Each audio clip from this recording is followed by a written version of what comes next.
At the end of the dance in the ballroom, the participants dispersed. Natasha pulled open the door and got into a black sedan that was parked outside the Kremlin.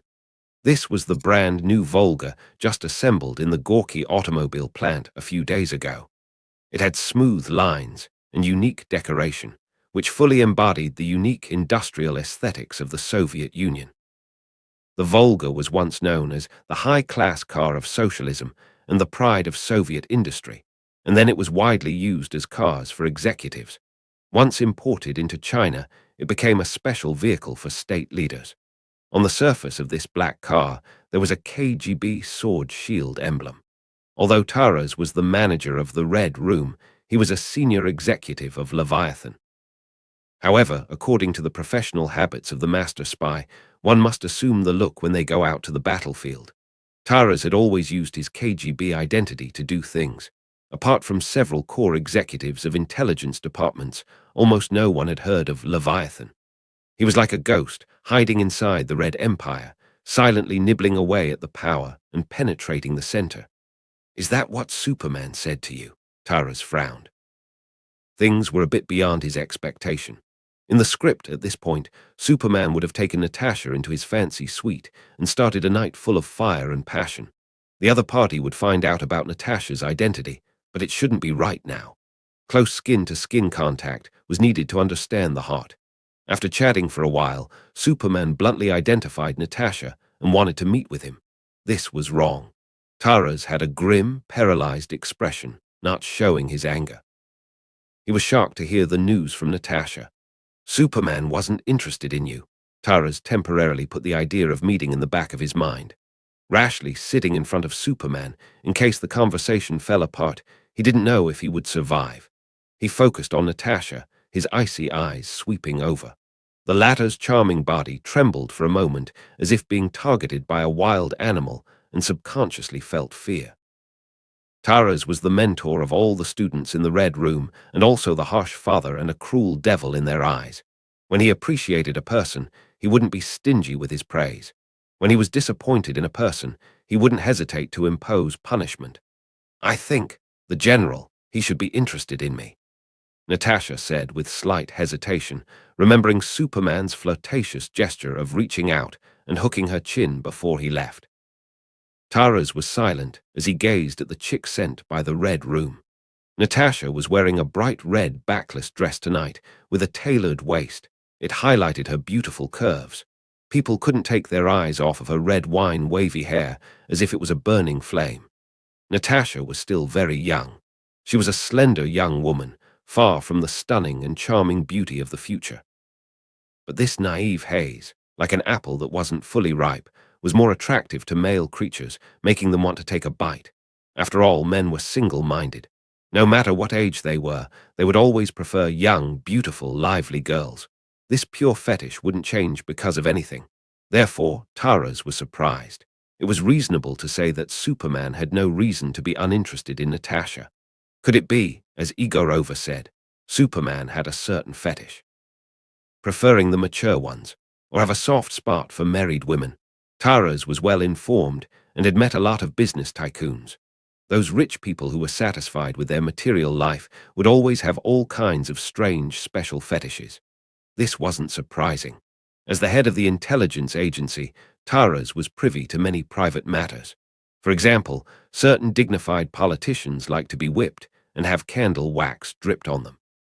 Some guys weren't interested in women, but were keen on the warm embrace of young men. Even he had heard of it. A long time ago, some deranged people wouldn't even let animals go. They often extended their clutches to innocent goats. And people that lived in faraway locations in the snowfields had an indescribable relationship with deer. The reason was that the climate was cold, and some were too lonely when they went herding farm animals. Therefore, the heat was gained by their passionate movement with the deer, and the body and mind could relax. Looking deeper, not only the European people are open-minded, but they also like to care for animals. In mythology, similar stories are passed down. For example, Loki, in Nordic mythology. He was a mighty and magnificent mare. He once extended his wicked hand to a divine horse named Svadilfari. It pressed him under its body and recklessly defiled him. The ridiculous thing was that he also gave birth to an 8-legged horse named Sleipnir with that horse, and that was the horse ridden by Odin. The father rode the horse that his son gave birth to every day. This confusing relationship was too much information to digest. Of course, Greek mythology wasn't far behind, leading the way. The walking pile driver, the sewing tool, Zeus, the king of the gods who was both human and animal friendly. There's no need to say anything more. Flying in the sky, swimming in the sea, as long as it was female, he dared to hit on it. A one-night stand was guaranteed. With his thoughts averted, Tara's voice turned cold as he spoke in a deep voice. Are you too nervous and not proactive enough?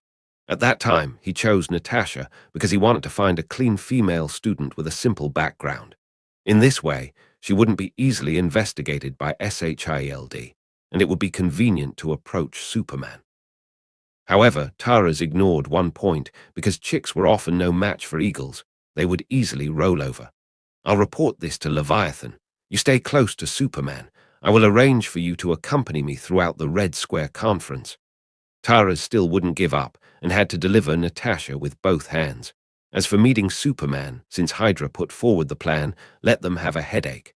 For the next few days, Luke's life was busy. During the day, he had to deal with the politicians, who all called him Comrade Cavill, trying to influence Superman with the glory of communism. Luke never imagined that he would have to face the painful Maoism course after crossing.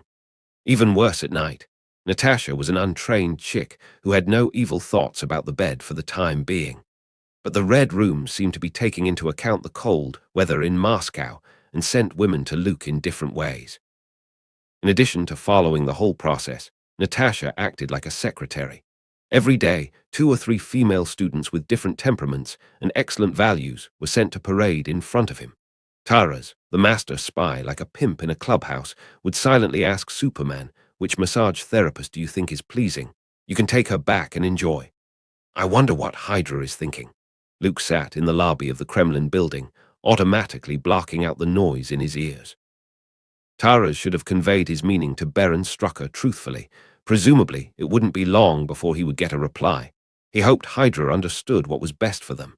After all, a positive figure like him who didn't discriminate against villains was simply a rare thing. My secretary? Luke suddenly asked. He turned his head and found that Captain America had disappeared. He was there just now. Natasha's eyes were always on Superman, and she had no interest in the ordinary curly man. Luke narrowed his eyes. Could he be looking for the Winter Soldier? Rogers was depressed. He was with Luke these days. He watched as the other party mingled with the politicians. The game was complex and full of calculations, and there were also mutual probings with organizations such as Hydra and Leviathan. The female agents from the Red Room, like a beauty pageant, took turns trying to attract Luke. This made Captain America deeply feel that the world was sinister, people's hearts were changeable, and there were too many schemes, and he began to miss the simple life in Brooklyn before. Although they couldn't fill their stomachs at that time, and they had to make a living every day, everyone was very happy. Rogers, who was in a bad mood, once told Luke about it. The latter called his psychological condition a post-veteran's disease caused by overeating and idleness. Simply put, it means living a rich and financially free life, suddenly losing his goal, resulting in a sense of loss. It was easy to solve. He just needed to work harder. The best way to spend his energy and time was to devote himself to work. Rogers felt it was very reasonable, so he took up his shield again, put on his uniform, and joined. He didn't realize in the slightest that he was being fooled, nor did he take the initiative to ask questions about his salary. This honest effort was worthy of Captain America's name. In this way, Rogers began the long journey of looking for Bucky. Luke always says I should wait. But how long should I wait? Rogers wondered as he sighed with the sunny face of the plain, curly-haired man. As long as he remembered, his good friend Bucky fell into Hydra's hands. He was being treated as a stallion and breeding machine by those damned bastards. He felt a twinge of discomfort inside. For every second delayed, Bucky will suffer another second of torment. Rogers walked aimlessly in the Kremlin. He had a pass, so he wasn't stopped by the guards. Dong, dong, dong. The bell of the Savior Tower made a loud noise, which pulled Rogers back from his aimless thoughts. No, we have to find a way to locate Bucky as soon as possible. Captain America's head was full of images of smooth white bosoms pressed against his best friend's body. In the face of such inhuman treatment, Bucky, if awake, would surely suffer. With this in mind, Rogers was determined to act alone and try saving Private Bucky again. He was already a mature super soldier, so he had no reason to follow behind Luke and wait for the other party to solve the problem. I can do it. Inner anxiety, coupled with long-standing doubts, that was the huge gap between two super soldiers. Various reasons prompted Rogers to violate the rules of a soldier. He was ready to break away from the team and save his best friend on his own. I'm sorry, Luke. Rogers strode out of the Kremlin with guilt. He didn't distrust Superman's ability. Captain America trusted Luke completely. They fought side by side and forged a deep mutual friendship that was beyond doubt. Besides, in every crisis, every time they met a strong enemy, it was Luke who stood in front of everyone and shouldered the responsibility and obligation of being a hero. This was undoubtedly admirable and worthy of respect. Superman was a well-deserved beacon of light on the Earth, illuminating the world. If Luke himself knew that his image, in the eyes of Captain America, was so great, he would probably laugh out loud. Just thinking about Bucky's condition and continuing to wait feels like torture. His best friend had always preferred to get rid of the problem once and for all. Therefore, before catching Hydra and Leviathan, he wouldn't act rashly. Time to find that guy. Rogers started the Volga. The last time Rogers infiltrated Moscow, he didn't get away with nothing. Howling commandos penetrated the Soviet Union's underground brotherhood and gained access to some information. There was still a period of time before the emergence of oligarchs and the chaos with the gangsters. It was after the dramatic changes in Eastern Europe and the collapse of the Soviet Union. In the present Soviet Union, there were no gangs and no oligarchs in the true sense. As for the brotherhood that Rogers hooked up with, it was actually a much older organization. Like Leviathan, they had political background and power. Right now, the minister of the Soviet Union, Lavrentiy Pavlovich Beria, was one of them. The brotherhood had a long history and had mastered the special skills of training assassins and collecting intelligence. Not only in the Soviet Union, but also in North America and all over Europe. Captain America sneaked into Moscow last time and accidentally saved a girl named Galina Voronina. After a series of complicated things, he won the favor of the Brotherhood. I hope they can help me. Captain America didn't really want to deal with the Brotherhood. Those people, like machines, regarded life as a trivial thing, which made him somewhat resistant. In addition, Rogers promised to keep it a secret. For the sake of keeping his promise, he didn't explain it in his report to. The Volga car sped along, kicked up the wind and snow, drove out of the city and stopped at a nearby factory. Who is it? Before he entered, a few burly bruisers leaned over. Their eyes were alert, with a strong sense of vigilance. I'm looking for Banks. Rogers got out of the car and took off his glasses. After that, he took out a special token badge with a red 5-pointed star embedded on it. Not long after, a bearded, middle-aged man with a face full of vicissitudes came out. He was dressed in work clothes and smelled like motor oil. Rogers, Captain America.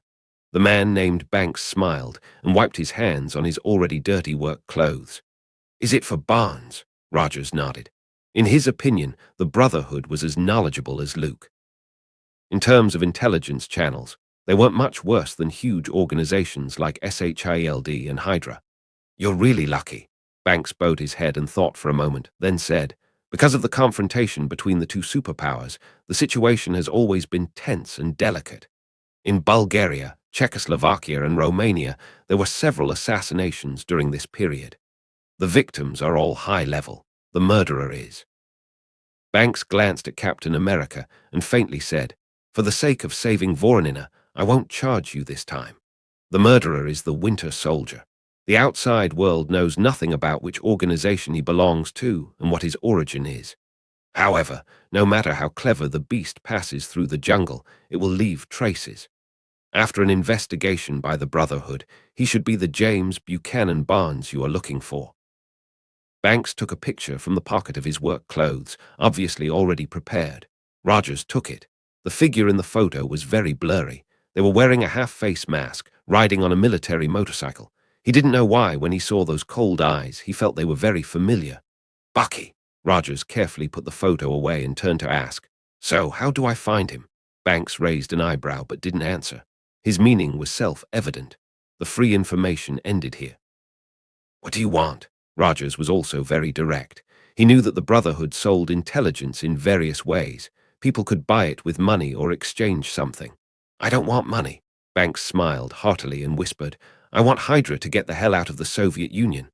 As it happens, I was thinking the same thing. Rogers understood. There was an irreconcilable and violent conflict between the Brotherhood and Hydra.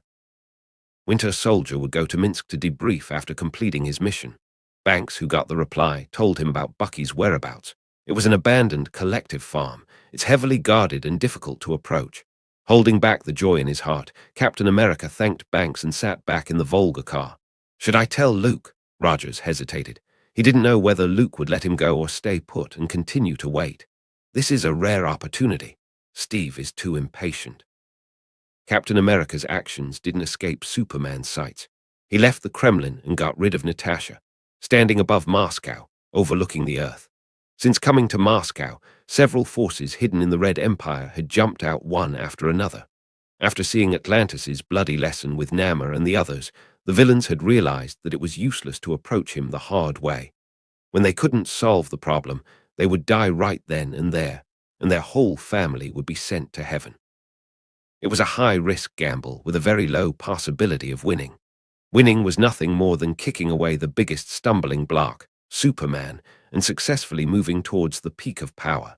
During this period, they had to compete with their peers. After all, there was no lack of ambitious people and no lack of schemers. Ruling the world was the main goal of the vast majority of villains. If they lost, they had to pay the price with their lives. Superman was said to be a war hero, the beacon of light, the light of the righteous path. But there, the number of crooked nails he hammered down wasn't small, and he wasn't a soft-hearted person. For example, Baron Strucker once witnessed Superman personally kill 3 battleship-class people in Paris. Since then, he had been keeping a low profile, afraid to stir up trouble, because the leader of Hydra had figured out the truth. Superman wasn't a righteous hero, with morality weighing him down. He wouldn't leave any room for error in the process of defeating his enemies, nor will he spare a life after defeating them and throwing them into prison to face punishment from the law. He never forgave anyone who was against him and sent them to see God, or Satan. To paraphrase the line from the studio next door, your opponent is the most powerful person in the world. Even so, you still want to fight him. Going against him is undoubtedly an extremely stupid idea. Now, those villains who were hiding in the shadows and quietly developing in the corners were facing this embarrassing situation.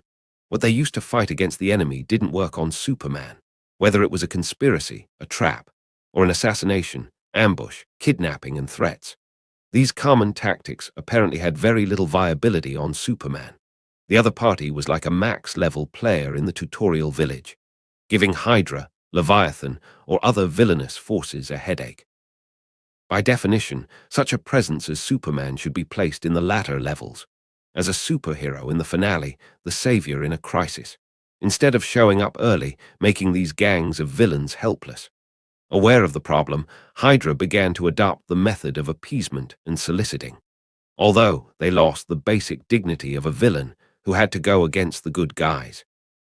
What's more, the opportunity to trample those good guys underfoot, laughing maniacally and monologue their evil plans and terrible ambitions, was lost. However, there were gains and losses.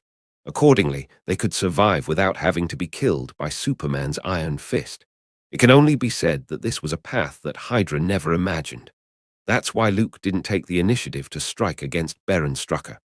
He intended to negotiate and be elected as the new leader of Hydra through a democratic vote. As for whether anyone voted for him, Luke believed that an ambitious and conniving villain wouldn't be too stubborn. They would understand that the only way out was to give up the darkness and turn to the light, to give up evil and follow the good. Maybe this is the deep feelings between best friends. He's overwhelmed by love and affection. Overcoming distractions, Luke watched from afar as the Volga drove along, raising the wind and snow from a distance, and thought, Captain America is different from ordinary people. He's carried away because of his feelings. He fully understood that Barnes was Captain America's obsession. Rogers could only feel at ease when he met his friends again and saw the familiar face again. However, Luke thought of Marjorie, who was still in Brooklyn, waiting for Rogers to complete this mission, and then he would step up into married life with her. Luke couldn't help but mourn for the other for a couple of seconds. I'm afraid that cute blonde nurse will never know that another man is living in her boyfriend's heart.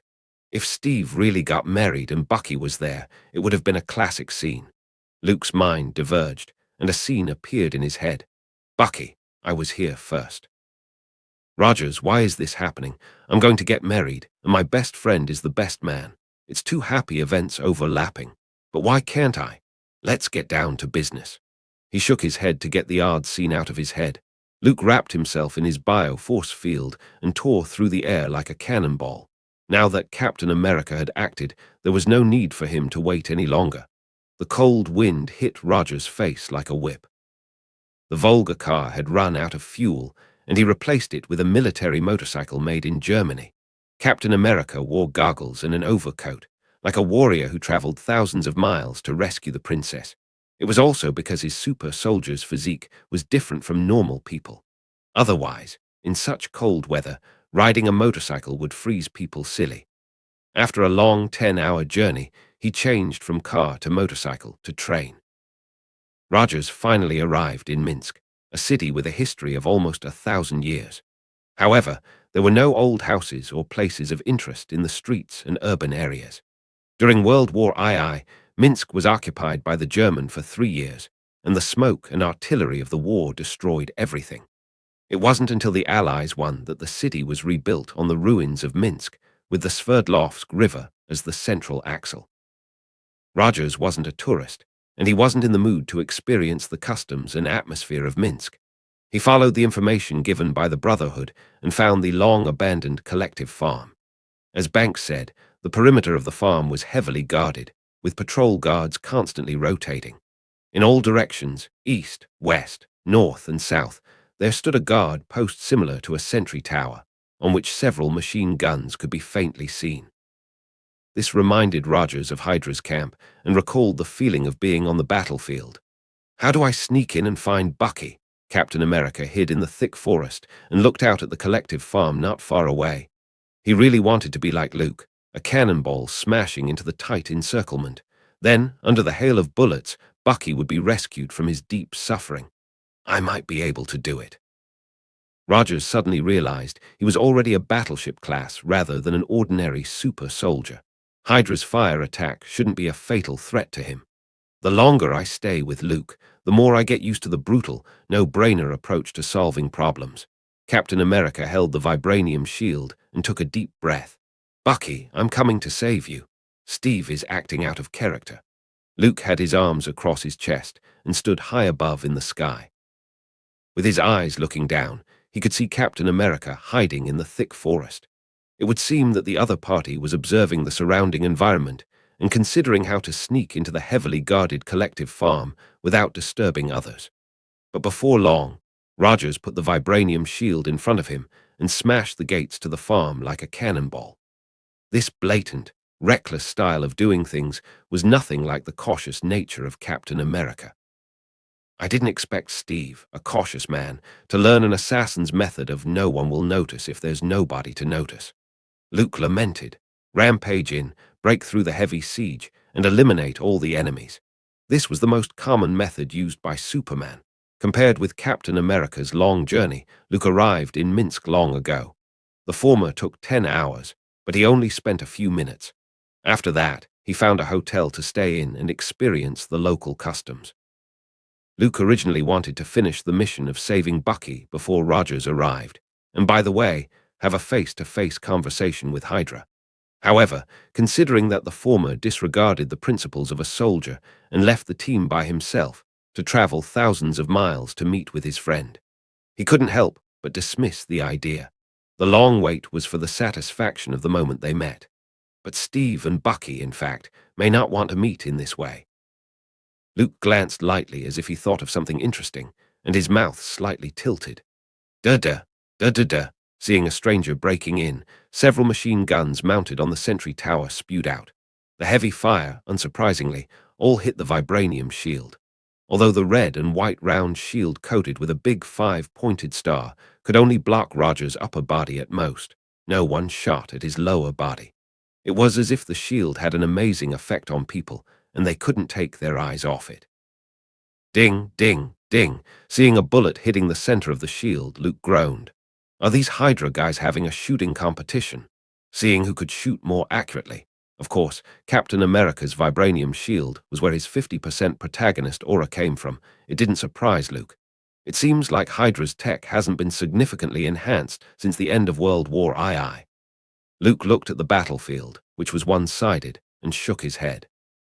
After Worden's Blood's 24 transformations, Captain America was no longer the super soldier who needed to avoid face-to-face firepower. He got the reinforcement he needed, not to mention getting a 50-50 change going against any of the Avengers, even if Thanos came. Rogers could rely on his own strength to fight head-on with the other party, and Hydra was still in place, not looking for an effective tech to develop. It's still the same old story, reinforced fighters with modern weapons. Due to the loss of the Tesseract, even the only weapon that could harm Captain America, the energy gun, has gone into disuse. Where would Bucky be? Rogers didn't know that Luke was up there eating popcorn and watching the play. He threw up his shield and knocked down a Hydra soldier in front of him. The 2-meter tall man with a big body and a round waist looked as if he couldn't withstand the strong wind, and with a thud, he directly flew out. Even the crossfire formed by several machine guns couldn't even make Captain America take half a step back. Rogers braved the bullets, breaking through the tight encirclement while looking around, looking for the place where Bucky was being held. He was like a mammoth, shaking the ground with his footsteps and making loud sounds. Boom, boom, boom, boom, boom. The blazing lightning contained in his eyes formed a few quick balls of light, which flew towards the towers, standing everywhere, and blew them into pieces. This collective farm, used as a base by Hydra, could not stop Captain America from moving forward. Those enhanced soldiers might have had an overwhelming advantage over ordinary soldiers, but they weren't enough for Captain America, who was highly equipped and enhanced. The strong bodies that could block small-caliber bullets, as if those bullets were as fragile as paper. Punching a Hydra soldier, Rogers, who was invincible, suddenly fixed his eyes on a building in the northeast corner. Maybe it was his affinity to his best friend, or perhaps it was a man's intuition. Somehow, he thought Bucky was there. Bam! Stepping heavily on the ground, as if he was releasing the classic war stomp skill. The enhanced soldiers who had fiercely rushed forward shook and fell to the ground. With the force of the recoil, Rogers was like an arrow off the string, shot out with a powerful whoosh. He catapulted hundreds of steps away in a matter of seconds. The closed metal door was crumpled as if it was a shoddy product. Unable to resist, it was directly knocked down by Captain America. The steel door slab was thrown out, and it smashed into the wall at the other end. The alarming noise echoed through the building. Bucky! Rogers stopped and looked around. Building appeared to have been converted into a dormitory. Several iron-framed beds with bunk beds are placed at the entrance, and there were signs and slogans like "Our cause is righteous," and "Victory will be ours" on the walls. However, Captain America's eyes didn't stop at these. He just stared blankly at the tall figure with a somewhat complex expression. First, he was surprised, then he was amazed. In the end, it turned into a few moments of surprise and some subtle, unspeakable emotions. That tall figure picked up the clothes scattered to the corner of the bed and slowly put them on. He seemed to be unaware of Rogers's arrival. He stretched his body and relieved the tense muscles after his intense exercise. He put on his black combat outfit and put on his half-face mask. Finally, he set his eyes on Captain America. Who is Bucky? In those empty eyes, there was a hint of killing intent. He looked like he was very pissed at Rogers, who had disturbed him. How did this happen? Although Captain America had thought that, when he saw Bucky again, his opponent would have changed a lot. However, it was hard to accept that he didn't even remember his own name. This meant that Bucky had abandoned his past identity and was no longer his best friend. And Rogers's eyes involuntarily glanced at the blonde lying in bed. More than one. Remembering what Luke had told him, Bucky became a breeding machine for Hydra. A flash of anger rose up inside him. Your name is James Buchanan Barnes. Captain America tried to explain and awaken Bucky's memories. But the latter didn't want to listen, and his eyes were filled with wisps of blazing white light. An explosive ball of light containing energy struck Rogers's vibranium shield. "I'm the Winter Soldier." The tall figure stepped out of the door and gazed at Captain America, who was slammed back, creating a large crater behind him. Rogers was lying in the big hole smashed out by his body, with a trace of astonishment in his eyes. He didn't expect that Bucky would attack him, and he did so mercilessly, trying to kill him. If the passive effect of the vibranium shield hadn't played a role, it wouldn't have blocked the shot of energy that contained the exuberant heat. Maybe he would be blown apart and die on the spot. After realizing that the person in front of him wasn't his familiar friend, Captain America finally came to his senses. He rolled over and stood up, looking straight at the other person. "Bucky, you've forgotten who you are and what you've said before." Rogers gripped the shield in his hand, and his gaze turned resolute. "If the person you once were saw you now as a tool in someone else's hands, I believe he would feel angry and would agree with what I'm going to do next. I'm taking you back, away from here, and back to Brooklyn. Get rid of this miserable existence." Captain America raised his shield, withstood several powerful energy shots, and took several strides to reach the Winter Soldier's position. A punch swung out. The air exploded, exhibiting incredible force. "Is that all?" The expressionless, cold man raised his left hand and caught Rogers's heavy punch, revealing a hint of contempt in his eyes. Like the other party, he was also a battleship class, transformed by Worden's blood. No matter in terms of strength, speed, and energy attack, both of them were similar. It can be said that they were evenly matched. "Although I don't know who you are, I remember that headquarters gave the order," Bucky, who had already been brainwashed several times, coldly said. "If I see a guy who uses a shield as a weapon and dresses like a clown, I should kill him." As Bucky's words fell, the arm clutching Rogers's fist was pulled back, and his knee was thrown upward. Clean, quick, and decisive. Bang! It was like the muffled sound of someone hitting a sandbag. The heavy force pounded into Captain America's abdomen, nearly bringing him to his knees and incapacitating him.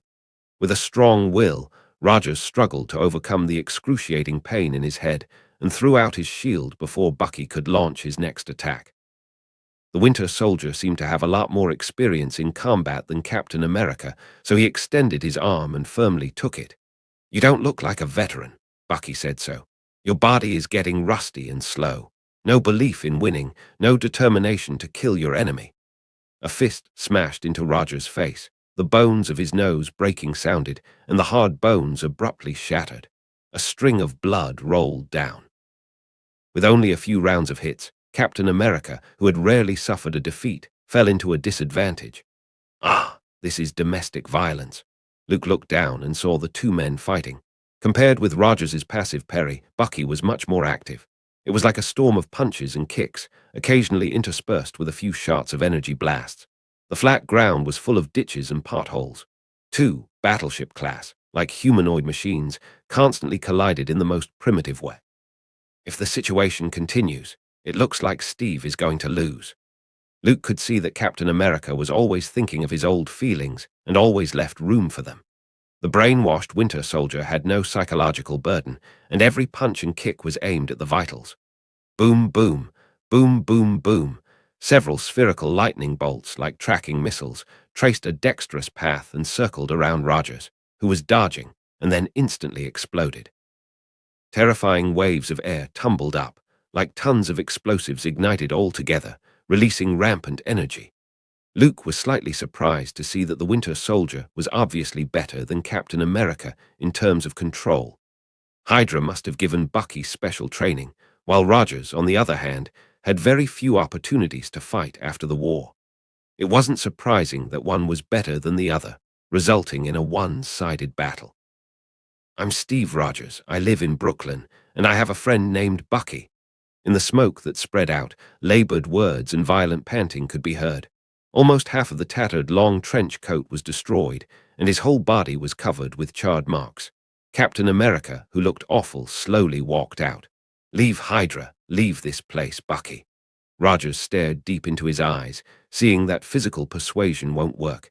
He could only hope for an appeal from the heart. After all, if you couldn't fight, you could only try to persuade, which was also the basic actions of many protagonists. Steve Rogers, Captain America. Bucky looked a little dazed, as if remembering something, and subconsciously repeated the words. That's right. We used to live in Brooklyn. You earned pocket money as a paperboy, and I shined shoes. Seeing that something seemed to be working, Rogers wanted to strike while the iron was hot.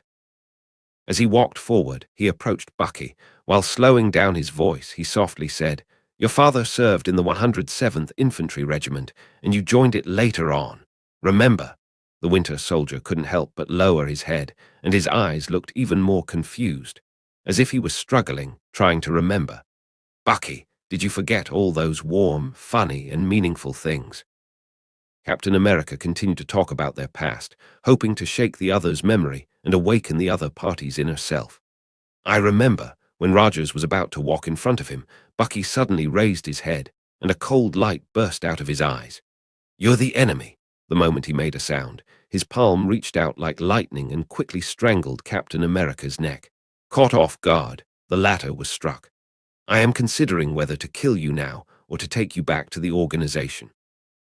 The cold-voiced Winter Soldier crushed the last illusion Captain America had with his own actions. Attempting to awaken a brainwashed person with memories wasn't that simple. Bucky! Rogers squeezed the name out of his throat. His eyes carried a plea and a hint of pity. The annoying look in his eyes made the Winter Soldier tighten his grip and strangle him even harder. There seemed to be a hint of abnormal fluctuation in his cold emotions. Why did he look at me with pity?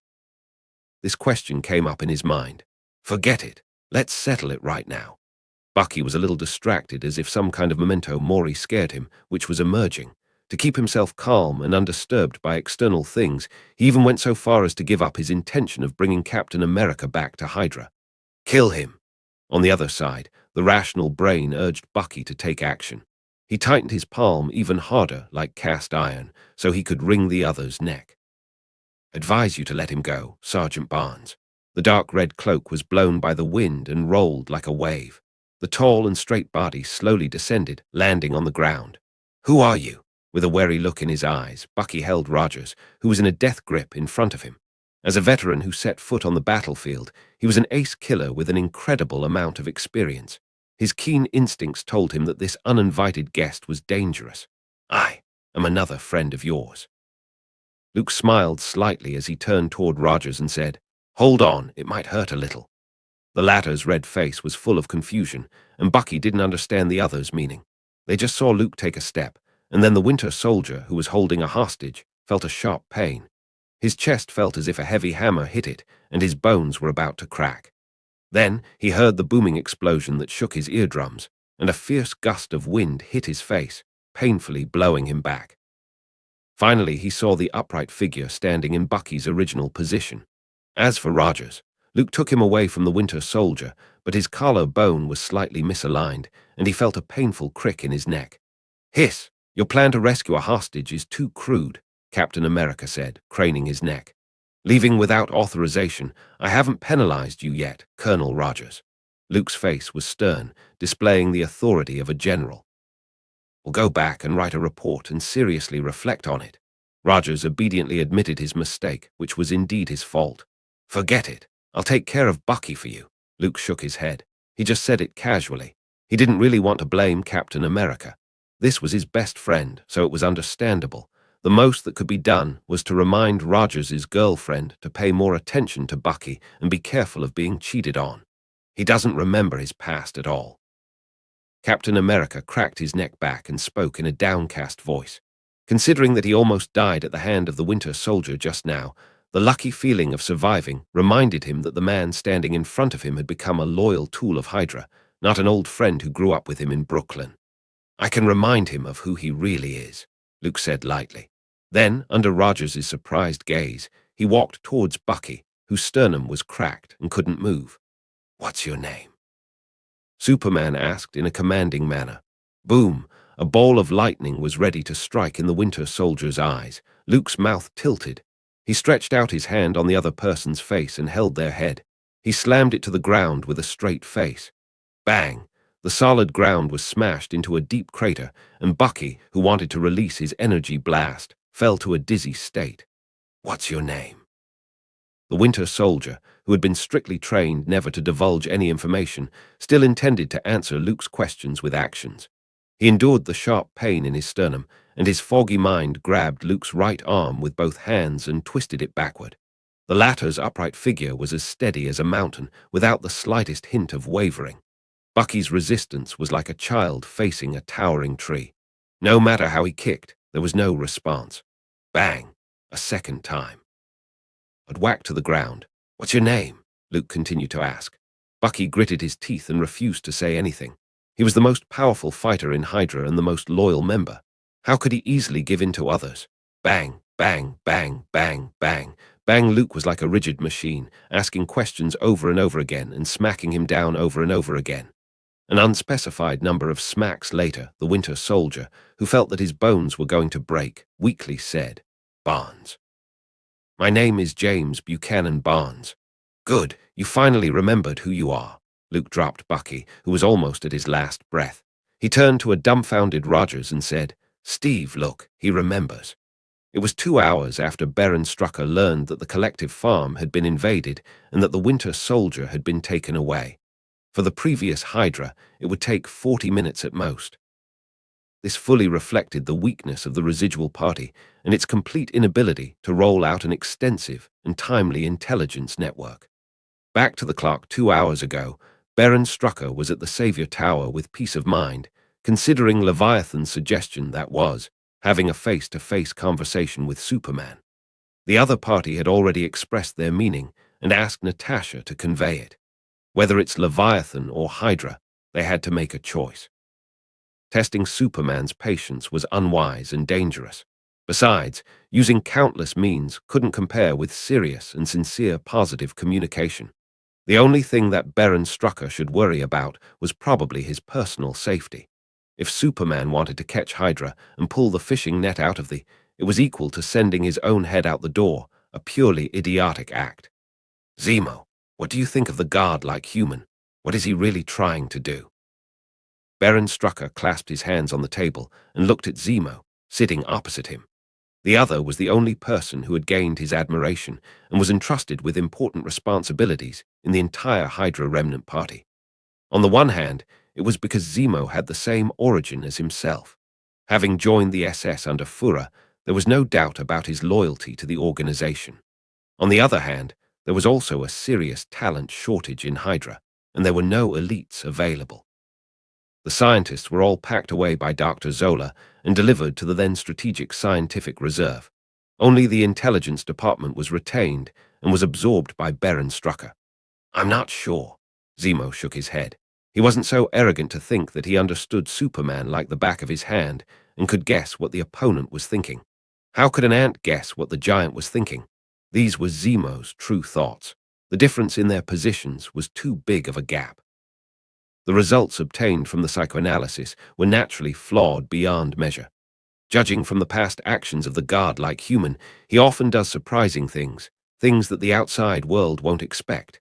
This is one of the reasons why I can't figure him out. Zemo, wearing a purple mask, paused for a moment. He wanted to say something but couldn't say it. Such behavior, which was reflected in the change of his attitude, was unsurprisingly noticed by Baron Strucker. He held up his monocle and slightly frowned. "There's no one else here. You can say it. No need to hide it." After getting approval, Zemo went on to say, "Baron, I think, since Superman conveyed that he wants a meeting, we might as well try it." The leaders of other factions of Hydra refused to break down their prejudices, put aside their differences, and join with you to rebuild a more perfect, more powerful, and more indestructible Hydra empire. They don't have the broad-mindedness and the foresight of a man who is one step ahead of his time, like you, Baron. As a subordinate, one must flatter one's superior before throwing out one's own opinions.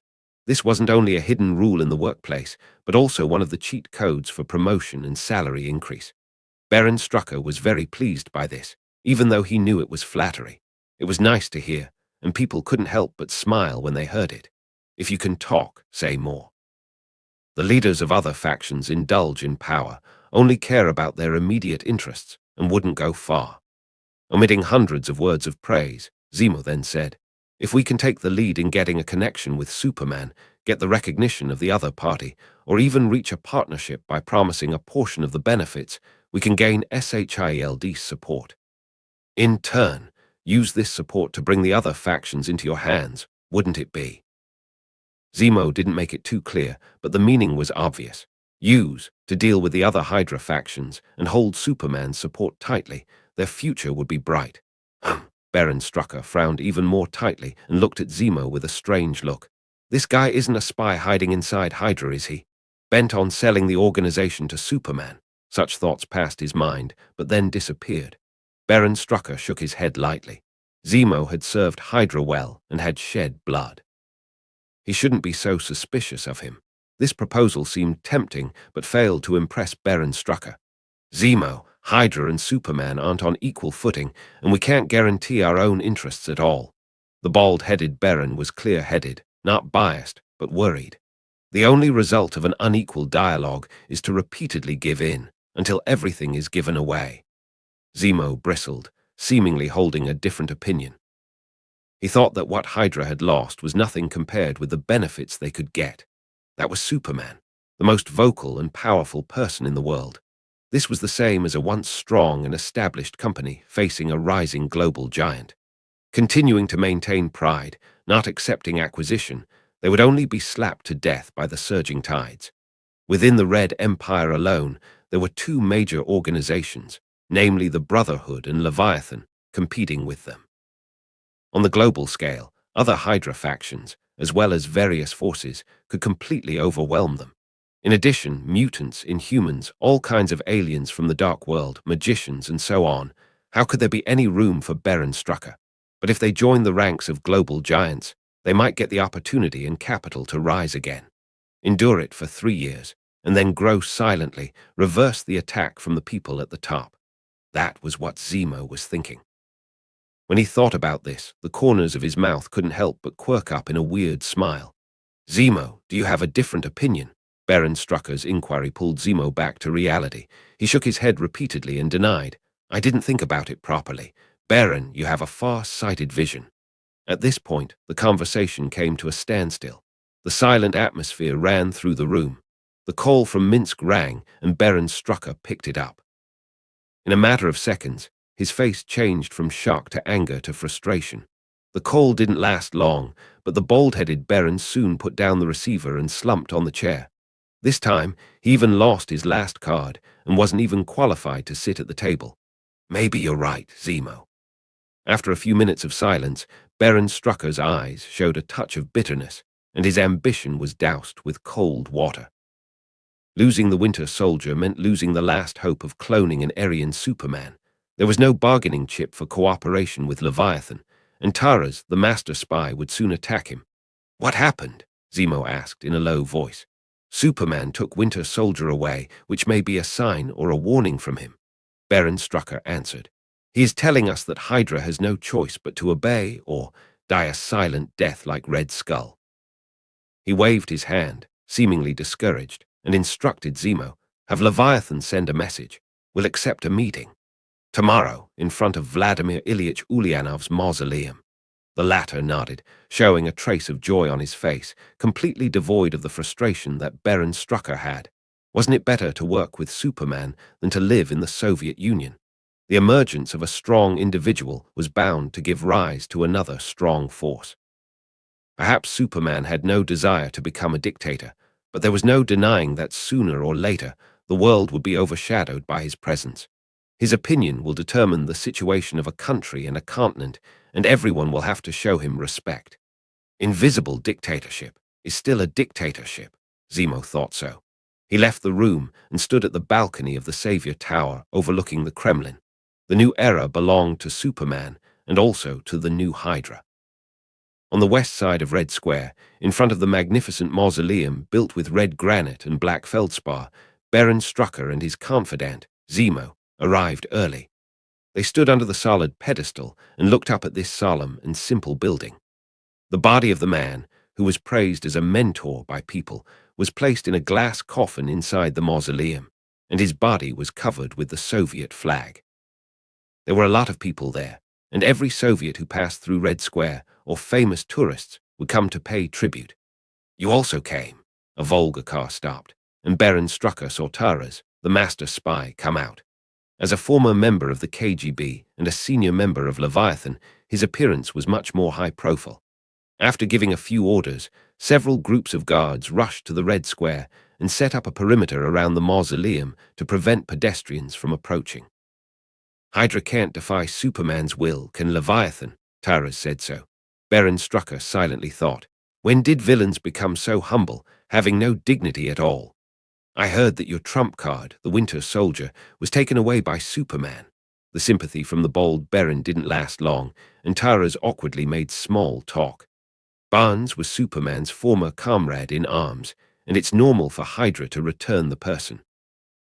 Strucker coughed twice and corrected himself. Please don't describe Superman as a thief. We did it voluntarily. Taras despised it. Was this how they boot-licked? As the leader of the Hydra, not even the least bit of pride, really. Da-da-da. At the sound of footsteps behind him, Taras's cold expression changed, and he put on a smile. General, seeing you again is a blessing for me. Tusk, bootlicking little runt, Baron Strucker secretly sneered. Not to be outdone, he greeted him with a smile. General, I had the honor of seeing you defeat the Aryan demons in Paris, Red Skull and the Axis powers, General Sanct of Berlin. They were simply asking for death. The bald man kissed ass, and it was quite uncouth. I had repeatedly advised them that it was very unwise to make an enemy of Superman and suggested surrendering, but they did not listen and were stubborn. Taras was stunned. This guy could kiss ass more than himself. No way. I can't lose. As a former KGB executive and spy leader of the Red Room, Taras also had his pride. General, sir, in fact, I admire you. All right, all right. Let's get down to business. Luke waved his hand and interrupted the bootlicking contest between the two. He wasn't interested in flattery. Although it sounded really good, it was still far from White Queen's flexible tongue, which could tie cherry stalks. The reason I wanted to meet with you was that I didn't want to convey our opinions through a middleman, which would make us all seem less than sincere. Luke stood in front of the mausoleum in a trench coat. From a distance, the song of the Red Empire, Unbreakable Union, was faintly heard. Taras laughed awkwardly and confessed, General, Leviathan has great respect for you. We are just parts attached to this country, and when the machine runs, the parts can't influence its direction. General, no matter which camp you stand in, Leviathan has no intention of being an enemy. The master spy was smart enough to extract himself first. The walls of the two polarities were increasingly rigid, and who knew which faction Superman was supporting? In any case, Leviathan relied on the Soviet Union to develop. The fall of the Red Bear wouldn't do them any good. Don't get me wrong. I am known to be a pacifist and a staunch supporter of the unity of mankind. Luke smiled and explained his position. It's not my business which side Leviathan is on. It's just that SHIELD has a shortage of intelligence professionals, and I was wondering if you had any ideas about moving to another job. Taras froze for a moment, not responding. Is this poaching? In front of Hydra? Getting appreciation from you is an enviable thing, General. Baron Strucker seized the opportunity and began to gloat. If it were me, I would have agreed to it immediately. Taras was in a dilemma, and the bald guy next to him was bound to release the news. When the time came, the organization would think that he had defected and wasn't loyal enough. What should he do? When working in Leviathan, if loyalty wasn't absolute, it was being disloyal. Taras was already panicking, subconsciously looking at Superman, who was smiling at the corners of his lips, and his heart thumped. As the master spy who presided over the purges, he was well aware that when dealing with traitors and unstable elements, the organization would always deal with them in a very brutal way. You don't have to answer in a rush, Taras. You can go back and think about it. Luke gestured to the other side to leave. Leviathan was not part of the quest, so naturally he had no additional interest. At most, he would take away the young version of Natasha and train her well. She would be a good secretary. Now his driver was Nick Fury, and the Black Widow would be his.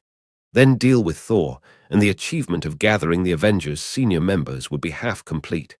Strucker, do you have anything to say? Luke looked at the leader of one of Hydra's factions with a kind smile. Watching Taras's lonely back, the bald-headed Baron was shocked. He didn't want to be manipulated and poached by Superman, so he simply took the initiative to confess. James Buchanan Barnes was the original material for Red Skull's human experiment, but General Sank chose him as a candidate for an Aryan demon. It really has nothing to do with me. I wanted to return him to you as soon as you arrived in Moscow, but Baron Strucker spoke quickly and urgently. His mouth was like a machine gun. The Winter Soldier had a deep friendship with Captain America and was even a friend of Superman. Although Hydra knew about this, who could be willing to give away a battleship-class soldier? Besides, without the Winter Soldier, Baron Strucker would never have reached a cooperation with Leviathan. This was an important high-end combat force. That's a thing of the past. You don't have to mention it. Luke was very generous, which relieved Baron Strucker, whose forehead was covered in sweat. However, this ease didn't last long. But Strucker, your actions have caused extremely serious psychological and physical harm to Bucky. Luke's tone turned serious and solemn as he said, I hope you can make up for it. I should. I really should. Of course. The bald Baron smiled bitterly while nodding his head in response. He was tempted to ask Superman to finish the conversation in one go. Otherwise, his heart felt like it was riding a roller coaster with ups and downs, and he could easily get sick. For specific compensation, talk to Captain America yourself. He is Bucky's representative. Luke finally got down to business and whispered, I'm not Hydra's enemy, and I'm not interested in completely destroying you. I said these words to Dr. Zola, and I will tell you now. I hope you can feel my sincerity. Not waiting for Superman to launch his speech, convincing Hydra and convincing Baron Strucker, Zemo, as a minor side character, looked up and said, just as you, General, are a pacifist and a staunch supporter of the unity of mankind, Hydra actually has similar ideas. The agenda we share is also the elimination of war and the creation of a better and brighter world in the future. Only to be used as a tool by the evil Axis powers and as a weapon for the ambitious Red Skull's personal desires. Red Skull was truly the almighty bearer of blame. Hearing this, Luke couldn't help but sigh. Therefore, Hydra was accused of dirty things and became an object of scorn. Zemo completely ignored Baron Strucker's meaningful stare and spoke with increasing vigor. I hope that you, General, would give Hydra a chance to turn over a new leaf. Let us join your team, feel the light of justice, and experience the spirit of freedom and peace. This is a talent. Luke's eyes twinkled. It was obvious that Zemo could see the situation even more clearly than Baron Strucker. He could even say such brazen words without even blinking. Strucker, what do you think? He didn't answer, but looked at the complicated expression on the bald Baron. Who else could he look at? Baron Strucker squeezed out a small smile and agreed. What Zemo said is exactly what I was thinking. Very well, I am willing to give you an opportunity to start over. Luke smiled contentedly. Talking to people who understood where the wind was blowing was always a pleasant thing. Strucker, Zemo, let's say the words together under the mausoleum. The three stood. The anthem, Unbreakable Union, was sung repeatedly at the west side of the Red Square, nearing its end. Hail Hydra! The proclamation was drowned out by the loud, rousing, passionate tune. Since I can't resist, just enjoy it. That was what Baron Strucker thought, simple and unpretentious. As a mature Hydra, he knew that he wasn't in a position to make demands. What's more, Superman had a lot of means that even he couldn't counter. If he didn't make the right choice, he would reunite with Red Skull in the underworld. As a villain, Baron Strucker's advantage lied in his outstanding qualities of being able to judge where the wind was blowing, making the best of it, and never wanting to resist and fight to the end. In the face of the situation that this person was better than the others, there was absolutely no need to pay too much attention to personal dignity. If he could kneel, he would kneel and lick the other party's boots. Of course, villains had no loyalty to speak of. When disaster struck, if Strucker didn't backstab him, it could already be considered sincerity. Hail Hydra! After saying that, Baron Strucker figured it out. Surrendering to Superman and living a long life was actually quite good and not a bad thing.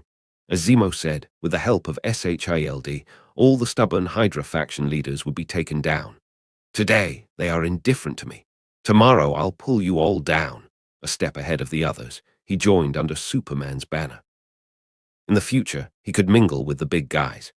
Baron Strucker, who had reassured himself, began to think about what kind of argument to use to deceive No. It should be to persuade the remnant party forces entrenched in the Red Empire. A covert operation to infiltrate SHIELD and infiltrate the enemy. Hydra was once based in Europe, which was known as the top of the world. Later, they went into exile in Siberia, where the climate was cold and snowy. Now it was time to get back on the big ship, sailing to North America. Baron Strucker, who had experienced so many twists and turns, stood in front of the mausoleum and suddenly realized that he was already a relic of the old days. Zemo, who was also a member of Hydra, had a different mood. He thought that it was time to get rid of the past and embrace a beautiful new era. There was no future in holding on to the little power in his hand, hiding in the corner and fiddling with national politics. If Hydra wanted to rise, it needed a broader stage. On the surface, the world was polarized between two powers, but in Zemo's view, Superman was fully qualified to be the third pole. Being attached to such a strong man, Hydra wasn't ashamed. Every day, Whitehall talked about the Inhuman Guard, the so-called Great Being, and Madame Viper, who might not be much stronger than Superman. The furthest distance in the world is probably standing beside each other with completely different ideas. Luke took in the subtle expressions of the two, a sigh of relief, an ambitious expression. So be it. I hope the next time we meet, it will be in Washington, D.C., After negotiating the merge of Hydra into SHIELD, Luke waved his hand and left. Baron Strucker and Zemo, who were standing in the cold wind, needed a little time to consolidate the forces at hand. I came alone and left alone, leaving with a lot of new baggage. With this in mind, Luke smiled with satisfaction. A trip without Harvest would be incomplete. He had always followed that thinking wherever he went. He just had to include some worthy collectibles in his bag. It could be a person or an object. It's another beautiful day. At the thought of having pulled Marvel Universe's green villain into his camp, Luke felt that he had made another contribution to the peace of the world. Without Hydra as a troublemaker, maybe the Avengers would have a bit of an easier time in the future, and the number of times the Earth would be invaded would decrease. In that case, he was really a good man. I wonder if the Cold War will continue to brew. Luke went to Red Square, ignored everyone's eyes, shrugged off Earth's gravity, and slowly rose to the sky. He overlooked the Red Square, the Kremlin, and even Moscow. When he looked up, his eyes seemed to penetrate the atmosphere, breaking the barriers of space and looking farther into the distance. The Hydra's quest was probably a countdown of his stay on Earth. After picking up the Kryptonian ship, it was time for him to embark on a journey to the stars. This small planet was like a room. Staying here, growing up, becoming Superman, he increasingly felt restrained. No wonder those dimensional demon guards would eventually leave Earth. Luke grimaced. For those veteran powerhouses huddled in dimensional worlds, planets might just be cramped rooms. Especially in the eyes of the Lord of Oblivion Sitorak and the Trinity of Vishanti, the Earth was probably like a glass marble. This reminds me that there's a maniac at the studio next door who likes to collect planets and civilizations like people collect figurines. Luke wandered above the clouds, enjoying a moment of peace. A few days later, the meeting, which was more superficial than practical, finally ended. The competition between the two superpowers wouldn't be stopped just because of a discussion. Leviathan welcomed Superman's imminent departure from Moscow with open hands. They were eager to see him off. Despite losing the master spy Taras and the elite agents of the Red Room, Leviathan didn't show too much anger. On the one hand, they were too afraid and could only curse in their hearts. On the other hand, compared to Hydra, who was packed up and taken away, they ended up quite well. At least Superman left something for Leviathan and didn't take everything away. Therefore, a person's judgment about his own experience mostly depended on the surrounding environment. As long as they weren't the unluckiest ones, then everything was within an acceptable range. Send them here. Luke and his group appeared at the Irkutsk airport. Hydra's relocation activities would probably have to wait for a while. On the return trip, he, Captain America, and the Winter Soldier were the only ones in the group. In addition, the master spy Taras and 3 female agents of different sizes, namely B, C, and D. Steve, can Bucky recognize you? Luke walked up the ramp. Since Winter Soldier was brought back, Captain America had been watching over his every step. Every day serving him food and water, cleaning his body. It was really exciting to think about. Oh no, it was touching. This deep friendship between brothers was simply a tear-jerker. He refused to admit that he grew up in Brooklyn and refused to accept the fact that he was my friend. Rogers was frowning. Although Luke persuaded Bucky to admit his identity last time, it couldn't cure the root cause. The latter was brainwashed by Hydra for too long and completely forgot his previous memories. Winter Soldier had become the label branded on his body. Perhaps you can use a different approach, such as using scene reenactment, to stimulate Bucky's mind, Luke casually said. Regarding the brainwashing of the Winter Soldier, he had asked Baron Strucker for a solution. But brainwashing was like putting together Lego. It took a lot of time to assemble a complete model, but it only took a few seconds to break into parts.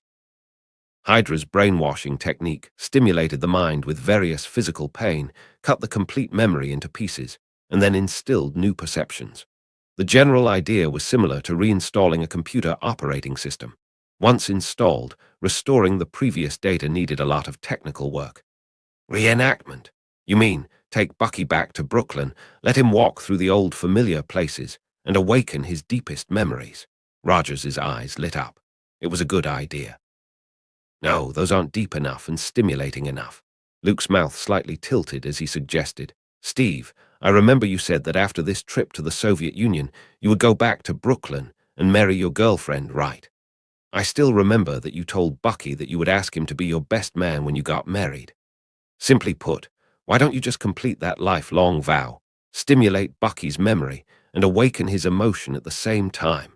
Captain America instantly froze. Luke's suggestion sounded reasonable and convincing. But why did his inner instincts tell him that this might be a trap? Marriage. Rogers, holding a complicated mood, fell into tangled thinking. Luke, who returned to Washington, D.C., couldn't live a quiet life for a few days. People from the White House and the Pentagon took turns visiting every day. The Red Square Conference had made the conflict between the two superpowers and the future situation very clear. The whole world wanted to know whose side Superman was on. To be more precise, everyone was worried. Would Superman become a weapon and be placed on the battlefield? Luke never wanted to be Dr. Manhattan at all, in case Howard couldn't get over it and saw him as the biggest threat to the world. Then he devised a series of conspiracies and finally used the lives of nearly 8 million people in New York as the price to end US-Soviet hegemony over the world and the outbreak of World War III. And he would stay alone, far away on Mars, completely losing his humanity. That was boring. The Watchman's plotline in the Marvel Universe wasn't impossible. Therefore, in order to avoid the harassment of politicians and to prepare for Captain America's bachelor party before he got married, Luke took Howard to Las Vegas for a special trip. They were sitting on a passenger plane flying to Nevada, but due to the conditions and not wanting to be victimized by the publicity, they didn't call a bunch of stewardesses and pole danced in the first-class cabin. That kind of corrupt and decadent extravagant life could only be achieved by Iron Man. Why would you want to open a hotel and casino in Las Vegas? Howard asked curiously. Nevada, mostly a barren desert, was discovered by Mexican traders and subsequently by a group of Mormons. It was only with the opening of the Union Pacific Railroad that the area began to flourish. Then came the gold rush that prompted the influx of people. But just like the mining towns of the West, when the gold and silver resources were depleted, the gold miners would leave and look for the next location. First of all, gambling is legal in Nevada. Secondly, the Department of War had built a lot of military bases there so that I could spread my influence. Finally, I believe Las Vegas will become a rich man's paradise and a gambler's paradise, Luke said with a smile. The Las Vegas plan he considered before had long since been completed and put into operation by the mafia people that traveled from Sicily to North America.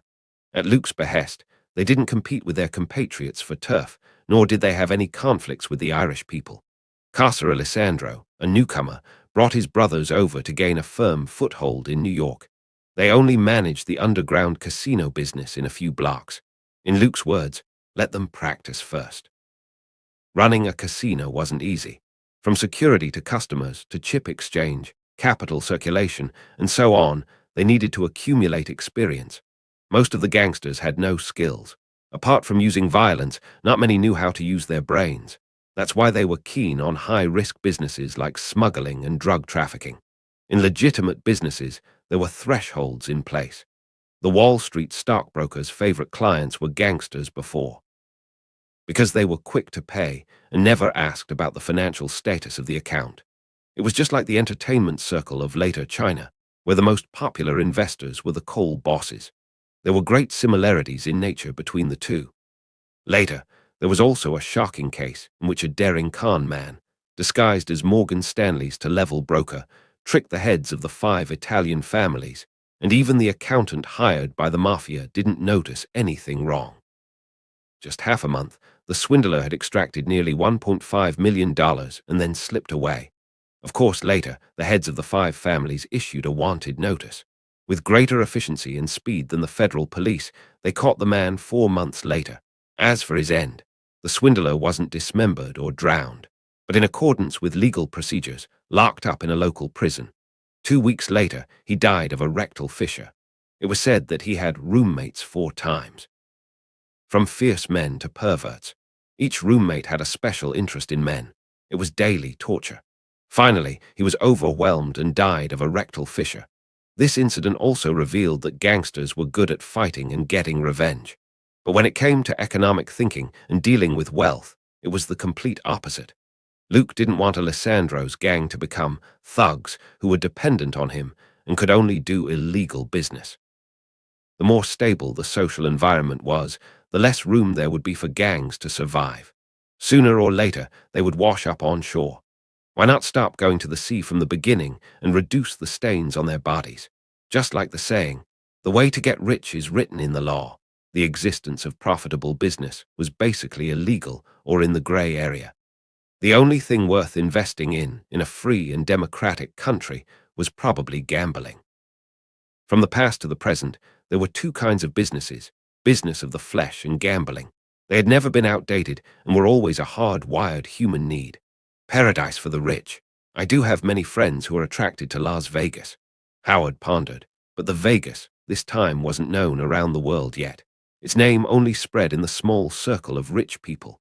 Those bastards who had money and no place to spend loved to take their lovers to Las Vegas in droves. New York's bars, horseback riding, and golfing were no longer enough to satisfy them. Once the threshold of desire was raised, it was difficult to lower. "But you're involved with the mafia," Howard, who was leaning back in the plane seat, asked. He had heard of the legendary story of Superman assisting the Allied forces in raiding Sicily. But an army lieutenant general shouldn't and couldn't actively get involved with the mafia. "I was originally an Irish immigrant, and my uncle painted houses for the Irish mob." Luke shrugged and turned to ask, "Do you know how influential the International Truck Drivers Union is? Their president, Jimmy Hoffa, has over 2 million registered members and $8 billion in pensions under his belt. How many voters is that? How much glittering money for investment is that? Howard, don't underestimate gangs. Their time is not over until the Cold War ends and peace comes." Even Kennedy Jr., who would become president in the future, had a delicate relationship with the Irish mob. Many people say Italians do business by laundering what was originally illegal, while Irish people fight and engage in politics. It means that the mafia went to the sea first and came ashore later, from a gangster to a business tycoon.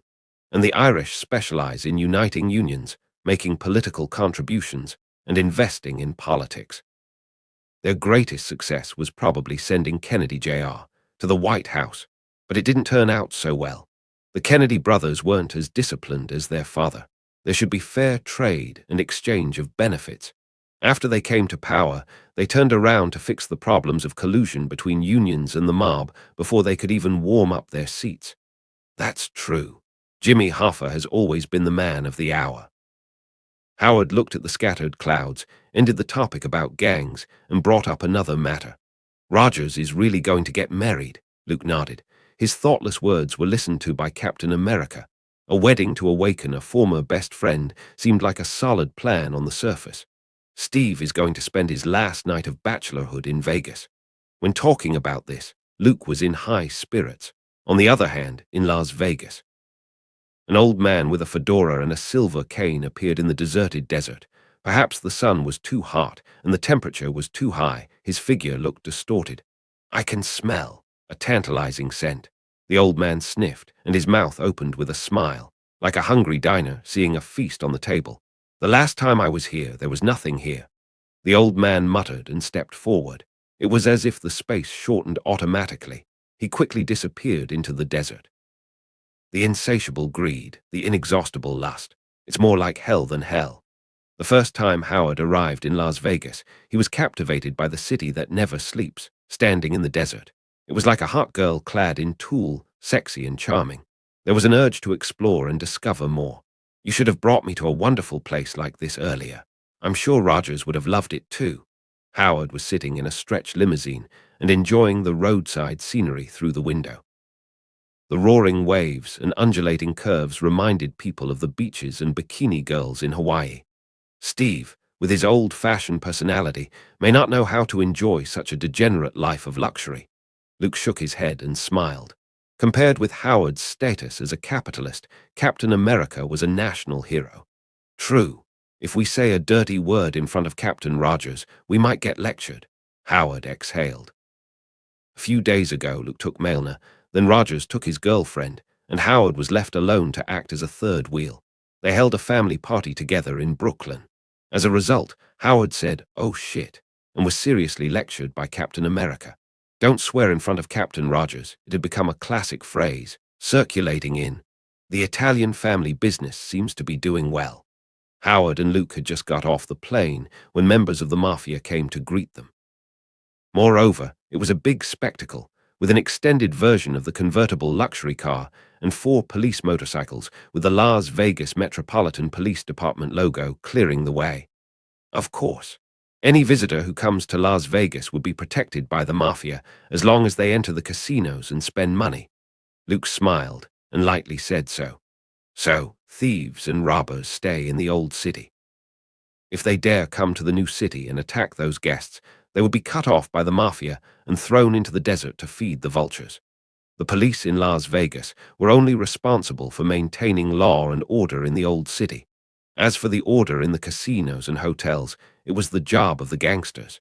In this respect, everyone had a good understanding and a clear division. It sounds a bit like Hell's Kitchen. Howard remembered a place in New York. To be honest, when he saw a group of big men wearing black suits and sunglasses lined up in 2 rows, treating him with respect somehow satisfied the sense of vanity in men. Should Stark Industries invest in several projects, it would definitely become a gathering place for the rich in the future, Luke suddenly said, about the Las Vegas project. In the beginning, he planned to invest money to build 2 luxury hotels. Of course, building a hotel was just a cover. As a complimentary entertainment facility, the casino and spa for guests were the main priority. The plan submitted to Alessandro included the construction of a golf course and a resort in the later stages. "You're that optimistic about Las Vegas?" Howard was a little surprised. The investment was no problem. He was an arms tycoon and a scientific advisor too. No matter from the company's size and competitiveness or connections and back office, there was no shortage of business orders from the Pentagon. However, Howard was curious about where Luke's confidence came from. Everyone knew that Nevada was a deserted desert 20 years ago. Only few people would come, except for gold diggers and workers. "Never doubt my prediction of the future." Luke's answer revealed a trace of mystery, just like a bluffing trickster. Las Vegas became the future casino city and entertainment capital of the world. In addition to the support of the local government, it was also related to its own geographical advantage. First of all, it was the only water source in the Mojave Desert in the southwestern United States, and it was also a transportation hub. If someone wanted to go from the east to the southwest corner cities, such as Los Angeles and San Diego, they had to pass through Las Vegas. Later, the railroad was opened to form the Los Angeles-Chicago Junction. After the rise of air transportation, Las Vegas would become the 4 major air cargo transfer stations in the United States: Chicago, Houston, Atlanta, and this world-famous Vegas. As we all know, it was a superior position for traffic. It could gather popularity and attract investment. The highlands and valleys, combined with the natural hot springs, made Las Vegas a great place for a vacation. With all these conditions, the rise of Vegas wasn't a coincidence, but a foregone conclusion. What I asked of Alessandro was that the city attracts not only gamblers, but also the rich and famous Hollywood celebrities. Luke lowered the window, and the hot air from the weather poured in. The honey-colored thighs wrapped in shorts could be seen everywhere on the streets, and people couldn't take their eyes off them. No wonder Howard was so excited just now. A lot of people's perception of Las Vegas was limited to the well-developed gaming industry and mob money. Little did they know that it was actually the world's #1 hospitality center. It would have the largest and best racetrack, top golf course, and ski resort on the West Coast.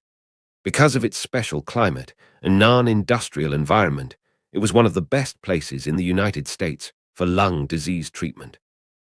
If the Mafia could operate seriously and build it steadily according to Luke's plan, a few decades later, Las Vegas would become a huge, inexhaustible gold mine for them. You always have a wider perspective. Howard wasn't shocked by Luke's grand plan. Skynet, a company financed by Stark Industries with the technology provided by the former, was mainly engaged in telecommunications.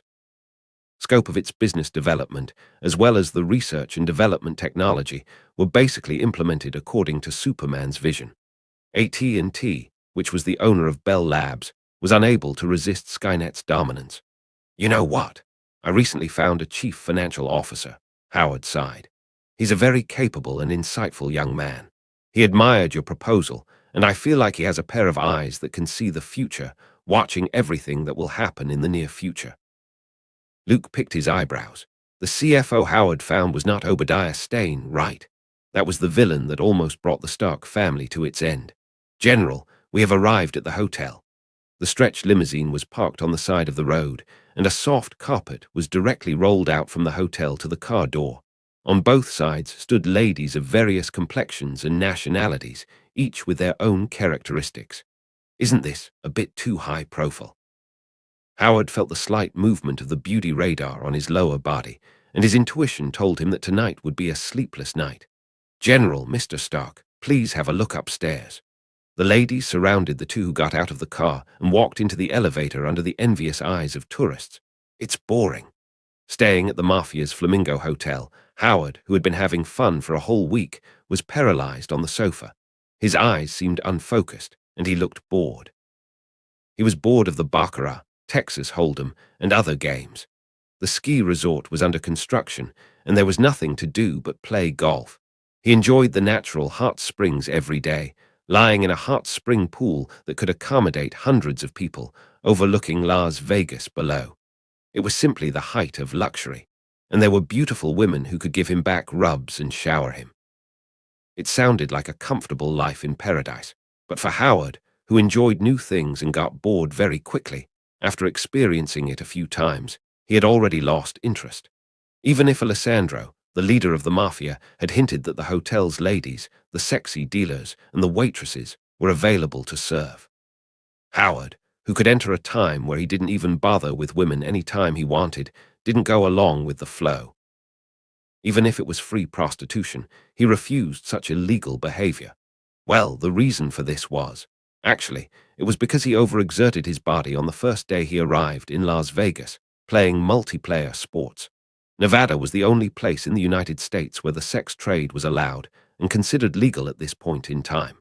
A playboy like Howard, who had only been around for a few days, was already out of ammunition and out of energy. No wonder it's a rich man's paradise. You can do whatever you want here. Howard collapsed on the sofa and took a sip of juice. He acted so bored because Luke didn't hang out with him. For men, going out to enjoy themselves was something that had to be done as a team. If they were alone, their excitement was automatically reduced by half.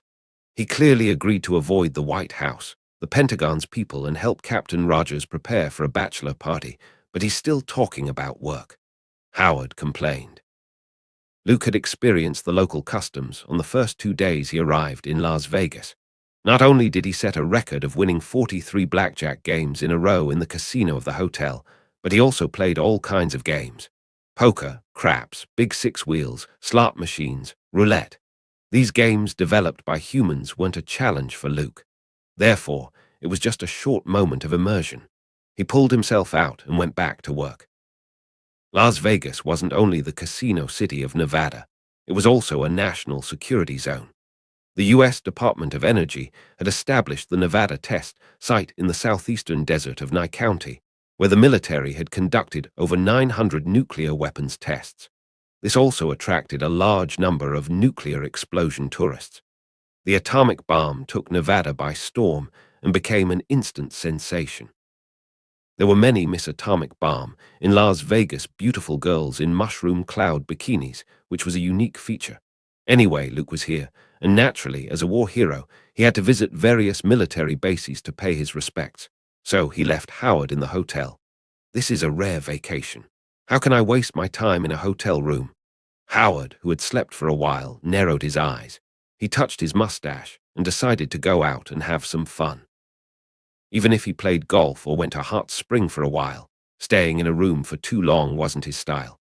Is there anything worth visiting nearby? Putting on a brand new high-end suit, spraying some cologne, and grooming himself to look more like a hustler, Howard caught a glimpse of the attendant in charge of the elevators. "Sir, there's a newly opened Hotel Inferno 2 blocks away from this hotel. I heard that it's very interesting." The attendant pocketed the tip and gave directions. Hotel Inferno, Howard muttered. This name seemed a bit interesting. A depraved soul like mine should visit hell, he said to himself as he picked up a glass of champagne. He followed the directions given by the attendant and soon saw the newly opened Hotel Inferno. Wow, the atmosphere is great, and there's a long line. Howard raised his eyebrows. Waiting quietly in line wasn't something he would do. "Hey man, if you're willing to give me your spot, this is all yours." Using money to make things easier was always one of the best ways to solve a problem. The two guards at the door took one look at him and placed a stamp with the pattern of a horned devil on his arm. "Go in," the security guard said in a hoarse voice. Howard walked through the door with one hand in his pocket. He sniffed and slightly frowned. "It smells like sulfur," Howard thought to himself, but his attention was soon drawn to the decorations inside Hotel Inferno. A dark red color filled every corner of his view. The soft carpet gave off a bit of heat. There was also a faint flow of glowing light as if it was lava. The walls were carved with a variety of frightening and eccentric patterns, and there were waiters dressed like demons and devils going back and forth. A hotel with hell as the theme. It's really unique. Howard got interested and went to the front desk, where the chips were exchanged. "Sir, we don't take checks or cash here." The waiter, who had curved ram horns on top of his head and a hawk's hook snout, said so. He refused the check signed by Howard and the bills he pulled out of his wallet. "Then what do you accept here?" The corners of Howard's mouth curled up as he asked curiously. "The soul. The Hotel Inferno uses souls to exchange for chips. There's a place to weigh your soul over there," the waiter answered. "You guys are really acting like the real deal." Howard looked in the direction where the waiter pointed to. There was indeed a huge scale, not far away. Many guests who entered the hotel stood on it, waiting for the final result. Soul for chips. What if I can't exchange my soul for enough chips, or if I lose all my chips and still want to continue the game? Howard crossed his arms around his chest like a guest who was deliberately making things difficult. "You can sign a contract to mortgage your soul to Hotel Inferno." The waiter, expressionless, took out a thick pile of paperwork. "We have short-term mortgage contracts of 10, 30, 50, and 100 years, respectively, and long-term mortgage contracts of 200 to 1,000 years. Howard just glanced at it, and the dense words were enough to cause a headache. He grimaced and casually pulled out a pledge contract of unknown duration and signed his name. The waiter's dark eyes flashed with a touch of fiery light. He counted out several piles of chips of different denominations, packed them neatly on a tray, and handed them to Howard. "Welcome to Hotel Inferno. We hope you have a great time." Southern Nevada, Lincoln County. It was a top-secret U.S. military base, which was ostensibly used for secretly developing and testing Air Force aircrafts while carrying out other research projects behind the scenes. Because of the air traffic control and the fact that it was a restricted area, the outside world often made up all kinds of strange anecdotes. For example, many people claim to have seen UFOs. It was also believed that an alien corpse was kept in this military base. Every newly elected president of the United States would come and visit.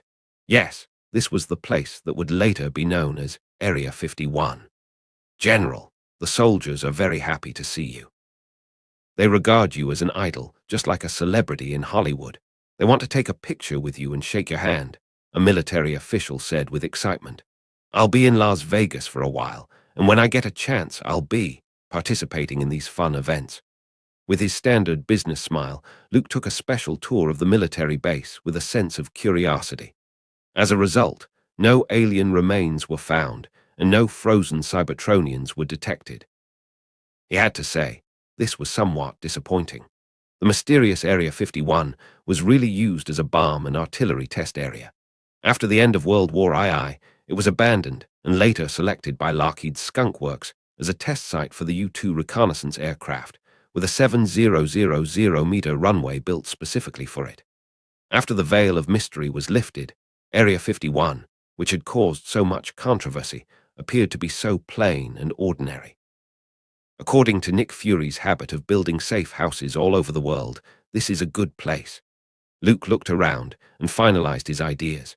Then he was in the midst of a crowd of either adoring or admiring eyes. The tall and straight figure rose to the sky, causing a great burst of air in the atmosphere. Superman! Below were the excited American soldiers. Area 51 was only 130 kilometers away from downtown Las Vegas. With Luke's speed, he could be there in a matter of seconds. Bang! There was a shadow passing over the clouds. The rolling wave of air emitted an explosive sound. The dark red cape whipped up with the strong gust of wind, and Luke landed steadily on the tarmac of the Flamingo Hotel. Alessandro, you look a little nervous. What happened?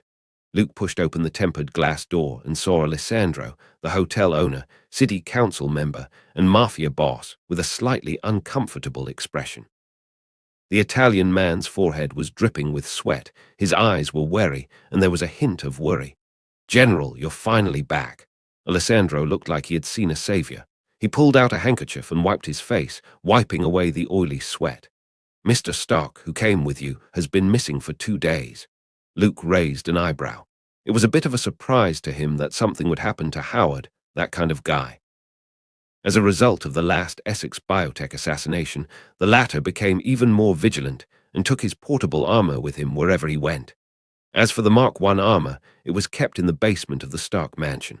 If someone wanted to attack Howard, whether it was a sneak attack or a personal visit, the process wouldn't be easy. Is it kidnapping or something else? Luke's calm voice quickly calmed Alessandro's anxious mood. Neither. The mafia boss struggled to organize the words, and he looked like he had some doubts about what to say. 2 days ago, Mr. Stark entered a newly opened hotel and never came out again. I was worried that something had happened to Mr. Stark, so I sent a few people to look for him. However, after they stepped through the doors of the hotel, it was as if they had disappeared. Luke listened patiently and took the elevator to his room. What's the name of the hotel? He raised the key question. Hotel Inferno, Alessandro replied. Luke thought about it and approached the sofa. He was just suspicious before, but now he was basically sure. Howard's disappearance must have been caused by the old Lord of Hell, Mephisto. It's just that, why was that old devil after Iron Man's father? Although it said that Howard was an uncompromising capitalist. In order to gain wealth, his hands were covered in blood after all, arms dealers were selling death. But the soul of a person didn't carry a lot of weight just because he did good or evil. The weight of the soul depended on the firmness of one's will, a strong spirit, or some kind of passionate belief. When did this hotel appear? Luke collected his thoughts and calmly asked. This wasn't the first time he had dealt with the old devil. In other universes, in order to help Stephen Strange win the Sorcerer Supreme position, he fought with Mephisto. The old devil was still no match for Superman in hell, let alone now in the human world. I don't remember exactly. I think it was a week ago or 2 weeks ago. Luke looked at Alessandro, who seemed to have been affected by some strange power, and his memory was all messed up. Obviously, this was also Mephisto's doing. Did this guy move hell to Las Vegas? Luke lifted up his eyes, looked through many obstacles, and saw the dark tower towering into the clouds. The shape was obviously so peculiar, with smoke and flames billowing out. But the pedestrians passing by were oblivious, and instead were unwittingly attracted to join the long queue. The more we meet, the more we get to know each other. Luke's mouth curled up in a small arc, and he smiled lightly. If you've been beaten once, there would always be a second time. Mephisto, with a silver cane, stood at the top of Hotel Inferno. With a condescending gaze that looked down on all beings, he looked down at the crowd of beings below. The long queue outside had blocked the traffic along the street, but people kept joining in as if they were possessed. Too tempting, too satisfying. Mephisto took a deep breath. The city that lied beneath his feet was home to 1.7 million people. To the old devil, this was 1.7 million delicious souls, and it also had a huge and incalculable value. They all voluntarily offered their souls to me. Mephisto's lips smiled in triumph. He didn't get those human souls by means of coercion or extortion. Every guest who walked into Hotel Inferno exchanged their souls for chips and signed a contract. I didn't violate the Sorcerer Supreme's rules. Even if the Ancient One came here, their souls would be marked and will fall into hell sooner or later. Thinking of that, the smile on Mephisto's face grew wider and wider. He felt a little annoyed that he didn't think of this method earlier. In the old devil's long lifetime, he kept looking for people who had a hard time fulfilling their desires, who were ambitious or were extremely desperate and easily fooled. Then he sold hell's insurance to them. The devil had to use a lot of words to persuade the person to sign the contract. Describing how slow the process was and how long it took was unspeakable. In the past, the old devil liked to play such games, watching those human beings getting seduced by their own greed, tyranny, and malice with his own eyes, watching them kill each other for money, power, or women, and finally falling into hell with regret, resentment, and fear. Mephisto enjoyed tasting the complexity and distortion of human nature and regarded it as a glass of richly flavored wine. However, playing the same game for so long would inevitably feel boring. It's time to change the game. Mephistopheles poured himself a glass of red wine. The scarlet liquid rippled in circles. Ring, ring, ring, ring.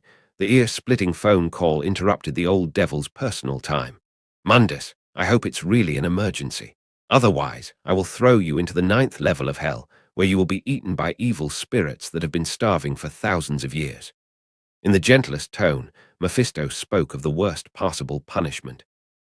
The casino manager, Mundus, shuddered, and a heavy dose of fear appeared on his flesh-covered face. The demons in hell knew that Mephisto had always been merciless to those who didn't do their jobs properly. There's a human. He's winning all the time. He won a lot of chips. There was a hint of panic in Mundus's voice. Hashem can't keep up. Mephisto frowned slightly. Hashem was the champion of the world poker competition in his lifetime, especially in Texas Hold'em. He could be called the king of gambling. Of course, he was able to possess such a high level of skill because of his contract with the old devil. The young gambling king, Hashem, who was on the rise, died in a car accident, and his soul smoothly fell into Mephisto's hands. Now the enslaved Hashem's soul was put to good use by the old devil in the poker area of the casino as a stabilizing presence. There were many human souls like Hashem's in Mephisto's hands. In his casino, it was impossible for anyone to win all the time. Trash! You guys let a human act cocky in Hotel Inferno, Mephisto cursed, and directly hung up the phone. Then a dark flame rose up and revealed the scene of the casino on the 12th floor. At the Texas Hold'em table, two men sat opposite each other, surrounded by a large group of semi-transparent shadows. Hashem is actually the best in Texas Hold'em. Mephisto's brow furrowed even more. He couldn't figure out how Hashem could have lost in the game he had pried in. The old devil caught a glimpse of his opponent's chips, which had piled up into several small hills. Obviously, he had been winning and never lost. I'm sorry, my cards are still better than yours. The young man sitting across the table from Hashem spread his cards and once again won a pile of chips of various colors, branded with a picture of a ram-horned devil. It looks like you're having a bad day. Lady Luck lifted her skirt for me and raised her middle finger for you. Turn back the clock to 1 hour ago. Luke looked up at Hotel Inferno, where smoke and black flames were billowing out, and walked to the head of the long line. As Howard did, he held a few bills with his fingers and handed them to the black guy wearing a big gold necklace. The latter readily took it and gave up his position. No matter when, and where the smell of ink on bills was always addictive. Residents of Las Vegas are oblivious to the oddities of this hotel, but they flock to it in droves. Luke used the all-seeing eye spell from the Book of Vishanti to glance over at the two guards guarding the door. Beneath the human skin was a ferocious body haunted by the flames of hell and crowned with the horns of a demon. Walking into the hotel's entrance, the welcoming ladies, dressed like seductresses, weren't much different from them. They all had red skin, enchanting bodies, evil breasts, and a slender tail that kept shaking. This is to Howard's taste. Luke suddenly remembered something very serious. According to Alessandro, Howard walked into Hotel Inferno and never came out. He had a preconceived notion that Mephisto was up to something. But thinking about it differently, Howard was such an old pervert. It was possible that he was drained by a succubus. In the exhausted state of having no ammunition left, his legs would be weak, and he wouldn't be able to walk. After careful thought, Luke thought it was possible. After all, Howard had even banged a female vampire, and his taste was diverse. I'll look for Mephisto first. Where is the old devil? Luke walked up to the front desk where the chips were exchanged, and his attention was instantly drawn to it. Under his all-seeing eye, the chips in blue, red, and white, which were branded with the demon pattern and horns, turned into twisted faces. They were all human souls. Pain and suffering are the currency in Hotel Inferno. The waiter who exchanged the chips recited the script and expressionlessly said, "Sir, everything you need can be obtained in Hotel Inferno, provided that you dedicate your soul to win game after game." Luke pursed the corners of his mouth. Mephisto is also a genius. The Soul Chips Plus Casino model was used to build a circulation system. It seemed that the old devil had skillfully learned all kinds of ways to profit after wandering the earth for the past few years. Though so-called devil security company, Hell's Loan Company, their slogan should be no limit loans, guaranteed minimum interest, no forceful debt collecting. Can I go to the table without chips? Luke glanced at the soul weighing scales. He wondered if he was going to expose himself by standing on them. It's okay. We have a guaranteed contract here. If you sign your name, you'll get your chips. The waiter took out several paper contracts. The edges of the papers were decorated with beautiful patterns. A 10-year contract can be exchanged for 1 blue chip, a 30-year contract for 3, and so on. The blue chips were equivalent to $10,000 for the casino, followed by red chips and white chips, which represent different values. Wow, there's a 1000-year pledge contract. Luke deliberately exaggerated. The old devil still had a hard time gaining profit. Anyone who thought this was just an act would sign the contract. Once they lost all their soul chips, they would have to work for Mephisto for 1,000 years, never being able to rest. I want to sign the 1000 years one. Luke took out the contract and signed the name Sorcerer Supreme without hesitation. All these contracts were binding, so it was better to use the ancient one as a shield. Anyway, the Sorcerer Supreme should be very experienced in refusing debt collectors. Okay, sir, here are your chips. The waiter put away the contract and handed the tray full of blue chips to Luke. Let me see what's interesting. Texas Hold'em, let's go with that. Luke made his way around, squeezed into the crowded poker area, and casually picked a table to sit at. Here comes another lamb. Hashem, pretending to be a gambler, glanced at the chips in Luke's tray and coldly smiled. Back to the present. Texas Hold'em had always been a popular game in casinos. The number of participants generally ranged from 2 to 12 players. There were 3 main types of tables: limited bet tables, pressure limit tables, and unlimited bet tables.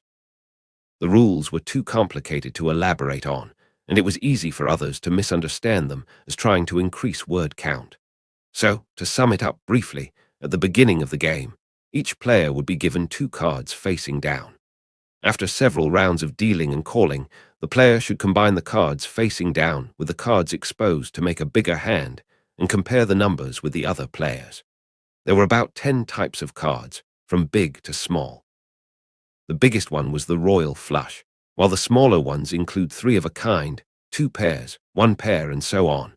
Texas Hold'em was a game of calculation and psychological manipulation. Master players could read and predict the cards. Basically, they would know what type of hand they should play in what round and predict their opponent's card through psychological hints. For example, some people would wildly call to put pressure on their opponents. They obviously didn't have a big hand. There were also some veterans who were very good at bluffing, talking loudly, acting arrogantly. The ultimate goal was to scare the opponents into calling or getting suspicious of their actions. Hashem was the reigning champion of the World Poker Tournament and had mastered a variety of poker games, including bridge, stud, blackjack, and more. Texas Hold'em was his specialty. His innate talent for reading cards enabled this guy to set up the most suitable hand in every round and win his opponent's chips. Since his soul fell into hell and lost its freedom, Hashem endured the heat, the smell of sulfur, and the chattering of those inferior demons every day. Hell wasn't a nice place. Otherwise, why would those devils, demons, and even Mephisto himself go around wandering the human world? It wasn't until the establishment of Hotel Inferno that Hashem, who was a gambler all his life, was remembered by Mephisto. He had already become the devil's minion and temporarily left the worst area of hell. He became the regional manager of the hotel casino, specializing in all aspects of the poker area. Hashem had bankrupted dozens of guests within a few days, taking all their soul chips and making them into slaves for the Lord of Hell. In short, he had a great track record. Until Hashem met the bastard sitting opposite him, a young human who won 32 games in a row. "You're definitely cheating." Hashem was enraged. The veins on his forehead bulged out. The bloodshot, bulging eyes were staring straight at Luke's unfolded cards. A K, Q, J, 10. 5 cards have the same color and suit, which made up a royal flush. How can such a hand appear? His cheeks were thin, so it made Hashem look like a drug addict. It gave off a feeling that his brain was about to explode any moment now.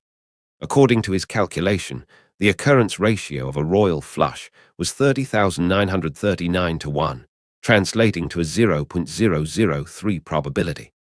That meant that, unless there was a miracle or Luke cheated, it was completely impossible to pull off such a rare hand that would dominate the entire field. Can't afford to lose.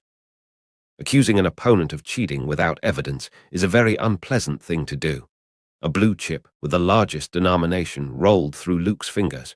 Within 2 hours of entering the casino, he had already won 5 people's worth of souls. Let's call it a day. You've made me lose interest in continuing the game, and you've lost everything. Luke flexed his fingers and flicked the rolling chip to the succubus lady next to him. The chip, branded with the devil's emblem, fell right into the middle of the latter's breast. "You're so amazing. Hotel Inferno will always welcome guests like you."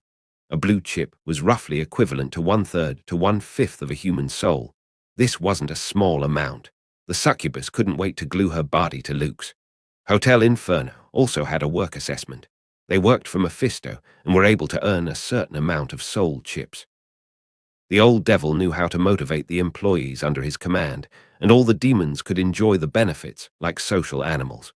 "Wait, I can still play." Hashem's face showed a hint of ruthlessness as he thought about his own work and the bonus. "I can wager my soul." "How can you use your soul as a bargaining chip when it does not belong to you?" Luke hugged the succubus lady, let the latter carry the tray full of chips, and then strutted to the next table. He didn't even look at the devil's pawn who lost all his chips. This was the contempt of the winner for the loser. "And no matter how many more rounds we play, you can never be my opponent." Luke spoke with the standard villainous tone, full of sarcasm. The human gambling game wasn't the least bit difficult for him. Hashem's pride in card reading and card counting was nothing in front of Superman, not to mention the ridiculously low probability of getting a royal flush. If Luke wanted, he could play 10 of such cards. Besides, his super eyesight could see his opponent's cards. Playing Texas Hold'em, no one could beat him. Luke really wanted to throw a smug emoji pack at the other party. Blackjack. Leaving Texas Hold'em table, he moved on to the next place, leaving that face of despair, self-effacing, and incomparable defeat of the man. "If Mephisto doesn't come out, I'll win all the chips in every table." Luke thought so. Anyway, in order to gain profit, The old devil's casino had no limit on the number of bets. Theoretically, as long as he won chips fast enough, he could close down this hotel inferno. Ladies and gentlemen, all the expenses tonight will be paid by this gentleman. Luke walked halfway down and whispered something into the succubus lady's ear. The latter conveyed the exact words, which immediately caused a wave of cheers inside the casino. One of the easiest words in the world to get people's favor was to treat, and one of the easiest things to do was freeloading. Hearing that someone was paying the bill, guests who came in for fun flocked to the buffet. They haven't realized that they would never leave the hotel if they couldn't earn enough soul chips. I hope you have a good time. Luke was like a rich guest, throwing out a lot of red and white chips. Once again, a large group of people came around and clamored for the chips while he sat down at the blackjack table with the succubus lady in his arms. As a result of the previous actions, he won a lot of chips.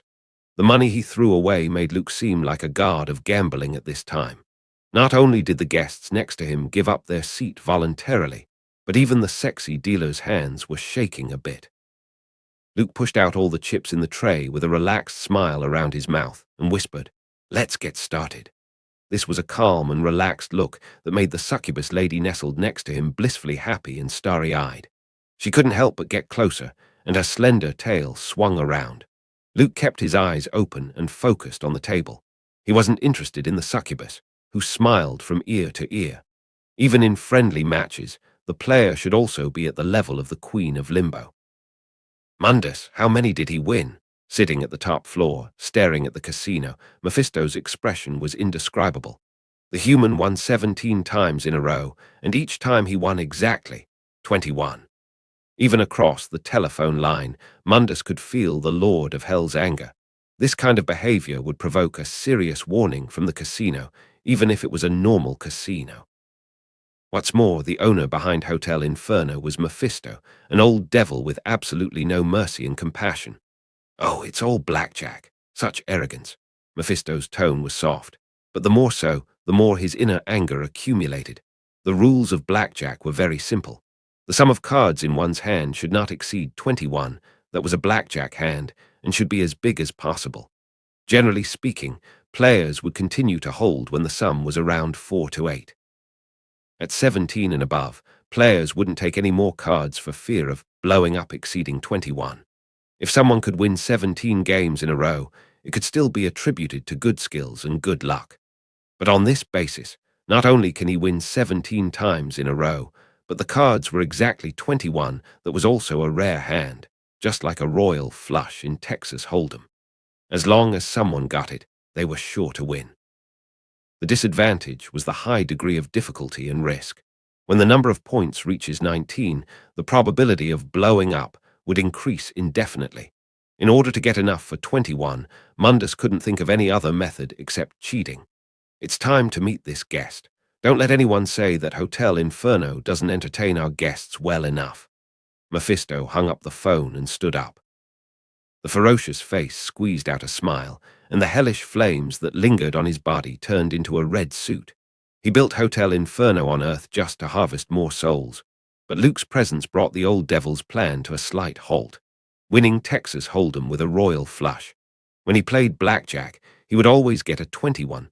The points of the two cards at hand would add up to 21 in total. For example, an ace and a suit, or a 10.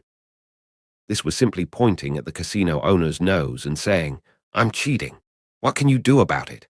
Mephisto has never been a good-tempered devil, and some people had offended him before.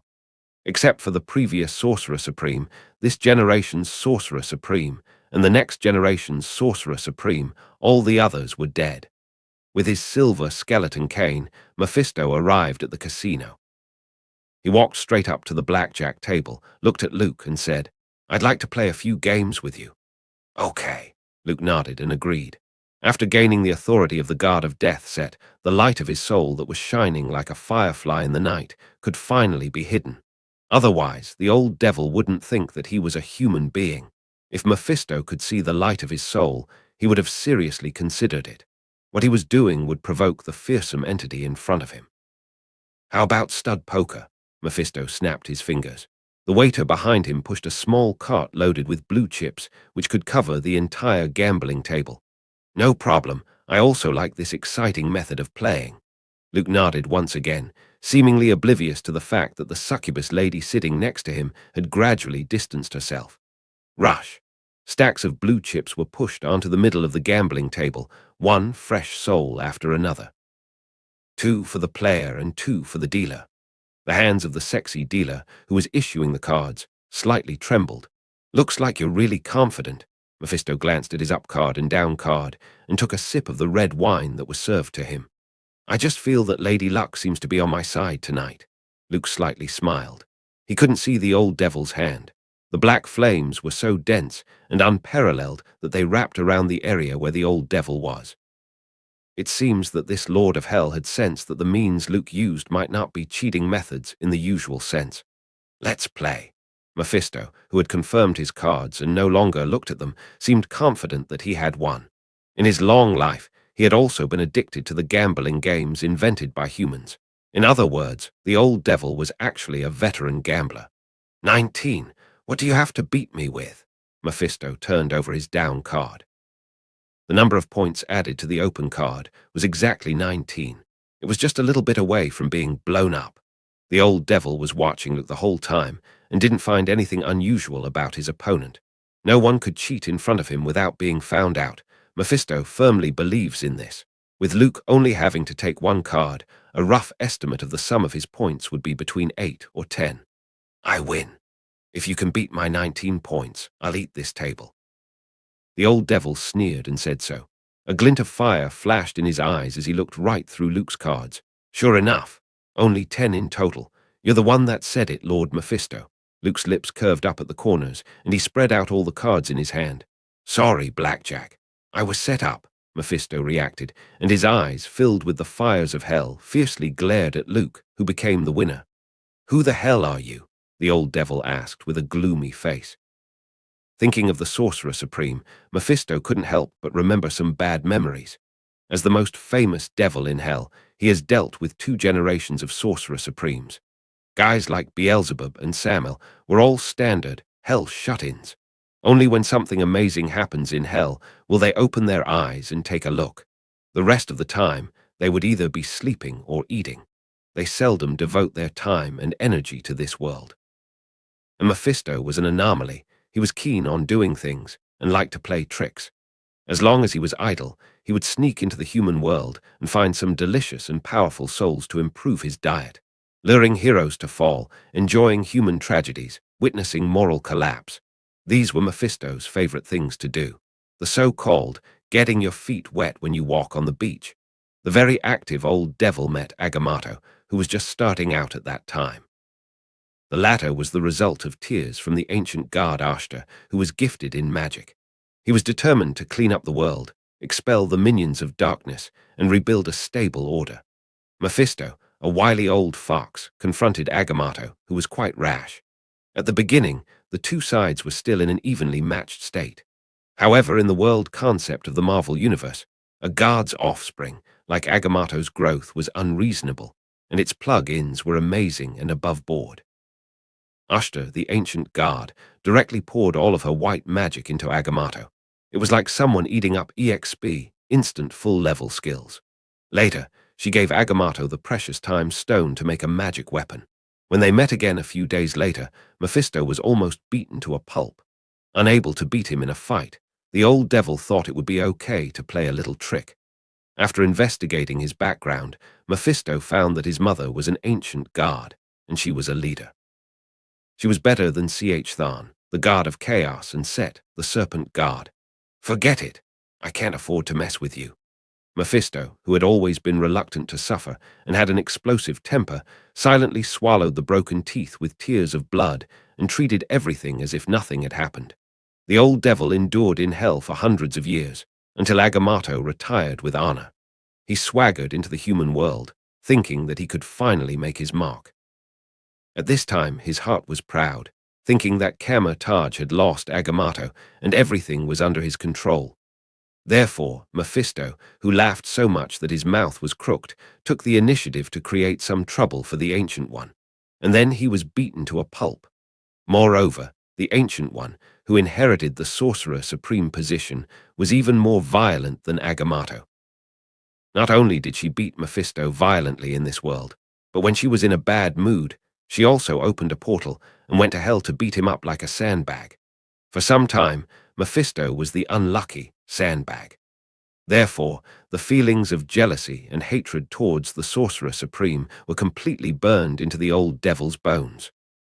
When Mephisto saw Luke shrouded in pure white light and felt the familiar aura of the Vishanti, which lingered like a nightmare and made people fear it, he almost turned away and retreated to hell. "Are you the Sorcerer Supreme?" the old devil asked, in a trembling voice. "When did the Ancient One abdicate?" He didn't get the memo. "To some extent, I'm indeed the Sorcerer Supreme." Luke shrugged his shoulders and lightly said so. It seemed that the Vishanti's approval was mutually applicable in all parallel universes. He simply called out the names of Ashtar, Hargarth, and Agamotto and received a quick response. The Sorcerer Supreme of this universe was naturally the Ancient One. But Luke was the one in Earth 91. He named the universe where he participated in the Sorcerer Supreme Battle 91. He was also a Sorcerer Supreme appointed by the Vishanti. "What did you say just now?" Luke stood up and looked directly at Mephisto, who revealed his demonic body. "Misunderstanding. It's a misunderstanding." When the old devil saw that the situation wasn't right, he quickly put away his anger and squeezed out a smile and said, "Master, let's sit down and talk slowly. Fighting and killing isn't a good thing. It's what barbarians can do." The devil's body gradually shrunk and became human again. The blazing fire of hell changed back into a red suit again. "Ah, Lord Mephisto, that wasn't your attitude before." Luke's face was expressionless as he lightly said so. He wasn't a person with a good temper who could be easily fooled by a few nice words. After spitting out harsh words, you want to swallow them back up while not paying the price. How would that work? "Ah, that.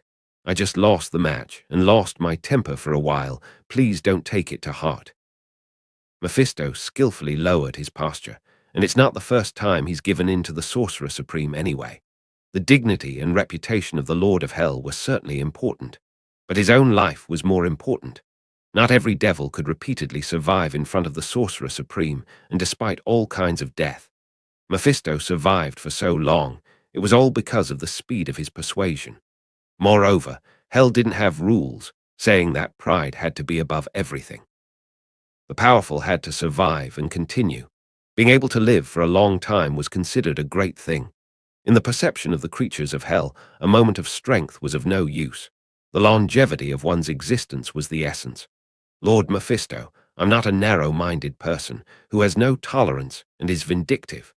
Seeing the old devil's extremely good attitude, Luke couldn't press too hard and had to change the subject. "It's just that. I have a friend who went into your hotel Inferno and never came back out." The corners of Mephisto's eyes twitched as he realized that his opponent didn't seem to want to let go of him. He clutched the crystal bowl that contained the souls in his hand, and a hint of anger came out of his eyes. "Do you really have no regard for the Lord of Hell? Sorcerer Supreme is that great, huh? Can you be that arrogant just because you have the Vishanti backing you up?" The three questions echoed in Mephisto's heart, and then he grimaced and answered. The other party really had the right to ignore the Lord of Hell. Sorcerer Supreme was really impressive. With Vishanti's backing, he really could act arrogant. Mephisto glanced at the white light rippling out behind Luke. He silently put away his discontent and put on a smile. "Master, your friend, I wonder what his name is." "You can tolerate this." Luke was a little surprised. He thought Mephisto would get angry, then turn against him and fight him. Unexpectedly, the old devil was this weak, and the ability to submit to humiliation was first class. "Howard Stark," Luke said the name. "I seem to have heard of him somewhere." Mephisto slightly frowned, then remembered a loathsome human being. "The bastard who harassed the casino dealer is your friend." Harassing the casino dealer? Luke picked his eyebrows, but he wasn't surprised. In his impression, Howard was indeed someone likely to do this kind of thing. He would first tease with a few words, then put on a "I'm funny, handsome, and charming. Do you want to roll in bed together?" look of confidence. The reason why such tricks could go all the way was more because his name was Howard Stark, and wealth and status could endow men with a deeper charm. For example, when Howard was holding a bunch of keys to a luxury car and talked about the billions of orders from Stark Industries. At that time, his attraction to most women would multiply. Stark Industries, arms tycoon, these words don't mean much in hell. Luke shook his head and smiled, guessing that Howard had hit a wall. Hell and heaven, there was no shortage of historical celebrities and high-level elites. The bosses of the two camps liked to collect these kinds of souls. For example, Beelzebub and Mephisto in hell once fought for the soul of the Führer. After the death of a certain celebrity, the popular saying was, "What does God want? So shall he taketh." Under Marvel's world concept, it wasn't nonsense. "Lord Mephisto, will you do me the honor of forgiving Howard's unreasonable behavior?" Luke looked at the old devil, whose attitude turned 180 degrees. He came here for Howard. They were supposed to take each other out for a tour and prepare for Captain America's bachelor party. Who would have thought that they would happen to meet Mephisto, who left hell and came to start a business on Earth? No problem. The old devil readily agreed. If he could send away this sorcerer supreme, who came out of nowhere for the price of a human soul, then he would certainly be happy to send it off with both hands.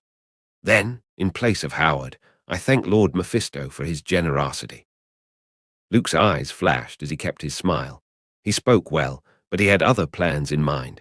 Besides Howard, so many soul chips in Hotel Inferno were also very attractive. As Superman, a positive figure, I can't just sit back and watch Mephisto harvest souls and kill people. I must do something to stop it. Luke silently thought so. Seemingly feeling the strength of this belief, he suddenly looked righteous, his eyes bursting with light. The sudden change made the old devil sitting across the table jolt. Why do I feel a change in the atmosphere? Mephisto was afraid to say anything, afraid to ask anything. The two bitter failures in the devil's career had proven that if he went against the Sorcerer Supreme, there was a high probability of a bad ending for him. "Master, I'll take you to the vault. Your friend should be there." Mephisto walked ahead and quickened his pace. He just wanted to send the other, thousands of miles away, so as not to disturb his business.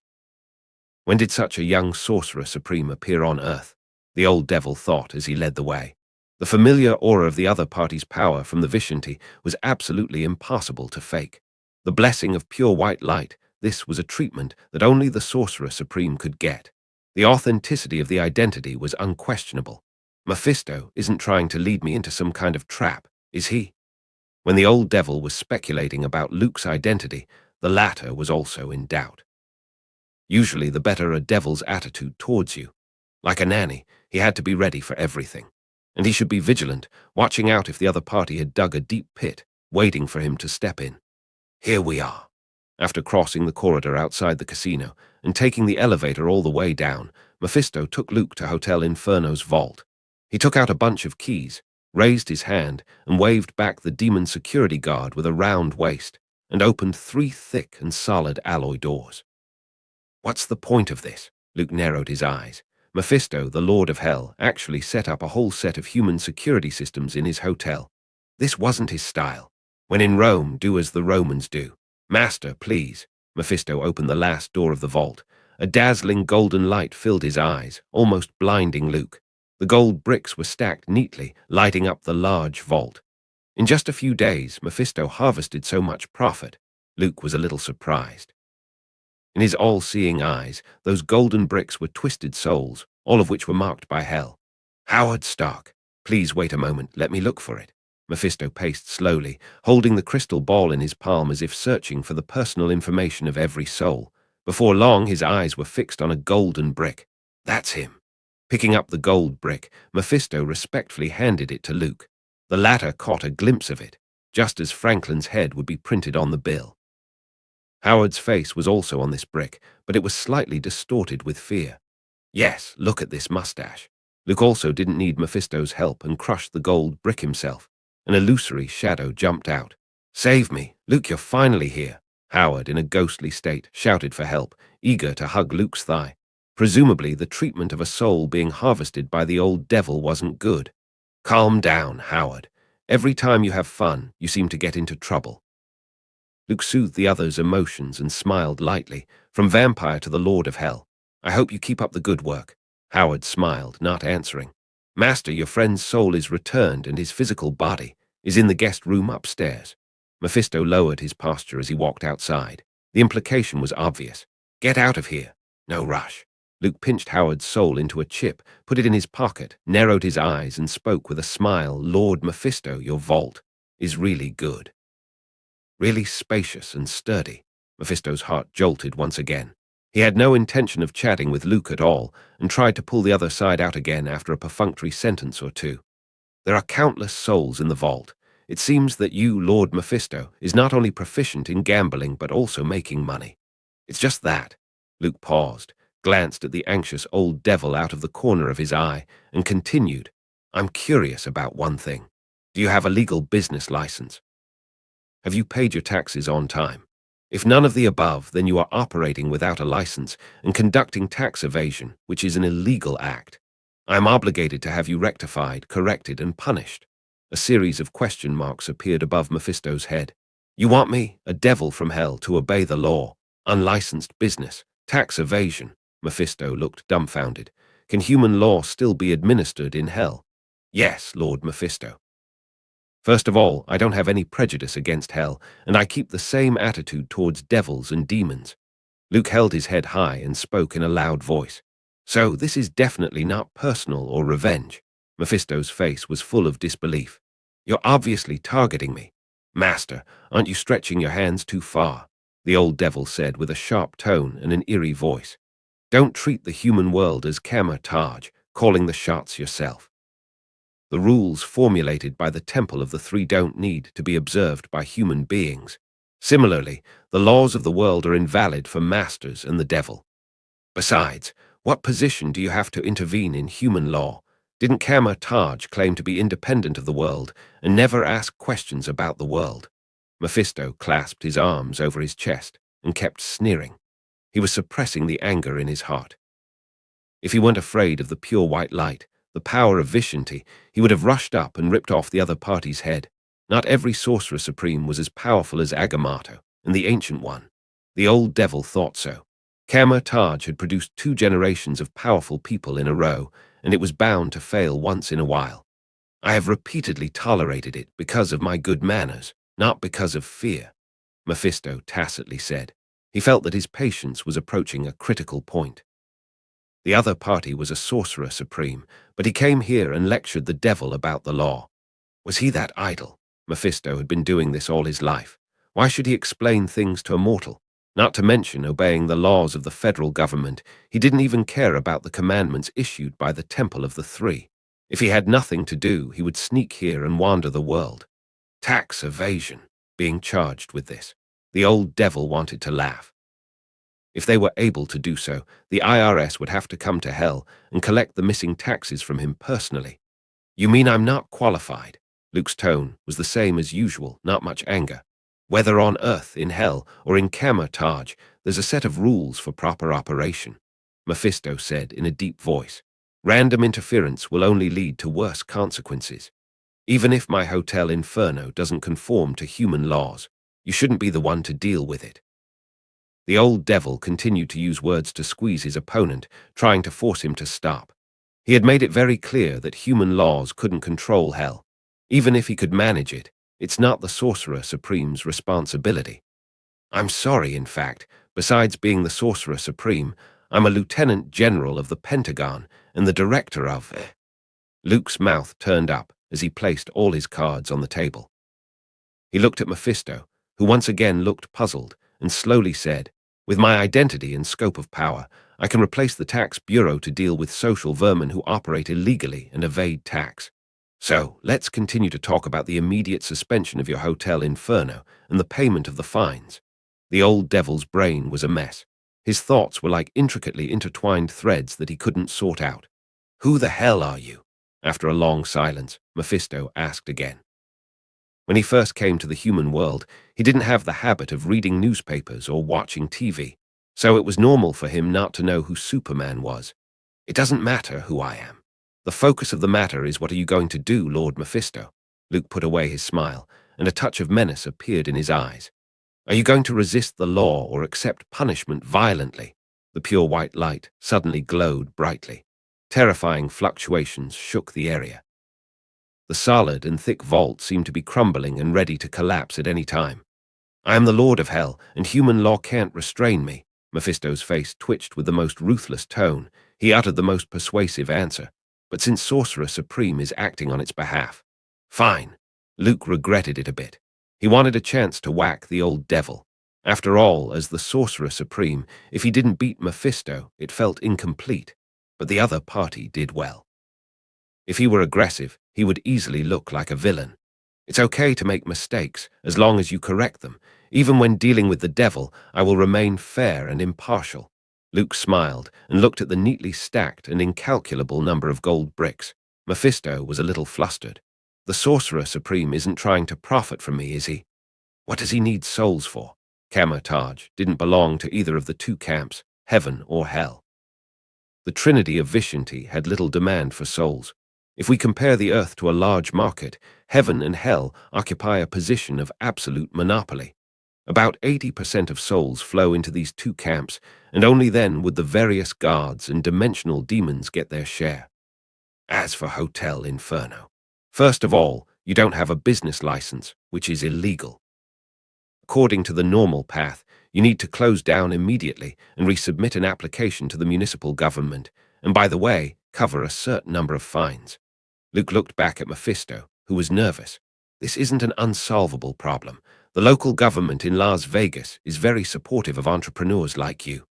The old devil had a wry smile on his lips. Intuition told him that the main event was coming. Sure enough, Luke didn't stop there. After a short pause, he went on to say, but tax evasion is a very serious matter for the federal government. Benjamin Franklin once said, nothing is certain except death and taxes. There was no need to go into the story of Al Capone, the gangster, who ultimately fell at the hands of a diligent accountant and was sent to prison for failing to pay his taxes in time. Since then, the mob has passed down three classic quotes: heavy machine guns are better than submachine guns. You should pay taxes to the government on time, and you must wear condoms when you have sex. Similarly, the three stupidest, most idiotic, and most deadly things in the world: drug trafficking in China, hostage-taking in Russia, and tax evasion in the United States. With the above warning, it was easy to see how difficult dealing with the IRS was. So, Lord Mephisto, you won't only have to pay the missing taxes, but you will also have to pay a large fine and a long prison term. Luke displayed, and I can't help you either, look of distress, while the old devil was already cursing his mother in his heart. Oh, what prison on earth can hold me? Mephisto tried to maintain the last shred of dignity as the Lord of Hell. SHILD has entered into a partnership with Taj to create a special prison for fallen masters, evil creatures, and demons from hell. Luke smiled as if to remind him. Then, Master, do you have any ideas? The old devil asked weakly. He already understood that this Sorcerer Supreme was even more annoying than Agamata and more shameless than the Ancient One. In fact, he was trying to coerce him into paying a certain amount of money. To put it bluntly, the Hotel Inferno couldn't be opened without paying protection fees and sharing some benefits. This is simply robbery. Bastard. The Ancient One really doesn't know how to judge people. She made such an asshole the Sorcerer Supreme. Mephisto bitterly scolded away in his heart. After quietly venting his emotions in his heart, the old devil still had to wait for Luke to make an offer. I hope he doesn't go too far. Otherwise, I don't even want to stay in this world.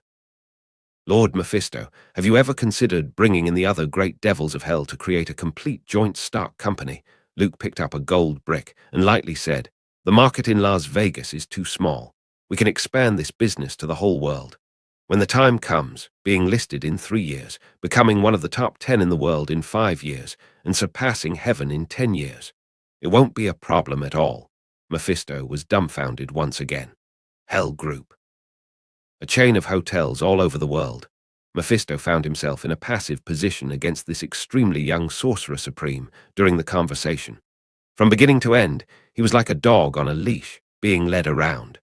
When to stop and when to walk were all in the other party's hands. Of course, this description was too hurtful. To explain euphemistically, it might be that the old devil preferred to listen to other parties' opinions and had enough patience. It was also possible that Luke's thinking was too wild, making it difficult for him to keep up. A Hotel Inferno chain. Mephisto's mouth twitched. Listing it and becoming a giant company sounded ridiculous enough. He even dared to say that it would surpass heaven. Wasn't he afraid of causing trouble? The archangels like Gabriel and Michael were very narrow-minded and bore grudges.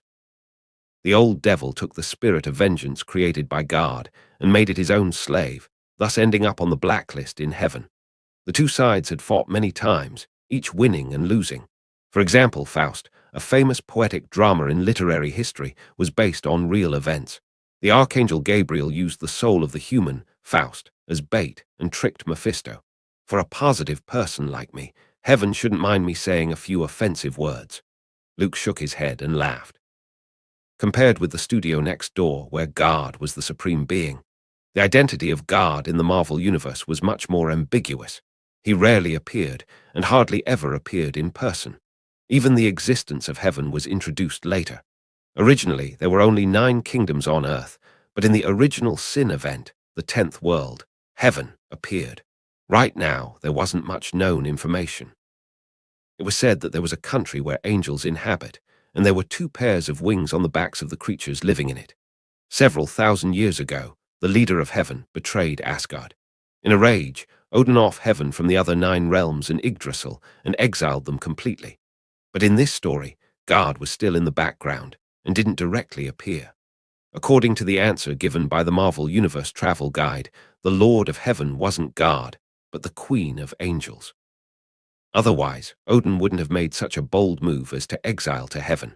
The only glimpse of this supreme being was probably at the birth of the spirit of vengeance. After the flood thousands of years ago, Noah's Ark opened a new era. God found that the original sinful nature of man hadn't changed and remained the same. Therefore, God created the spirit of vengeance, who rained down on mankind in the form of fire. It was intended that the spirit of vengeance, which couldn't tolerate the least bit of sand in its eyes, would oversee mankind and wipe out the greed and arrogance in their hearts. The spirit of vengeance that landed in the human world would fuse with the soul of a human host with the right conditions and carry out the ultimate task of eliminating sin and evil. But God probably overlooked that regardless of good or evil, in which camp, taking things to the extreme would often brew a great disaster. The spirit of vengeance didn't completely eliminate evil, but was tempted to fall into hell, one after another. The blue flame, which originally symbolized justice, had become the red flame of punishment. Mephisto took the opportunity to enslave it and infuse it with the fires of hell. The spirit of vengeance had thus become the evil knight, under the command of the old devil. Luke thought about it. A heaven that could be exiled by Odin wouldn't be that strong. As long as that old man, God, continued to hide in the background, he wouldn't have any problems when doing something so reckless. Are you really the Sorcerer Supreme? Mephisto couldn't help but slightly frown when he saw that Luke mentioned heaven in a frivolous tone. This guy looked even more heretical than the devils in hell. Of course, I'm officially certified by Vishanti. Luke raised his eyebrows. The pure white light that enveloped his whole body became even brighter, almost blinding Mephisto's eyes. A proper master only needed to learn illumination magic. I believe it. Believe, Master Sorcerer Supreme. The old devil's eyes felt sour and tears of regret were shed. The pure white light burned him and caused his body to smoke and sizzle. If Agamotto was the Sorcerer Supreme who hated hell and discriminated against the devil, and the Ancient One was the most violent and brutal Sorcerer Supreme. The one standing in front of him was undoubtedly the most shameless and jerk-like Sorcerer Supreme. I'm just asking a question. Was that really necessary? Mephisto's heart ached for his red suit, which could turn into flames of hell. Losing a little meant that some of his power was consumed. Let's get back to business. Luke acted as if nothing had happened and looked normal. He knew very well that, dealing with the devil, talk less, do more. The best thing to do was to hit him more, so that the other party wouldn't have time to think and do meaningless little tricks. Devils were fickle villains and dishonest liars. Placing sympathy and trust in them was the most foolish thing a person could do. All along, souls have been monopolized by heaven and hell, but there's only one leader in heaven and 7 devils in hell. The position of the actual Satan was still vacant. Luke started to talk and used Constantine's skill card to deal with the devil. Maybe there was an additional chance of success. After all, that guy had cheated countless demons. Even the bosses in hell reserved a VIP room for him, waiting for Constantine's soul to fall. In addition, hell is a general term. Some souls will go to hell, Asgard's underworld. Some spirits will be separated and go to Hades, the king of Hades. Then there are the various guards of death. Luke counted with his fingers and counted Mephisto's market share. Not to mention other dimensional demons, their followers account for a lot, and their souls don't return to hell. In the end, it seems that you're one of the biggest winners, but in fact, it's all an illusion. There's no denying the fact that the overall strength of hell is always inferior to that of heaven, and sometimes you have to show respect to those bunch of humanoid birds. The old devil originally put on a calm expression of, "No matter what you say, I won't be moved." But he didn't know why. The more he listened, the angrier he became. He only felt a strong sense of empathy and a sense of approval. "Lord Mephisto, I'm a pure passerby. Listen, a lord of hell of your level has to personally develop business. No one will believe me when I tell them. Moreover, the souls you have diligently and conscientiously harvest may not necessarily go into your own pocket sometimes. Is this in line with the rules?" Luke glanced at the old devil's red face, continued to add fuel to the fire, and coaxed, "Why is this happening? Because there hasn't been a Satan in hell for a long time. Everyone is fighting on their own, a scattered mess. All the souls harvested by heaven belong to them. Those archangels earn a lot of money and enjoy a lot of profit. Hell, on the other hand, has to be divided at every level, which virtually weakens its own strength. The situation is getting worse and worse, so you can't catch up." Mephisto subconsciously nodded, thinking it was very reasonable. Satan is the title of the ruler of hell. It not only represented a kind of honor, but also symbolized supreme power. As long as one became Satan and sat on the throne, that was the real ruler of hell. Mephisto also had the great ambition of competing for the Satan title, but he was limited because of insufficient strength and couldn't overwhelm other big demons by himself. "In your opinion, what should hell do?" the old devil modestly asked. "Naturally, join forces and form an alliance of interests." Luke tried his best to talk, kept talking, and tried to make Mephisto take the initiative to step down from the intellectual high ground. The vast majority of human beings often have the problem of having weak wills and indulge in pleasure. It's not just casinos that could harvest souls and cheat them into signing contracts. There are also other ways. As far as I know, each of the 7 demons of hell has a favorite kind of soul. Beelzebub likes gluttonous people, while Asmodeus appreciates lustful people. As far as I can see, Hotel Inferno can expand its business scope to include fast food and erotic online live streaming, and subdivide souls for precise placement and harvesting. "Oh," the old devil's eyes glowed as he nodded again and again. "Then how can we persuade other demons to reach this hell alliance?" Mephisto gradually neglected his tendency to stay vigilant and took the initiative to ask questions. "If you regard Hotel Inferno as a company, you can give up part of the shares and core business as a bargaining chip to attract other allies." Luke had already thought about it and explained it to him. "Let Beelzebub have the fast food restaurant, and Asmodeus can be in charge of the erotic online live streaming. Think about it. The harvested soul completely meets their requirements, and harvesting at a fixed point saves time and effort. In order to achieve better results, the Hell Lords will try to develop the market and grow the business. The Devil's employees will also work overtime. By that time, they won't complain about the blank checks and empty promises. As the major shareholder of the Hotel Inferno chain, we have a group of hardworking employees who will create wealth for us and a large market, and in a few years, we will become a giant in the industry. In this way, Lord Mephisto, your strength will be greatly enhanced. Won't it be easier to take the Satan title?" The more Mephisto listened, the more excited he became. The beautiful blueprint outlined by Luke simply made his heart soar, and he couldn't wait to start his business right away. "Wait, something's wrong. Us?" The old devil seemed to regain his senses and wondered, "What do you mean, us?" "Of course, it's you and me, Lord Mephisto." Luke smiled brightly, stretched his arm around the old devil's neck, and showed a warm and affectionate expression. "The expansion of Hotel Inferno into a chain will inevitably require permission from Kama Taj. Without the Sorcerer Supreme as an umbrella, How can you develop your business? Seeing Mephisto's sinking expression, he tightened the strength of his arm, as if he was going to strangle the other party. Then I'll be the one under protection, the old devil said with difficulty. Thinking of starting his own business, he had to pay protection money to others. The old devil was somewhat reluctant. Lord Mephisto, you have never opened a company, right? Listen, when you become a boss, you have to learn to make a name for yourself, pull in politicians, squeeze employees, and provide benefits. Luke shook his head, explaining, to make a name for yourself is to know how to do the books, to make those shareholders think that the company has been profitable, that the future is promising, and to learn to fool the authorities, always on the verge of risk. To woo politicians is actually to make friends. Heaven won't sit back and watch hell grow. How can you compete with those humanoid birds without allies, right?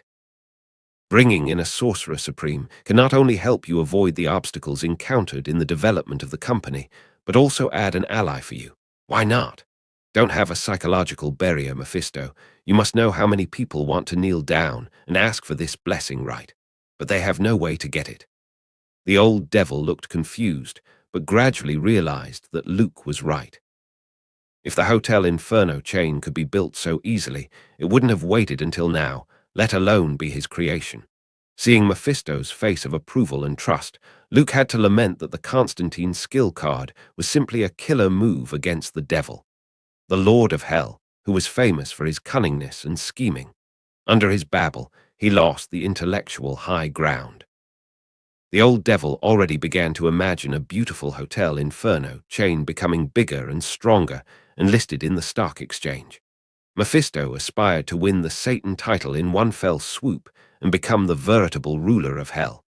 At that time, what Beelzebub, what Asmodeus, all the little brothers could only obediently submit to his will. Not to mention those bird people from heaven, and forget about the sorcerer supreme in Kamar Taj. Satan, the ruler of hell, only needed to be cautious of the trinity of Vishanti. No matter whether he was faced with dimensional demons or ancient bosses, those three together, in a small fight or a big fight, never paid attention to what the lesser beings did. Well, don't worry about the future. Be down to earth, stable and steady. Luke glanced at the old devil who was smiling from ear to ear, cleared his throat, and said, "The plan looks perfect, and there's nothing wrong with it. However, it's also necessary for the executor to have sufficient ability.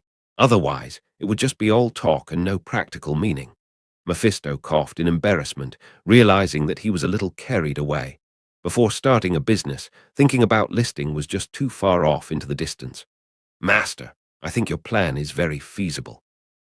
The old devil's attitude gradually warmed up. With the previous in-depth conversation, he inexplicably had a strange impulse to make Luke a confidant. In Mephisto's view, there was obviously a devil's soul hidden under the cloak of the Sorcerer Supreme. But with a little moral bottom line and moral integrity, who would think of such a perfect way to harvest souls? He was simply born to be a devil. Compared to the time he met Agamotto and the Ancient One, conflict and disgust subconsciously rose up. Mephisto's feelings for Luke were completely different, and there was a vague sense of mutual admiration. "I'll go back to hell later and see if I can make an alliance with a few friends I know." The old devil stroked his chin and hooked Luke's shoulder with his opposite hand. Who would have thought? A sorcerer supreme and a lord of hell. These two could also collide with each other and get together. "By the way, old devil, there are so many soul chips in the casino that can be used as a demonstration of the results," Luke advised, acting like he's doing his best and thinking about Mephisto. "You should bring all those big devils to Las Vegas and show them what real soul harvesting and entertainment culture is all about." The idea of heaven has long been outdated. Before long, people preferred bosoms that can warm their cold hearts and lusty images, rather than believing in God. Luke took Mephisto into the elevator. As if he could foresee the future, his tone seemed like a hero pointing out the beautiful landscape to the skeptical masses. With the advent of the internet age, the religious system in heaven would continue to grow weak. Harvesting souls won't be effective enough compared to the number of devotees. If the great devils of the 7 deadly sins of hell struck hard and entertained, those angels who emphasized truth, kindness, beauty, and sacrifice, their earnings might not be able to compare to the other side. In a materialistic society, what could be more heartwarming than bosoms and a hot body? Speaking of this, old devil, you should be careful about Asmodeus. He is the master of lust and may become your biggest competitor in the future. Luke warned. Lust was the first productive force of mankind. I'll remember, Mephisto nodded. Although he didn't understand why Luke said that, the Sorcerer Supreme's foresight could never be wrong. Just because of the precept of the Temple of the Three and the existence of the Sorcerer Supreme. The old devil turned to another question and hesitatingly said, "The great devils of hell may not be willing to come to the human world, and even if they do, they may not agree." Luke smiled calmly. He wasn't worried. Arriving at the top floor of the hotel, the two men looked out at the brightly lit Las Vegas. If someone disagrees or holds an opposing view, you can mention me, although I'm a gentle person and I don't like fighting and killing. But to be honest, I have a lot of experience in persuading others and educating them through persuasion. Luke took the initiative and volunteered to exchange ideas with the other big devils. The reasoning was a simple thing to do, with one punch down. All the big devils would be obedient. "Then, I'll leave it to you, Master." Mephisto was overjoyed. Luke's way of reasoning with virtue was something he understood deeply. It's time to let other big devils feel the power of the Sorcerer Supreme's iron fist. Oh no, it should be physical persuasion. "So, what do you think we should do with Vegas's Hotel Inferno?" The old devil felt that the landscape was very different from before. The business in Las Vegas couldn't satisfy his ambition at all. "You can continue to operate, but you don't have to hide." Luke couldn't help but gag when he thought of the pitch-black look and the smoke coming out of the hotel. "Old devil, you're a serious businessman from now on. Don't try to use some crooked and illegal means. Open the hotel, then go through legal procedures, apply for a certificate first, then buy land, and then seriously manage it and make a name for yourself." Hotel Inferno was so shabby on the surface. It didn't attract the attention of the local residents. So many people entered here and never came out again, but the police didn't receive any reports. Obviously, Mephisto used his power to exert influence. Yes, I was short-sighted. I just wanted to have a little fun. I didn't consider the follow-up." Mephisto accepted it modestly and decided to turn over a new leaf, becoming a serious businessman. Now, he only wanted to build his own hell group and harvest souls to earn the name of Satan as soon as possible.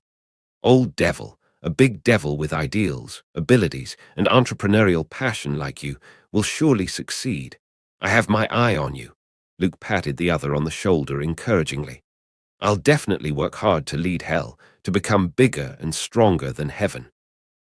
The old devil's passion seemed to be ignited, looking towards the dark night sky covered by dark clouds, as he spoke in an aggressive tone. He hadn't forgotten the humiliation caused by Archangel Gabriel. He had been holding back for 100 years in order to one day launch a counterattack. "I'll leave the preparation of Hell Group to you.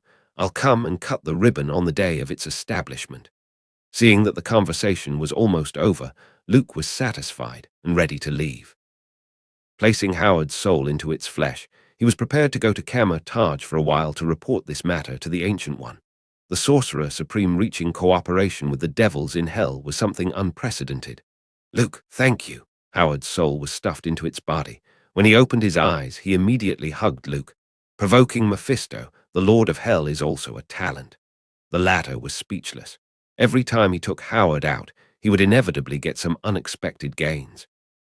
Last time in Paris, it was the Corvinus family and Selene. When they arrived in Las Vegas, without fail, he met Mephisto. "Since I met you, my luck has been really bad." Howard threw back the blame. He thought that if it weren't for Luke, he wouldn't be a trouble magnet. If you could restrain the impulse to have fun and control your lower body, there wouldn't have been so many accidents. Luke cast a contemptuous look. He still remembered the bloody case in Paris caused by Howard's date. Howard smiled shyly and promised, "I'm determined to devote my energy to science in the future, and at best I'll occasionally indulge in sex." After 2 lessons, it really left some kind of trauma in him. "You better find a way to get married and shoulder that important responsibility." Luke smiled. He wanted to see Tony Stark born.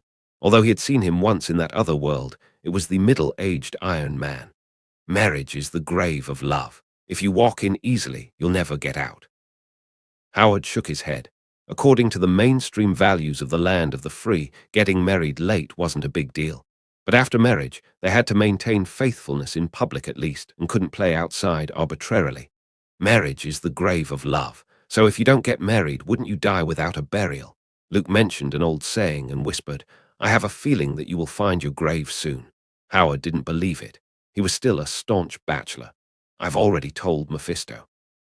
You can have fun in this hotel, and I'll take care of the bill. Luke said a few words and opened a portal to Kama Taj. Really? Then can I talk to those sexy dealers? Howard, who just said that he would focus all his energy on scientific research, was instantly excited. No, Luke gave an answer and walked straight into the portal. Sure enough, it was even more unreliable to expect a pervert to change its nature than talking to the devil about following the rules. Not afraid of being drained. Luke muttered. He ignored Howard's question, mainly because of the other's body. The succubi of hell were recognized as juicers, which were much more terrible than a female vampire. Not to mention Howard's small stature, even Captain America, a big strong man, would be squeezed dry by those legs, greatly injuring his vitality. This wasn't nonsense. The second-generation Ghost Rider, Johnny Blaze, had fallen to hell once.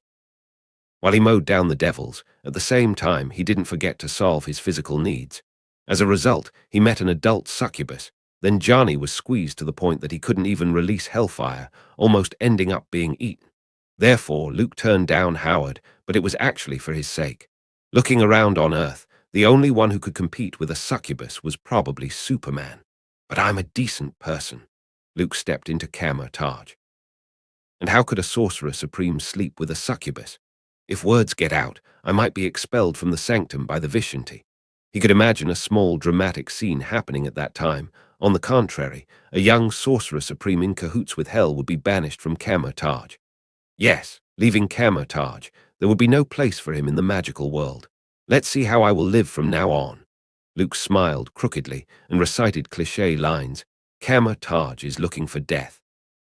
Then the four-dimensional demons are in control. This is a slap to the blind Vishanti. Being the Superman of the Marvel Universe, he could simply say anything he wanted. What are you doing standing at the door, smirking? The Ancient One, who had returned from a business trip and was back on duty, asked curiously. From her perspective, Luke seemed to be thinking of something delightful, and his mouth was smiling crookedly. It's nothing, it's nothing. Luke withdrew his distracting thoughts and waved his hand. Master Ancient One, you weren't in Kama Taj before. Where did you go? He and the Ancient One of this world were old friends. Entering the room, he poured himself a cup of freshly brewed tea. There was no constraint in his actions. You have become the Sorcerer Supreme. Don't you know what I was doing on a business trip a while ago? The Ancient One's gaze lingered on Luke for a moment, her eyes flickering slightly, seemingly a bit surprised. She already had the idea of passing the position of Sorcerer Supreme to the other party. Judging from the qualifications, potential, and work style, Superman was the right choice.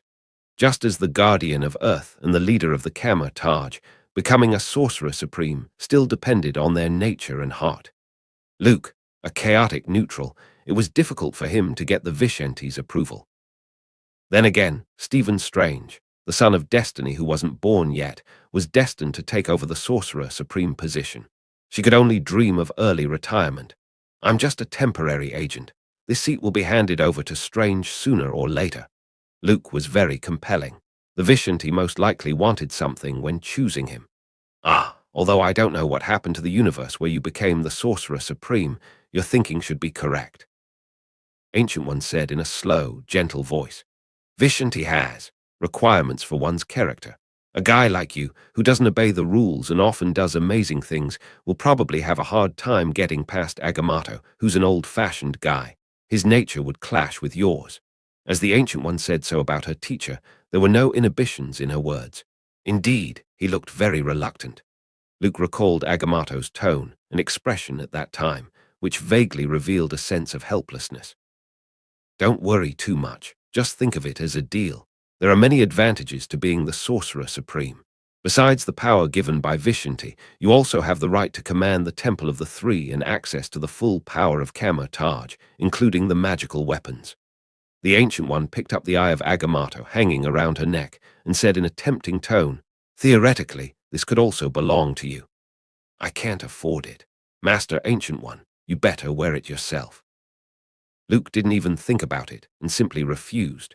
The Ancient One made it clear. She saw that he had inherited the Sorcerer Supreme position from Earth 91, so she also wanted to take this opportunity to retire. If he was greedy enough to take the time stone in the Eye of Agamotto, he would have to assume the responsibility of guarding the Earth. No, thank you. When the time came, he would have to act like a firefighter. Whenever the Avengers were in trouble, they would have to call him to solve it. The Earth were on fire, they would have to call him for help. Before crossing over to this world, he was already a 9-to-5 social slave. After crossing, he was expected to continue to work for the Vishanti. No, thank you. Anyway, when you're the Sorcerer Supreme of one universe, you are also the Sorcerer Supreme of other universes. It's the same thing. What's the difference? The Ancient One pursed her lips and seemed a little unhappy. The Eye of Agamotto was the supreme artifact of Kamar-Taj. There was a true infinity stone inside, which could distort time and retrace everything. All other masters would be ecstatic and readily agree. When it was Luke's turn, he directly refused it. Won't the Sorcerer Supreme lose dignity? Thank you for the kindness, Master Ancient One, but I just want to live a quiet life. Luke replied rather in a perfunctory manner. The Ancient One obviously dug a hole and waited for him to jump in. The Eye of Agamotto wasn't only the supreme artifact of Kamar-Taj, but also the inheritance token of the Sorcerer Supreme.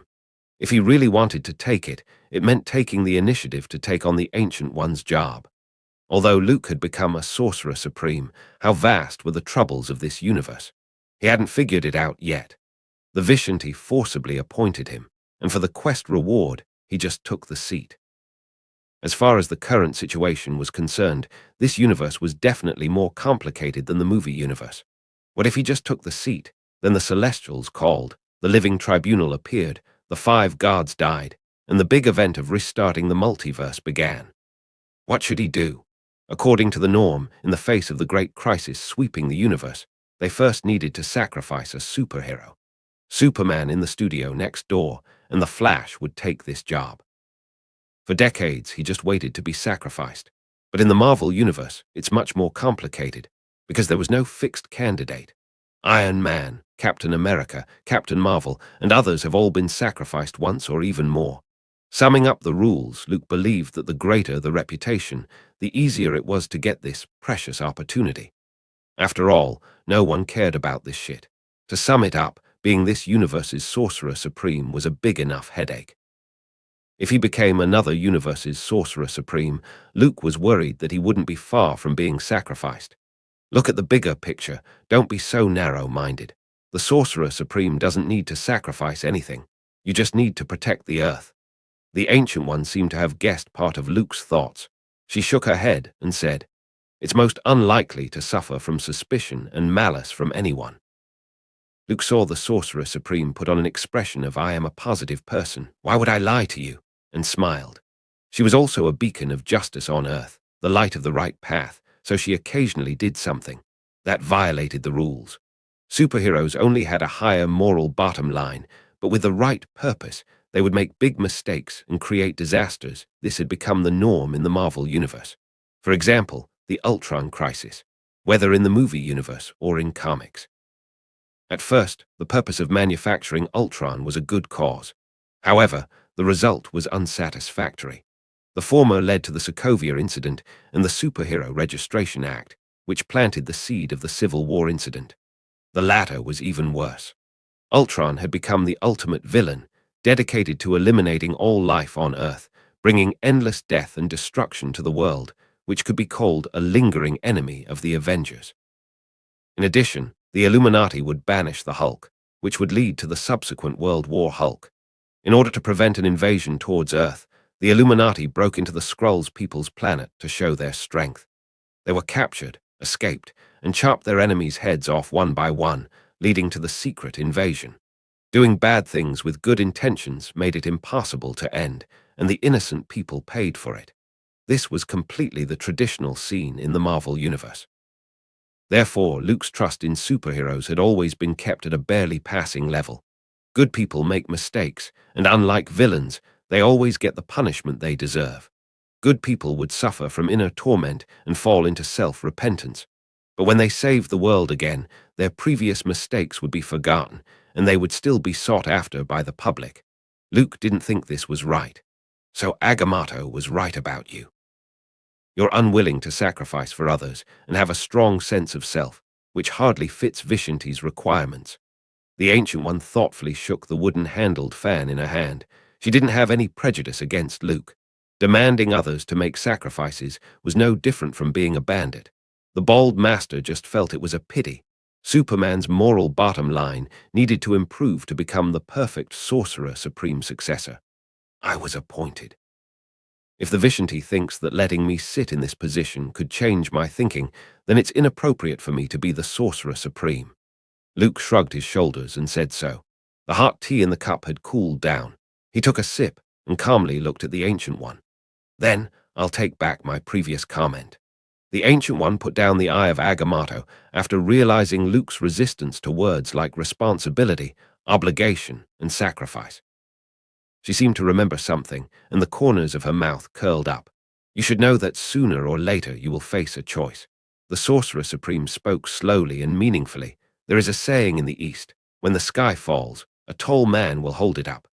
As you gain more power and have more strength, sooner or later you will have to step up, in front of the whole world and the whole universe. What are you going to do then? The Ancient One raised the key question. We'll talk about it when we get to that point. Luke's answer seemed perfunctory and then digressed into an unpleasant and rather uninteresting topic. He put down his teacup, put forward his purpose, and got down to business. Doing business with a devil, and it's Mephisto. After listening to the presentation, the Ancient One narrowed her eyes and showed her displeasure. She wasn't like her own teacher, Agamotto, who was very determined to fight against hell. However, harvesting human souls in partnership with the devil sounded like something that evil villains would do. Taj won't allow it. If the creatures of hell are allowed to enter this world, then the Temple of the Three would just be a decoration. There would be no value to its existence anymore. The Ancient One shook her head and refused. Luke had put forward many ideas. Some she would agree to. For example, the establishment and preparation of the Magic Congress, deeply rooted in the secular world. However, there are some issues involving the bottom line that cannot be agreed upon.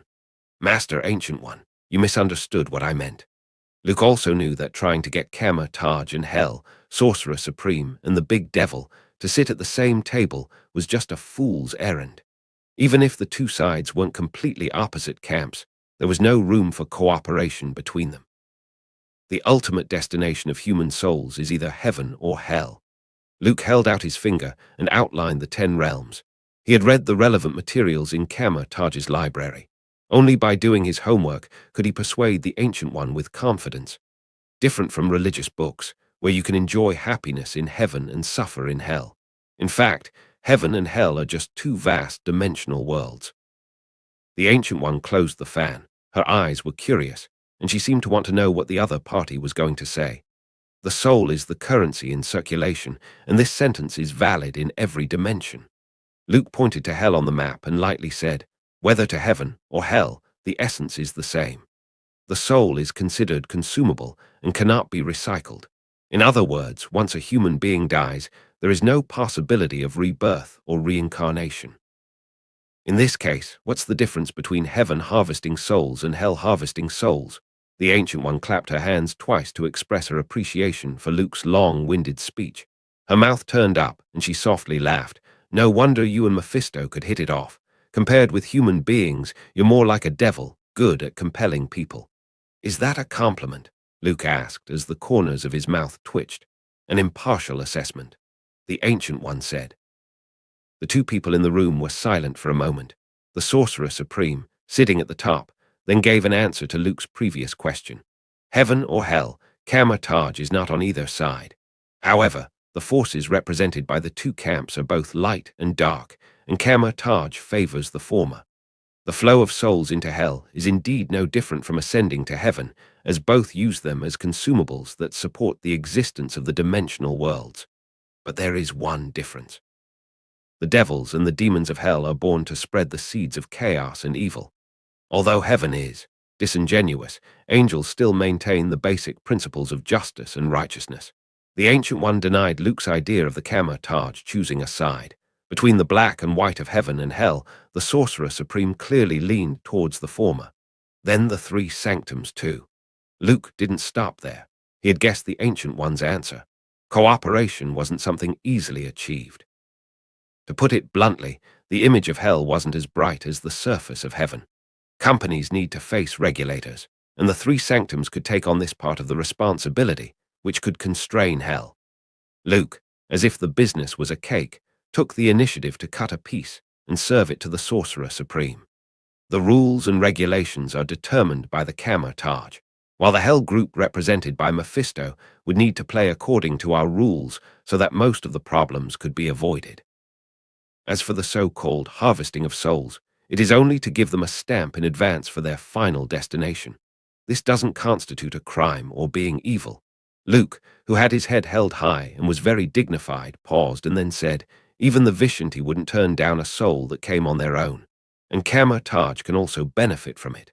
For example, use those reserved souls to repay the cost of casting spells. The Ancient One did not say anything. She was thinking. The interests of Kamar-Taj shouldn't be based on the sufferings of innocent people. This was the Sorcerer Supreme's bottom line. Other than that, the Ancient One didn't have many commandments to follow. About the Hell Group, about soul currency. She could see that Luke was trying to build a strong and stable system through this. The prospect was bright, but whether it could be achieved was still unknown. The next time you talk to someone, don't make your interests so obvious. The Ancient One could turn a blind eye to some things. Kamar-Taj won't cooperate with hell, but whatever Mephisto does on Earth will be supervised by the three sanctums. As for the consequences of the success or failure of your plan to form an alliance in hell, and what kind of consequences it would lead to, seeing Sorcerer Supreme's expression and attitude, Luke understood it and naturally answered, I'll take care of it myself. With Sorcerer Supreme's approval, Luke didn't leave immediately. Instead, he poured himself a cup of tea and tasted it slowly. He was curious about what the Ancient One had been doing on the business trip before. He asked a few words before, but the frank Sorcerer Supreme was secretive this time and didn't want to say much. If it wasn't for the Ancient One's gender and her usual sober demeanor, Luke might have thought of something indescribable. Under the guise of business trips, engaging in healthy activities. It's not like no one had ever done this before. It wasn't without reason that the unborn Stephen Strange is called the kidney-deficient master.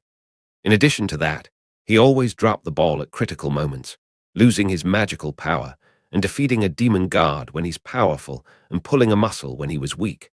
There were also some physiological reasons. Johnny Blaze, the second-generation Ghost Rider, wasn't the only one who had the rare experience of being hollowed out by a succubus and drained of physical strength. Master Ancient One, why do you think the Vishanti chose me?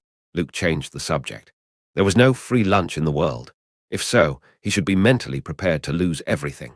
Because free was always the most expensive thing. According to the Ancient One's analysis, the probability of the Vishanti liking him and choosing him as the Sorcerer Supreme was almost equal to Loki winning Odin's favor, replacing Thor, and becoming the king of Asgard. It's not that it was impossible, but there had to be something fishy behind it. Just like Odin, if he had Alzheimer's, it was indeed possible to make Loki the king. In other words, the Vishanti may also be aiming at Luke's outstanding face value and extraordinary temperament, thus appointing him as the Sorcerer Supreme provided that their wisdom was declining. Although the above advantages were all facts, but when it came to dimensional demons, it didn't make much sense. According to your account, Strange hasn't matured yet, and the me in the parallel universe was ready to retire. It would be normal for the Vishanti to choose a spare tire. The Ancient One had a look of teasing in her eyes. Spare tire, Luke's mouth twitched. You don't have to say it so badly. The Sorcerer Supreme position wasn't a fruit on a tree someone could pick at will. The glorified name, which was obviously highly regarded and competed for, sounded so cheap when the Ancient One said so. How many people wanted to get that spare tire but couldn't? In short, you don't have to worry too much. Even if the Vishanti really wanted something from you, what kind of problem can't Superman solve? The Ancient One praised insincerely. From the hidden smile on her face, people could see that the Sorcerer Supreme was obviously looking forward to the day when Luke would be pulled over to step up. All right, the Vishanti asked me to do a job, but the reward has to be adequate. Luke tilted his head and finished his cup of tea. He didn't work for free. Want someone to work for free, not a chance. After they exchanged pleasantries, Luke opened a portal, ready to return to Las Vegas and give Mephisto an answer. With the Vishanti's official certification, his ability to cast spells had greatly increased, and he could fully utilize the great potential of the Super Demon card. However, in order to avoid paying back the price, ending up like Strange. Luke's arsenal wasn't biased. He didn't only use an attack-based spell and studied all kinds of spells. Instead, he added his attributes to the Illumination spell and tried to lean closer to Gandalf the White of Middle-earth. His idea of fighting was very simple first. Use Illumination to blind the enemy, then an iron fist to hammer them down. Perfect. Oh right, Superman. As soon as Luke stepped into the portal with one foot, the voice of the Ancient One came from behind. Take good care of the foreign object you have with you. It's important. What? Luke slightly frowned. He didn't like this vague way of talking. Foreign object. Luke's mind turned to these words. The upright figure quickly disappeared into the portal. The only thing on him that was foreign was probably the 10th metal from the studio next door. This thing seemed to be quite important, and it could even smash the source wall. I have a feeling that trouble is piling up. Luke sighed. If he couldn't figure it out, it was better to talk about it later. He didn't dwell too much and went back to Hotel Inferno in Las Vegas. How did it go? In the office, Mephisto rubbed his hands nervously. His nose twitched, and he smelled the disgusting scent. The Ancient One. After being beaten so many times, the devil was naturally familiar with the scent of the Sorcerer Supreme. Although he didn't know why Luke could inherit the position of Sorcerer Supreme while the Ancient One was still around. But this didn't prevent him from cooperating with the other party. It's settled. Luke, with his tone, whetted Mephisto's appetite. The old devil built a hell group to make it bigger and stronger and surpass the great work of heaven. Not only did it take a long time to accumulate, but it also required a balance of forces. Without the permission of Taj, Mephisto couldn't move or even step out of the gates of hell. Old devil, as you know, business isn't easy these days. Luke was earnest and conveyed the meaning of the Ancient One. Hell's image wasn't too good. If he wanted to set up a group and seize the market share from heaven, he had to pay a certain price. You need to solve this part of the problem yourself, Luke concluded. Mephisto thought about it for a long time and finally agreed. Sacrifice some small benefits in exchange for a brighter future for hell. It's a good deal. Old devil, I hope you can abide by the law and be a good citizen. Luke patted the other on the shoulder and explained some matters needing attention. It was true that the old devil was cunning and scheming. But when he really came to the human world, facing Taj and the Sorcerer Supreme, it was useless no matter how careful he was. In the past, he used to try again and again, on the edge of being beaten, and then he quickly slipped away after faking death. When the Hell Group would be established in the future, since it was a large business, he couldn't run away and leave such a large establishment. The establishment was too big. If Mephisto wanted to cause trouble, he had to think twice. That's for sure. Now that I'm a serious businessman, how can I do anything illegal or criminal again? The old devil rightfully said. He was a mature lord of hell. Pride and decorum were completely unimportant. He could ignore them. No shame in that. Luke gave a thumbs up. 2 weeks later, Luke dragged Howard out of Hotel Inferno. They arrived at the airport and waited for Captain America. I heard the old man say that you have a stake in the hotel. Howard was wearing sunglasses and leaning against the car. These days, he had tried every means to hook up with the succubus lady in the casino. This made Howard, who called himself a playboy, very frustrated. Yes, I'll be a member of the board of directors when the Hell Group is established. Luke nodded and didn't hide anything. He acted as a middleman between Taj and Hell, building a solid bridge for communication. They're demons, and you are Superman. Won't your reputation be affected if word gets out? Howard was worried. Superman's reputation was soaring and was highly sought after by the public. But if there were a flaw in the perfect white and smooth porcelain, it would be magnified countless times. The time the persona collapsed and he had to walk down from the altar, the loss would be immense. Don't worry, I'm using the name Howard Stark. You're now the devil's advocate, a veritable merchant of death. Luke smiled back. Howard kept the 10,000 curses in his heart.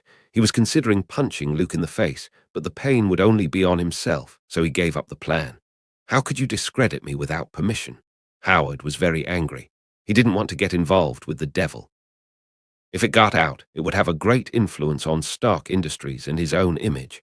If you become the director of the Hell Group, the succubus dealer in the casino. You know what I mean, right? Luke winked explicitly. There were hidden rules in Hell. The succubi weren't interested in ordinary human beings, but to the boss of their superior, that wasn't necessarily the case. It's only right that I should make some sacrifices for friends. Howard's expression quickly changed as he patted his chest. It's just a bit of a stain on reputation. It's not worth caring about. Luke, don't worry. I'll protect Superman's reputation. Howard was willing to shoulder this heavy stigma for his good friend. Even if the world misunderstood him, he was willing to do whatever it took. Don't you think it's a bit shameless to use the power at hand to coerce others? Howard leaned against the car body and heard that he could become a director of Hotel Inferno and get close to a succubus dealer. He couldn't help but slightly stiffen to show his interest. Cooperating with the devil wasn't a big deal. Anyway, his reputation as an arms dealer had never been very good. No matter how much he participated in charity, many people would still regard him as a black-hearted capitalist who sold death, of course. Being in the arms business, it was true. Reason you don't attract attention is that the wealth of Stark Industries and the aura of the world's top genius is nothing in Hell, Luke explained. There were countless heroes and kings in the long river of history, and their souls would either ascend to heaven or fall into hell, at the hands of Mephisto, infamous celebrities, or those who had been known for thousands of years. How could Howard compare? It's like removing your title and letting you wear ordinary clothes to ask out a female Hollywood celebrity. Would also turn you down. Luke's analysis was well-reasoned. Because you're too ordinary, you won't have the Stark's last name, you wouldn't have a rich man's status, you wouldn't have that smart brain. Without these, you're an ordinary person. But it's different now. You're the director of the Hell Group, a big man who can sit on equal footing with Mephisto. Status gives you extra charm, so you don't need to use any means. Those young succubi ladies would take the initiative to come to your door themselves. Luke watched the plane slowly land on the runway, but didn't say his last thoughts. He thought that Howard might as well find a way to replenish his kidneys instead of worrying about the details. The nickname Juicing Girls of the succubi of Hell was by no means in vain. Rather, it was the blood and tears of experience gained through the energy and active practice of generations of warriors. Luke didn't remind him. It was time for Howard to understand that the word sex was a knight dangling above his head. On the battlefield between men and women, it was almost impossible for the former to achieve a long-term consecutive victory. Even if Howard exhausted himself, he probably couldn't plow the succubus's fertile land. Thinking of this, Luke looked at the other with a little pity. Steve is here. Howard didn't know it, but he was still immersed in the beautiful fantasy of his own masculine style, conquering every land. Though it was Captain America's bachelor party, he could date the succubus lady who looked pure and charming, feminine and coquettish. And then, heh, long time no see, Steve. How are your wedding preparations going? Meeting his good friend, he hugged him warmly. Captain America, who was about to get married, seemed to be much more mature than before. He scratched his head, apparently a little unsure of how to answer. Well, it should work out. After thinking of what to say for a while, Steve gave this answer. After he came back from the Soviet Union, he followed Luke's suggestion and prepared to marry Marjorie. Captain America booked an upscale restaurant and then went to the jewelry store to buy an expensive sapphire diamond ring. The next step was to find the right opportunity to create a romantic atmosphere. To be honest, Luke went to a lot of trouble to help Steve with this part. Captain America was really bad at lying and concealing, almost revealing it many times. Fortunately, Steve made it to the day of the proposal. The upscale restaurant was a private venue, filled with the soothing sounds of violins. Captain America knelt down on one knee and presented the diamond ring. The job was basically done. After all, not many women could resist Steve's flamboyant chest muscles and America's ass. Looking for venues, sending invitations, inviting the band. Marjorie is working on everything. I couldn't get involved at all, Steve said honestly. After his bachelor party in Las Vegas, he would return to New York the next day for his wedding. I'm very nervous and confused right now. You know, Luke, I've imagined many times that I would make my vows with a woman I love in the presence of my family and friends. Steve's words were slow, and his tone was emotional. When I joined the army, I also thought that I would die on the battlefield, as in, sacrificing myself for my comrades in arms, or being hit by a stray bullet. I couldn't sleep all night yesterday, and my mind was full of memories of the past. Captain America was a bit incoherent at the end of his speech. He squeezed Luke's shoulder hard, his eyes filled with complex and sincere emotions. Brooklyn's little man was finally going to complete his major event in life and move towards fulfillment. Relax, Steve. Soak up the warmth of the Las Vegas sun. Luke turned to Howard and said, Let Captain America forget about his waiting bride in New York. I'll leave the task of experiencing the customs of Vegas to you. The latter took off his sunglasses, hooked Steve's shoulder, and pulled him into the car. This is the last day of your life as a bachelor, so, buddy, you need to leave your burdens behind and dive into this party with all your heart and soul. Howard took out the activity list in his pocket, glanced at it, and said, The first stop is the spa. First, go to the Imperial Hot Spring to wash away your fatigue. Wait. Howard, wait, I also brought someone. Steve pointed to the plane and awkwardly said, Bucky is here too. I don't feel comfortable leaving him in Brooklyn alone. Luke followed Captain America's line of sight and found the Winter Soldier. At the command of Hydra, mainly Baron Strucker, Bucky was no longer hostile to Steve and didn't have any intentions of taking this opportunity to escape. The task he received was to follow the other party. We met again. Looking at Bucky, wearing a leather jacket, carrying a backpack, wearing sunglasses, and dressed like a cool guy, Luke took the initiative to say hello. The former caught a glimpse of Superman and couldn't help but slightly tremble. The steady pace, too, paused for a moment. The beading in the collective farm was still deeply imprinted in Bucky's heart, becoming an indelible trauma. Humph. He probably couldn't think of anything to say. The Winter Soldier only hummed coldly and continued to maintain his cold image. You're pretending to be cold now, but soon you'll be watching a good friend enter the wedding hall. At that time, you can slowly experience the taste of bitter wine in your throat. Luke's mouth turned up as he thought so silently. He got into the car, sitting next to Captain America. Howard acted as the driver and Winter Soldier, as in the co-pilot seat. A group of 4 people, with the start of the limousine, quickly drove out of the airport. In California, near Nevada, on a mountain with dry vegetation. On a hot day, Apocalypse was still cloaked, looking up at the dazzling sunshine. Behind him, a large number of mutants were dressed in the same way. In just a few months, using Caliban's talent and ability, the Guard of Mutants had gained many followers. Do you feel it? Apocalypse opened his hands, as if to embrace the sky. I didn't perceive anything, Great God. Caliban lowered his head and shook his head to answer. What about you, Eric? Apocalypse turned to the smallest teenager. I feel very agitated and uneasy, Great God. The child named Eric Laneshare said truthfully. Very good. Apocalypse spoke with satisfaction. Time and space are vibrating, and I have found it. The God of Mutants' eyes seemed to penetrate the shackles of time and space and see farther away. His deep eyes gradually reflected a fiery red, gorgeous, huge phoenix. The Apocalypse and Phoenix were old enemies, so to speak. After overthrowing the rule of Kang the Conqueror, he abandoned his former name En-Sabah-Nur and renamed himself Apocalypse. It meant the Supreme God. Because he was raised by the nomadic people since he was a child, he had to fight against the harsh environment and adults who were more powerful than himself every day. Living in despair and hardship until the day his powers were awakened. Apocalypse's extraordinary abilities were equivalent to the gods in those days. Soon, he got a large number of followers and believers. However, the cruel experience had molded Apocalypse's indifferent and stubborn character.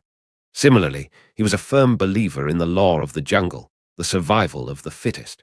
Apocalypse replaced Kang the Conqueror and ruled Egypt. He started wars and created disputes everywhere. In order to select the target that met his requirements, he used the most stringent standards. Apocalypse believed that only through the baptism of fate, the harsh test, only by struggling to survive in a bloody battle could one be qualified to be his vassal. In this way, relying on his powerful ability, Apocalypse kept expanding its territory until he took the initiative to provoke the Phoenix. The Phoenix Force was one of the most ancient powers in the multiverse. The Phoenix itself was an awe-inspiring ancient being. It was born in the primitive universe and preferred to find people with strong spiritual power as hosts. For example, the mutant Jean Grey and her clone Madeline Pryor, also known as the Red Queen. In a certain timeline, Rachel Summers, Jean Grey's daughter, Emma Frost, the White Queen, and so on. They were all selected by the Phoenix and gained unparalleled powers. This was all a later story. The feud between the Phoenix and Apocalypse goes back several thousand years. At that time, Apocalypse was full of thoughts on how to build a great empire without weak people, defects, and lower races. As it happens, the Phoenix discovered the Earth while wandering through the universe. It was like an energy storm that swept in with great force. Apocalypse was aware of this terrible energy fluctuation. In order to verify his strength and show his power without hesitation, he went up. Then the Guard of Mutants was burned into a half-paralyzed state by the Phoenix Force and fell into a long slumber. This was why Apocalypse slept in the pyramid, mainly for healing and restoring vitality. As for the Phoenix that came to Earth, it later passed through K'un-Lun in China. Fangji Wu, an Oriental with the power of Shu Lao, punched it, and it scattered everywhere. Further on, Jean Grey got one of the pieces and became the Phoenix of the mutants. The trajectory of fate was so clear. "It's coming." Apocalypse's grey face revealed a hint of excitement. When he woke up from a deep sleep, he learned to accept the changes of this era and look for his 4 horsemen. While still tracking the whereabouts of the Phoenix, it had burned him into a person with paraplegia. This revealed the magnitude of that ancient divine power. If he got the Phoenix Force, mastered it, and fully controlled it, he could definitely beat Superman. When the time came, there would be no further obstacles on his way forward. Besides, Apocalypse always felt bitter about losing to a human being. Even though Superman was so powerful, he was only a human being. How could humans be better than mutants? This somewhat shook Apocalypse's worldview, so he couldn't accept this defeat. He still had to prove it. Mutants were the perfect race. "Great God, what are you looking for?" Young Eric looked up and asked. Among all the believers who followed Apocalypse, he was the favorite. The mutant guard implemented a hierarchy system for his fellow mutants and appreciated whoever had more potential. Power, ancient and powerful power. Apocalypse was like a bronze bell, emitting a loud sound. He followed the traces of the scattered fragments of the Phoenix Force from Eastern Europe and Asia to California, USA. The vast majority of the Phoenix's power disappeared into the unknown landscapes of the East. Apocalypse was going to stomp around, but his keen intuition reminded him that the trip could be extremely dangerous. Considering that even the Phoenix had been broken up, the chance that he would be giving away his head for nothing was there. So, the mutant guard obeyed his instincts and honestly looked for another location.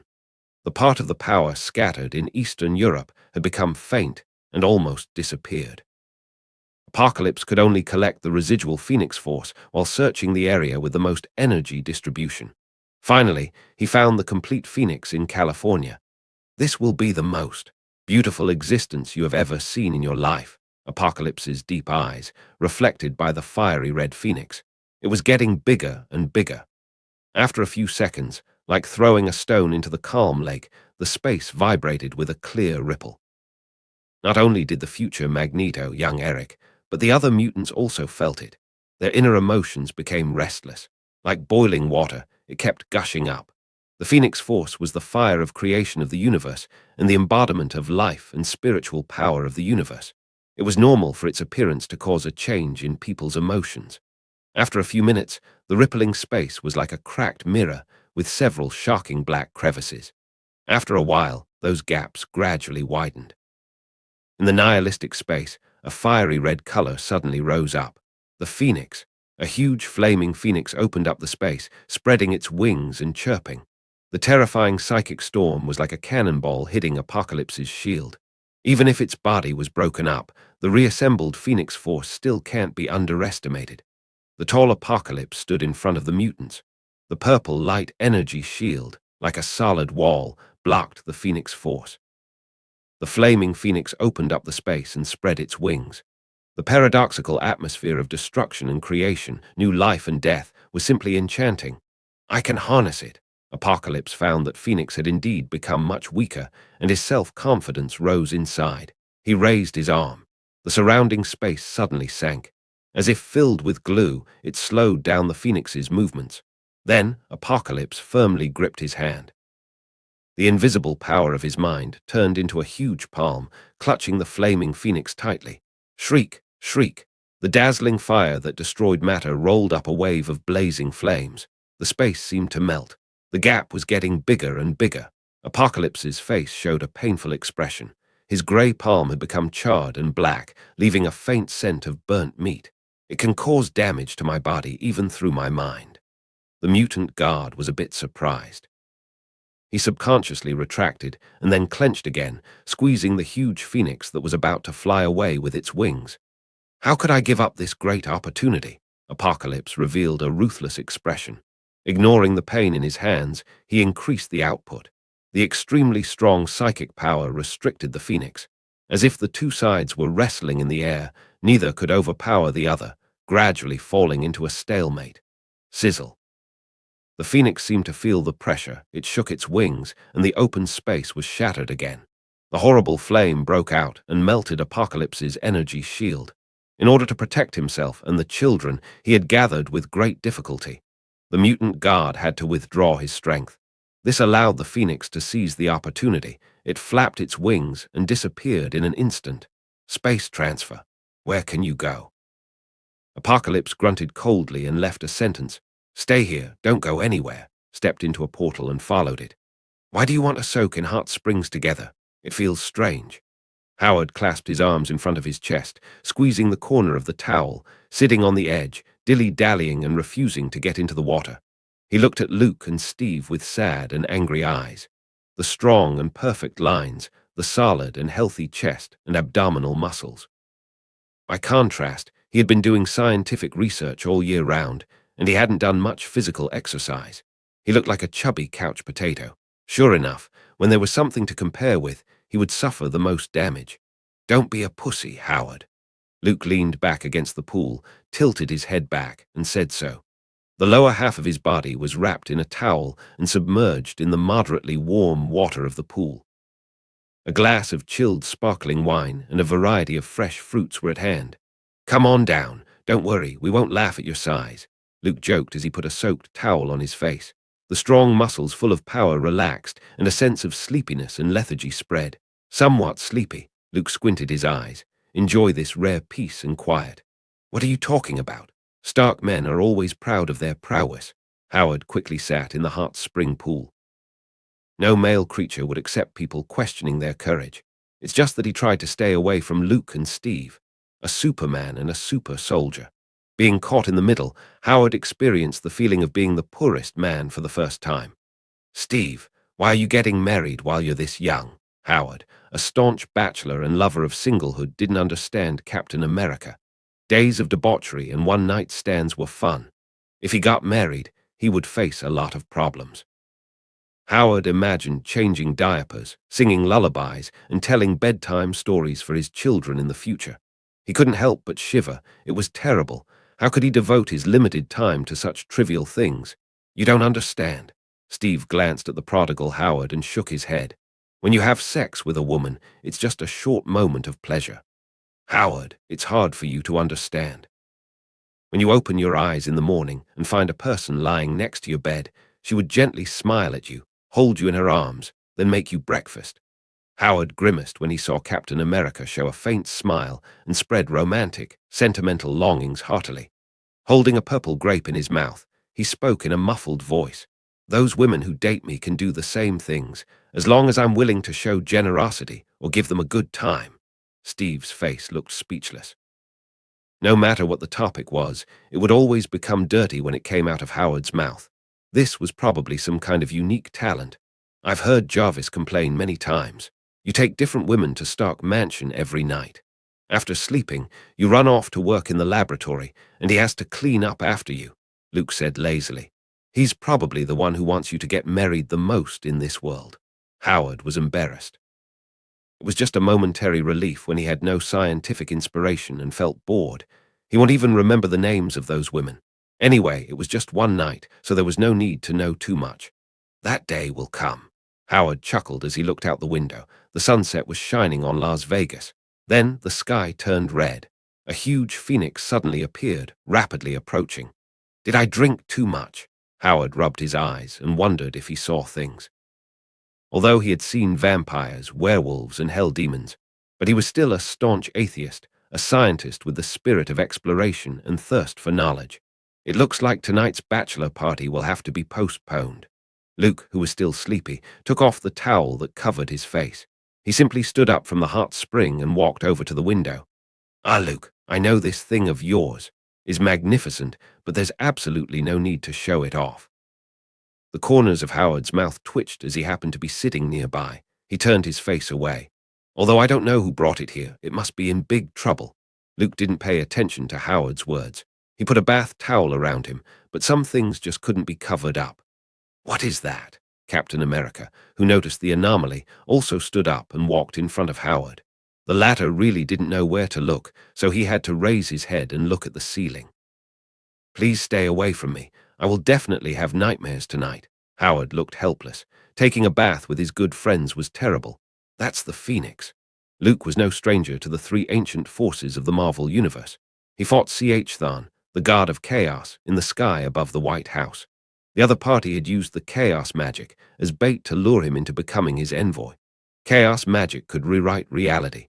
It was extremely powerful and the source of the Scarlet Witch's powers. The same level of Phoenix force, naturally, wouldn't be any worse. It seems that it's heading for Las Vegas. There are over 500,000 innocent citizens in the downtown area alone. I can't guarantee their safety. Luke's eyes flashed a trace of dignity. Although the Phoenix represented life and creation, it didn't distinguish between good and evil. Jean Grey's emotions produced the Dark Phoenix, which was an obvious example. While Phoenix force affected the host, it would also be subliminally influenced by the host. Steve, you have to contact the municipal government and ask them to organize the evacuation of the city.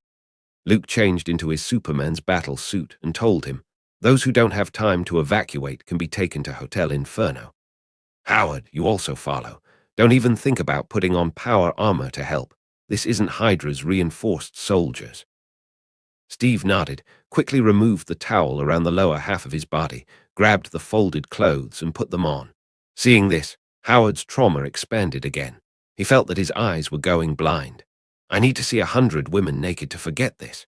He quickly stepped out of the pool, fearing that Luke would follow Captain America's example. Luke directly smashed through the glass wall and flew towards the flaming Phoenix. Before approaching, the heat was already rolling onto his face. He saw everything around the Phoenix melting and decomposing. The gravel turned into crystals, the vegetation burnt into smoke, and even the towering peaks along the way looked like half-melted ice cream. Where are you running to? High in the sky, a semicircular passage in space expanded, and a tall gray figure slowly walked out.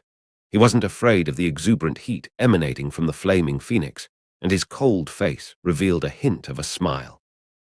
Surrender to me, kneel in front of the great apocalypse. The flame Phoenix expressed no desire to care about this strange man and threw a ball of energy at him. Boom! A loud explosion resounded through the air.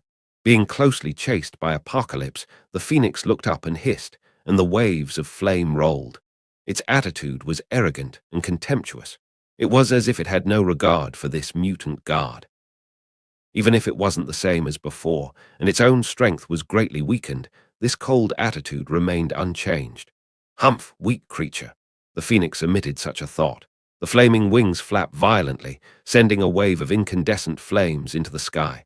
High in the sky, even the air currents became viscous. With a few breaths, a normal person would be completely ignited and burned to ashes from the inside out. Are you better than me now? Apocalypse's gray face twitched. Thousands of years ago, he was burned by the Phoenix Force and had to sleep in the pyramid for a long time. But now, the situation had turned around. The Phoenix had somehow encountered an accident or some kind of enemy. That powerful cosmic energy was halved, and he could squeeze it and flatten it. Apocalypse didn't think that it would come to this. The Phoenix lost the battle, but was still as scornful as it could be. You really think I can't handle you? Even the calmest person in the world would have fire in him, not to mention Apocalypse, a self-proclaimed god. With a cry of anger, a semicircular shield of energy rose around him. Then a strong purple light flashed in his right hand, instantly forming several terrifying thunderbolts as big as a millstone. Boom, boom, boom. The sound of continuous explosions resonated high in the sky. The energy collision set off a fierce gale, sending up a sonic boom-like explosion. For miles around, the sky changed. Dark clouds covered the sun, and thunder rolled. The oppressive, suffocating layer of leaden-gray clouds looked like a backdrop, and the huge fire phoenix was particularly dazzling. It spread its wings and covered almost half of Las Vegas. Why, hang on. How much more power can you muster? Apocalypse sneered. Before, the phoenix was able to disintegrate everything and reorganize matter with a single thought. Fire of creation, which could melt everything and erase existence, was even more terrifying. But after the encounter just now, Apocalypse found that the Phoenix's power had deteriorated considerably and wasn't as powerful as it once was. I heard that the Phoenix Force has no material form and likes to look for powerful hosts. Apocalypse had found out the truth about Phoenix and completely emerged from the shadow of defeat. Is there a more suitable host for you on this planet, other than me? The Phoenix seemed to have heard the joke, and its huge body shook. The spiritual waves it emitted spread through the void. Ugly, go away. Translated, that was probably what it meant.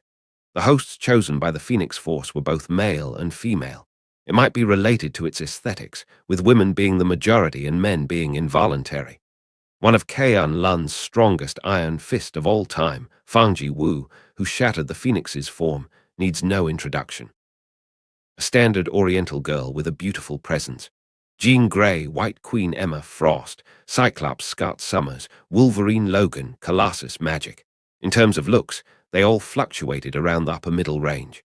No one was as ugly and unforgettable as Apocalypse. Rage plus 100. Apocalypse's eyes rounded as if he had been stabbed. When he was born with grey skin and blue lips. He was regarded as a monster by his parents and abandoned in the desert. Since childhood, Apocalypse had been looked at with disdain and disgust. You'll regret it.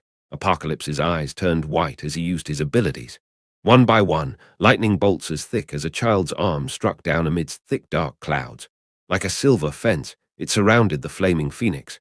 At first glance, it looked like a huge cage, holding it in place. As the phoenix flapped its wings, waves of fiery red flames tumbled, tearing apart the lightning and dark clouds. Like a meteor disintegrating into 1,000 streams of fire, the Phoenix Force swept out and struck the grey figure standing in mid-air. You think I'm unprepared? Apocalypse raised his hand and placed layer after layer of energy shield around himself. A rich purple light enveloped him, with dark clouds and violent thunderbolts, making him look like a god. He had the experience of learning how to fight with the nomads. The cruelty, indifference, and savagery were practically in his bones. The goal was to bring together his strong combat awareness. Therefore, he wasn't only the god of mutants, but also a tough warrior. The best warriors are often good at drawing lessons from their experiences. Apocalypse believed that the reason for the last failure was that he underestimated the enemy, and partly due to the horrific power of the Phoenix. Both energy and matter could be broken down and destroyed. There was no defense, no stopping it. Therefore, Apocalypse painstakingly pondered and found a solution. That was form the thickest armor and receive the vicious strikes.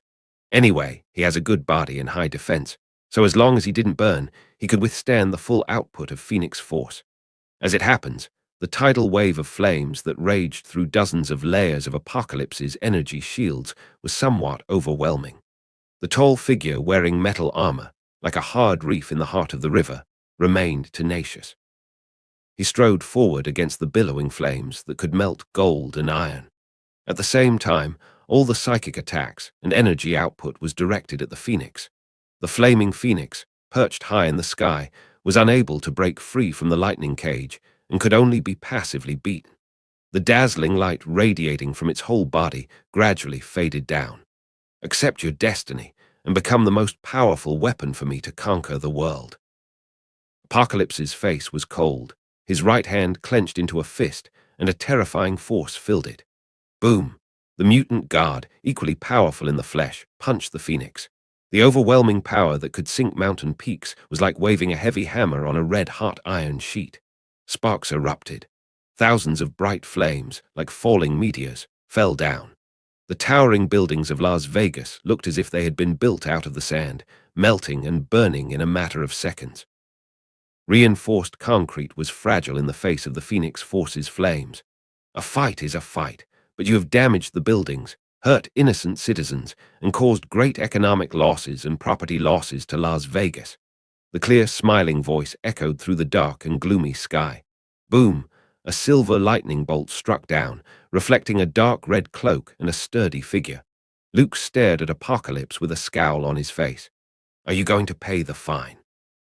Then go back to SHILD for coffee with me, or do you want to resist the law violently? Superman's arms were clasped around his chest, and his eyes were glowing red.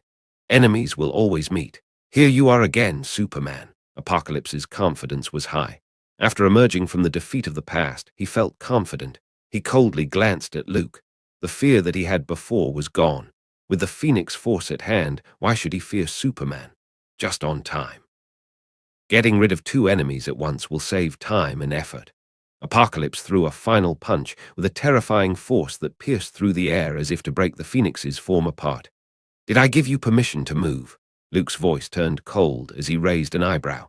He raised his right hand, and a flash of bright silver stretched out. The 10th metal turned into a long sword and slashed straight towards Apocalypse. Rip. The combination of the powerful force poured into the extraordinary metal sword created a terrifying effect. The wind pressure roared like a dragon, blowing away the clouds that had built up in the sky.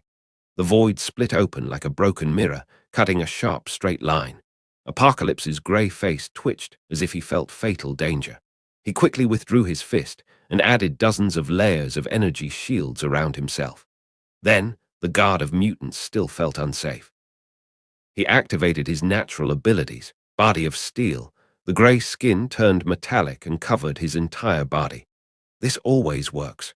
Apocalypse trusted his intuition. Although he almost defeated the Phoenix and his self-confidence was boosted, it wasn't boosted enough to make a low-level mistake as belittling the enemy.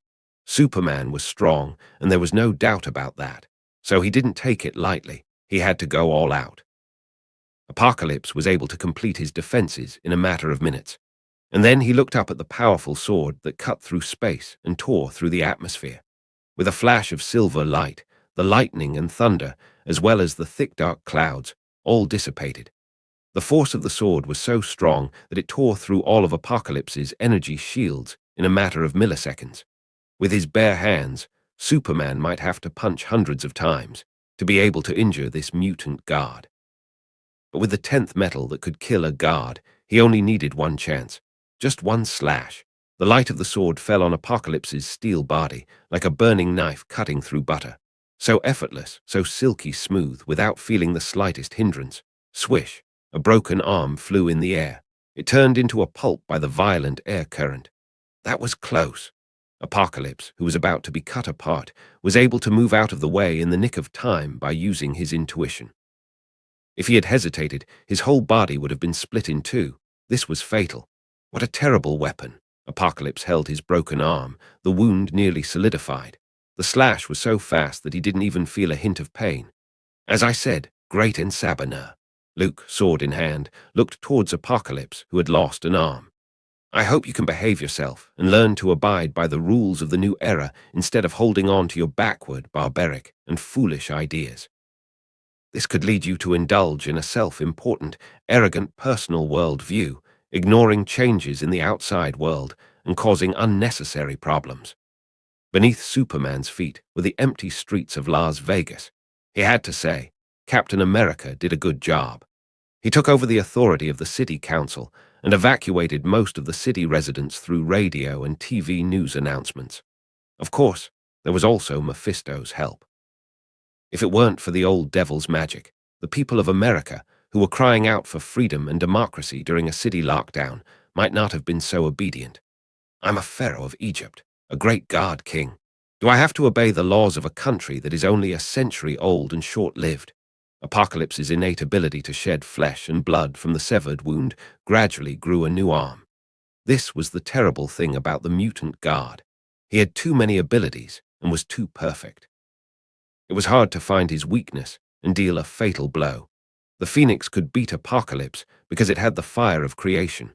This was an ancient force that could destroy time and space and erase dimensions. No, the law of the land is, of course, a worthless piece of paper in the eyes of a powerful man like you. Luke moved his feet, and his dark red cape shined high in the sky. The sturdy figure stood tall against the thunder and lightning of the apocalyptic scene as if he was holding up the sky. Mortals lack the power to restrain guards, so they're as small as dust in your eyes. You can ignore the laws of this country. It doesn't matter. But I think there should be mutual respect between the strong.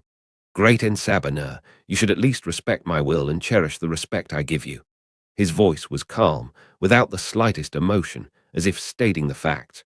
But when it reached Apocalypse's ears, it sent a chill down his spine. Superman's eyes were as sharp as the sword in his hand. It seems that today there is no way to end it peacefully. Apocalypse shook his head. His new palm slowly opened. He also had the ability to restructure matters partially. The microscopic particles of the world were moving according to his wishes. From scratch, a bronze war spear from the primitive period suddenly emerged. I have never fled from any battle. When fear occupies your heart and drives you to expose your back to the enemy, you will only die faster. There is no honor in that. Apocalypse clenched the war spear as if he had returned to his youth. He remembered hunting beasts in the desert, each time struggling to climb back from the edge of death. Now he was facing Superman, who was even more fearsome than any beast. But I'm no longer that weak mortal, Apocalypse shouted. A fierce bolt of light tore through the thick clouds. I am Apocalypse, the great king, the guard of destiny. With this roar, he raised his battle spear and took a step forward, with strong flashes of light. The tall figure crossed the void and appeared at Luke's side. The grey face was full of murderous intent, and the spear, imbued with power, struck like lightning. The guards, too, will die, Luke smiled. It's not like he hadn't met a guard. Set, the god of death, also from Egypt, was even stripped of his authority. Apocalypse was nothing. He swung his 10th metal sword in a swift line. The spear was split in two and broken into two pieces. The armor covering Apocalypse's chest suffered a visible crack. It completely shattered. I forgot to mention I am also a master swordsman, Luke grinned. He swiped the Deathstrokes card, which came with a weapon mastery attribute. When it came to the most savage and brutal cold weapon battle, he had never been afraid of anyone. Do you want to continue? Luke held his sword flat, with a cold glint in his eyes. If there's no other move, it's my turn. He took a step forward and followed his example. A space-cutting portal was instantly formed, and then another magical circle was quickly drawn above Apocalypse. The silvery light of the sword struck down head-on, catching the opponent off guard. Apocalypse, like a frightened prey, with keen reflexes and a high level of vigilance. He made a fist with his right hand and bashed it hard. A metallic iron fist swept at the 10th metal sword. A deep wound appeared on the knuckles of his clenched fist.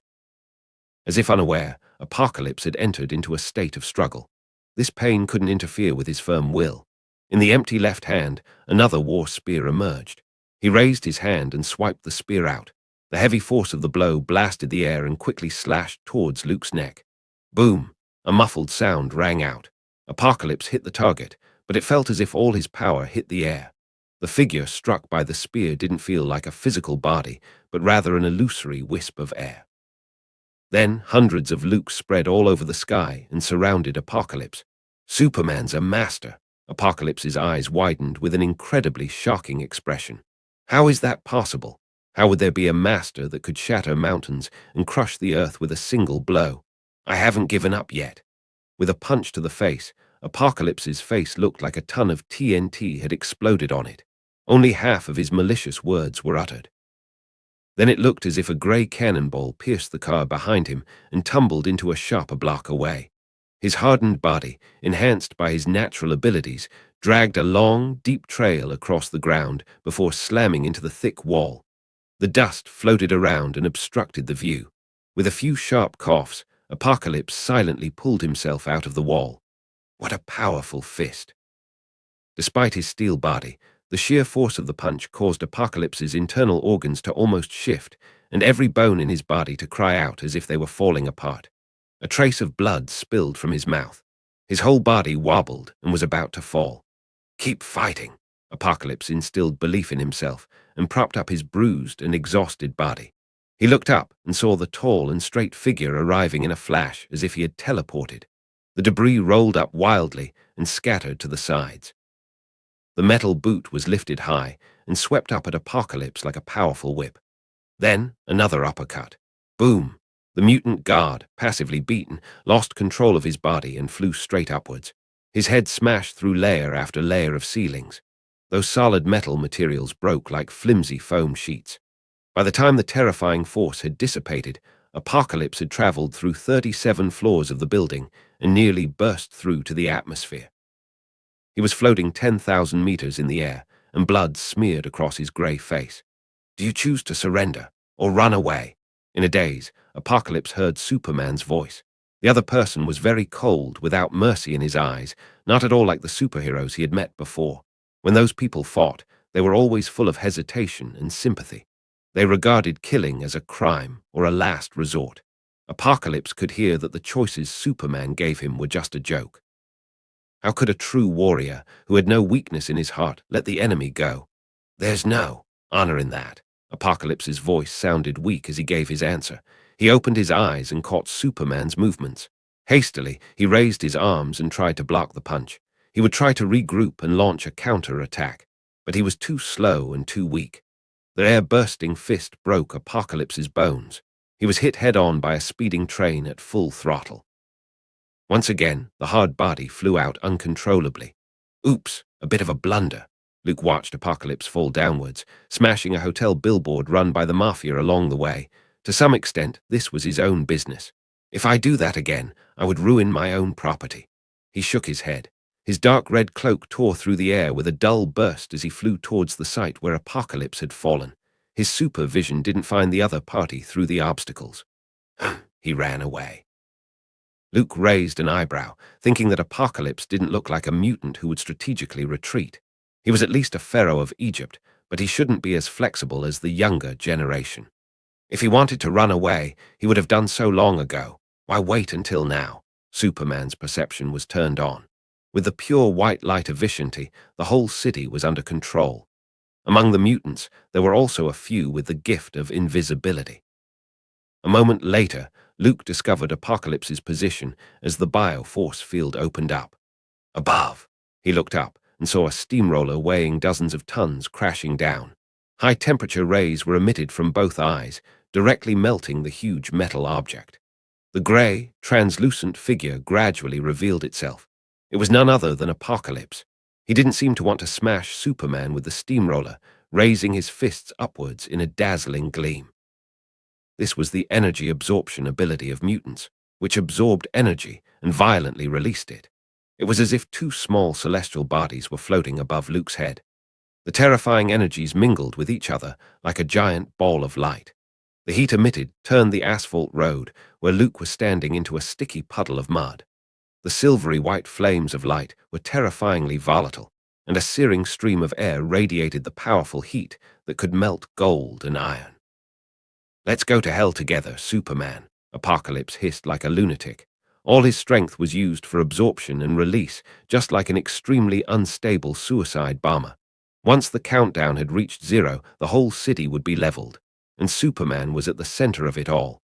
I thought you had a new scheme, a desperate villain pulling the protagonist into a double suicide. No surprises at all.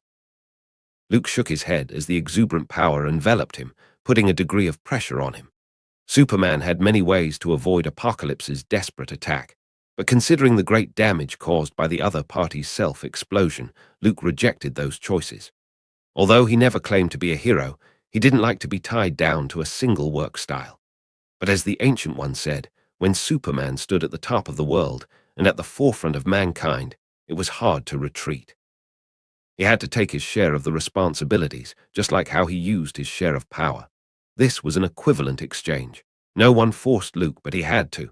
just as a qualified king needs to be responsible for his country and a qualified lord needs to protect his territory. Do you know what despair is? Luke asked with his head held high. When you have tried to kill your enemy with all means, even at the cost of your life, you find that your efforts have been in vain. This is despair. Superman's voice was calm and cold. He glanced high into the sky out of the corner of his eye and then extended a hand. Slowly but powerfully, it penetrated the huge ball of blazing light. How is this possible? Apocalypse was still delivering the same uninspired, death-triggering villainous lines. He opened his eyes wide and saw Superman tear open the ever-growing white ball of light. The high-temperature heat was enough to evaporate steel, and the violent energy was enough to burn any living thing to ashes, but it didn't cause fatal harm to Luke. He was in the white ball of light that enveloped half the block, as if he had entered the interior of the sun. The suit was constantly being damaged and repaired. His body was constantly charred and then healed. Do you feel despair now? Luke's face was expressionless. His arm, which was burned to the bone, gripped Apocalypse's neck tightly. I can't kill you, but I can drag people down with me. Apocalypse, whose body was covered with cracks and about to burst, cried out frantically. He had no idea that his life-threatening struggle would only marginally bruise Superman. That's all. Deep despair filled Apocalypse's heart. As I said, you can't do anything. Luke choked Apocalypse and quickly took off. The hard body of the mutant guard seemed like an alarm clock with a 3-second countdown. It would probably be too late to fly off the planet and throw him into space. However, there was no problem in plugging him into the body of the Phoenix. As an ancient force of the multiverse, it was connected to a different space called the White Heart Room. Even if Apocalypse exploded, it wouldn't endanger Earth.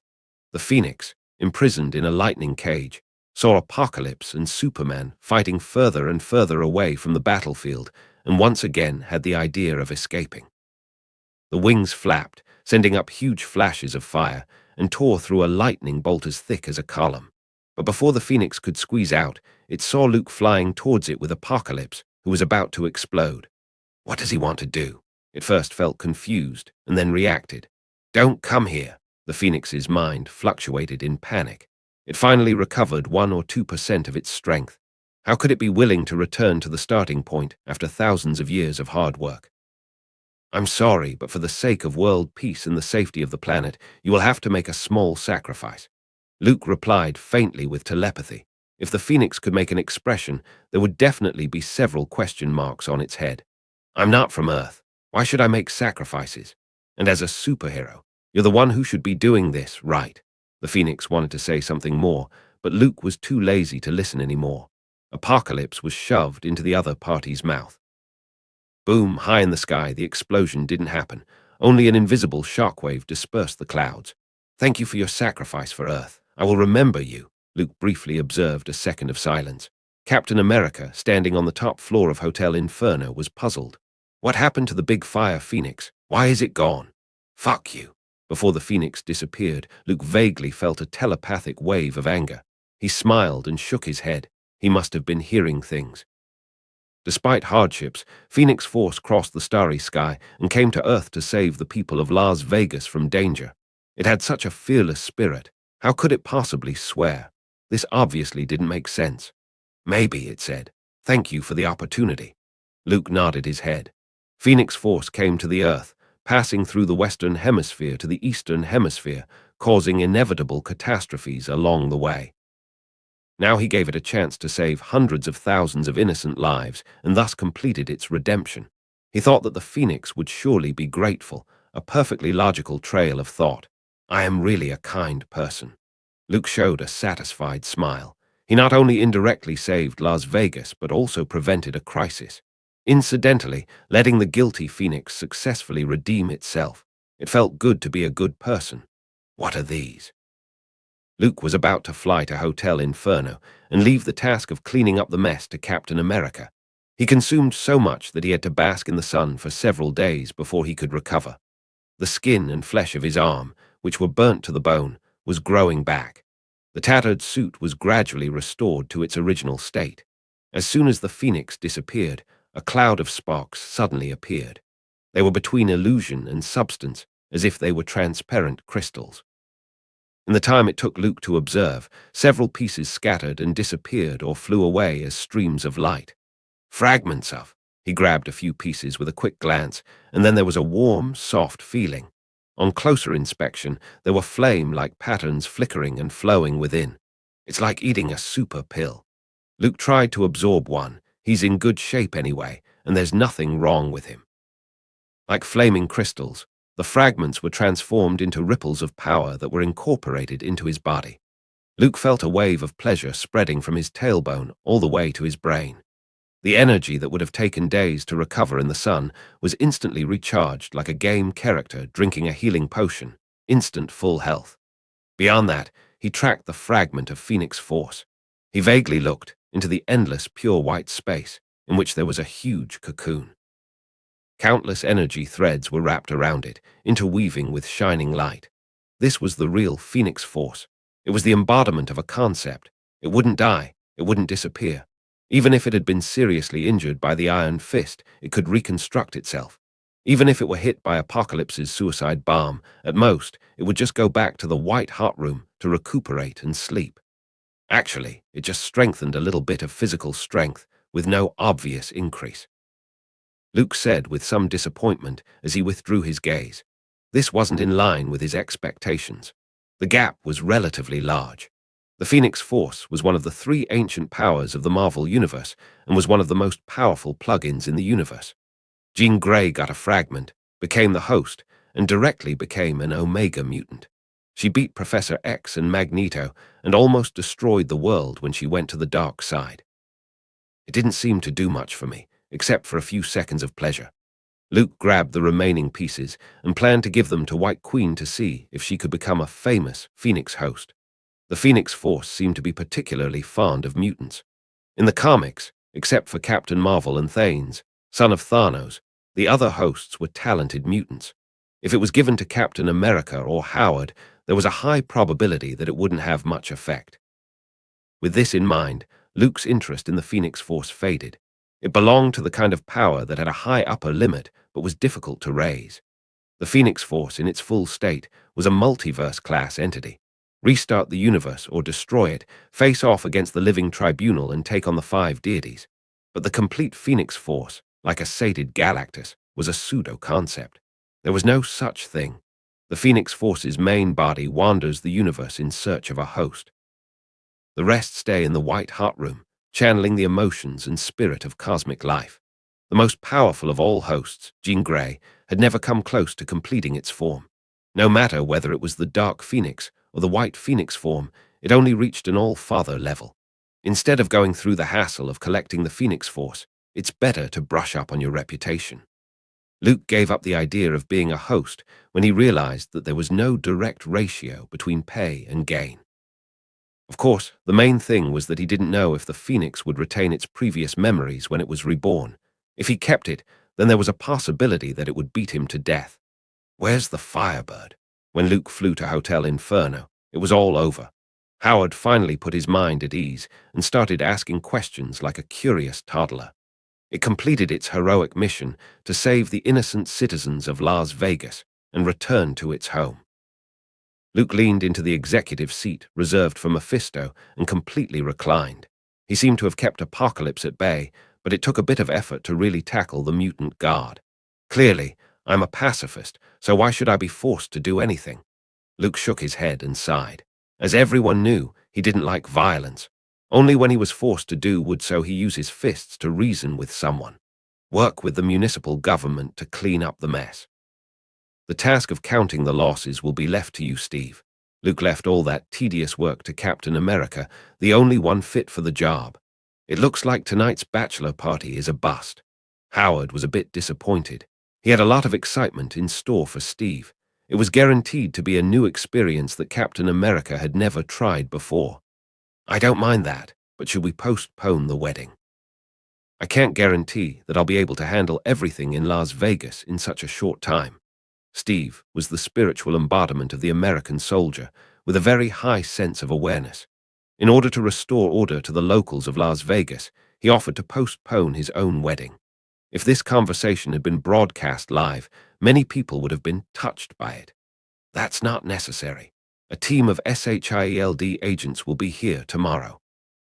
Luke didn't want to spoil Captain America's wedding date. He was looking forward to seeing the Winter Soldier swallow this bitter wine.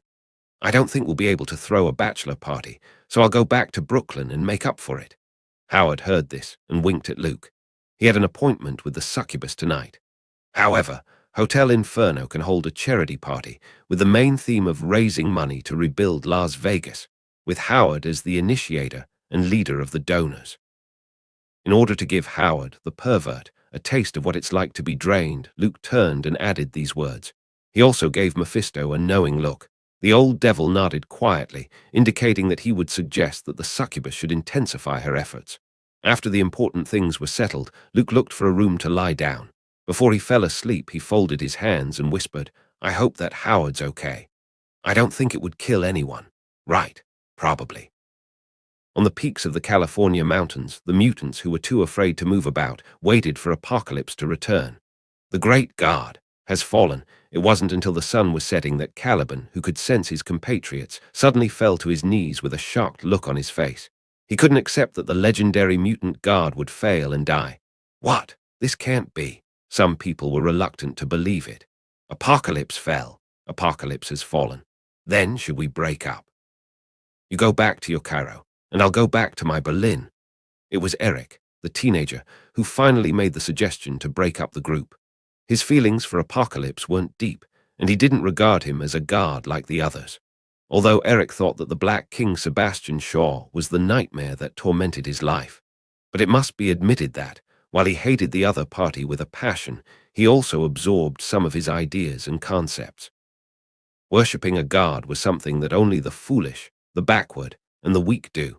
All Eric could think about was how to have power comparable to that of the gods, and how to use this power to change the world. After he escaped from Auschwitz, he wandered from place to place, living at the bottom of the social ladder. This child who hadn't become Magneto, yet had seen the sufferings of too many compatriots and experienced too many wicked things under human hands. You would betray the great god. The great Apocalypse. Caliban turned his head and stared at Eric, who was trying to slip away. His eyes were fierce. He wasn't loyal to Apocalypse, but he never thought of betrayal. First, the news was too sudden, and Caliban had some doubts about his judgment. Second, these mutants who got together through Apocalypse were undoubtedly a valuable asset. Caliban worked as a black market businessman, dealing with local warlords and private militants in Egypt. He was well aware of the need to gather a group of fighters and build up a force. Therefore, it was impossible to let his fellow mutants leave so easily. You said, Apocalypse has fallen. It's useless for us to stay here. It's better for us to go our separate ways. Eric's youthful face revealed a hint of seriousness. Oh, where can you go? No passport, no cash, no driver's license, nothing that can prove your identity and lead a normal life. You have nothing. Caliban smiled soberly and sent out a series of questions. They traveled across the country and across the states, all using Apocalypse's ultra-long-range spatial transmission.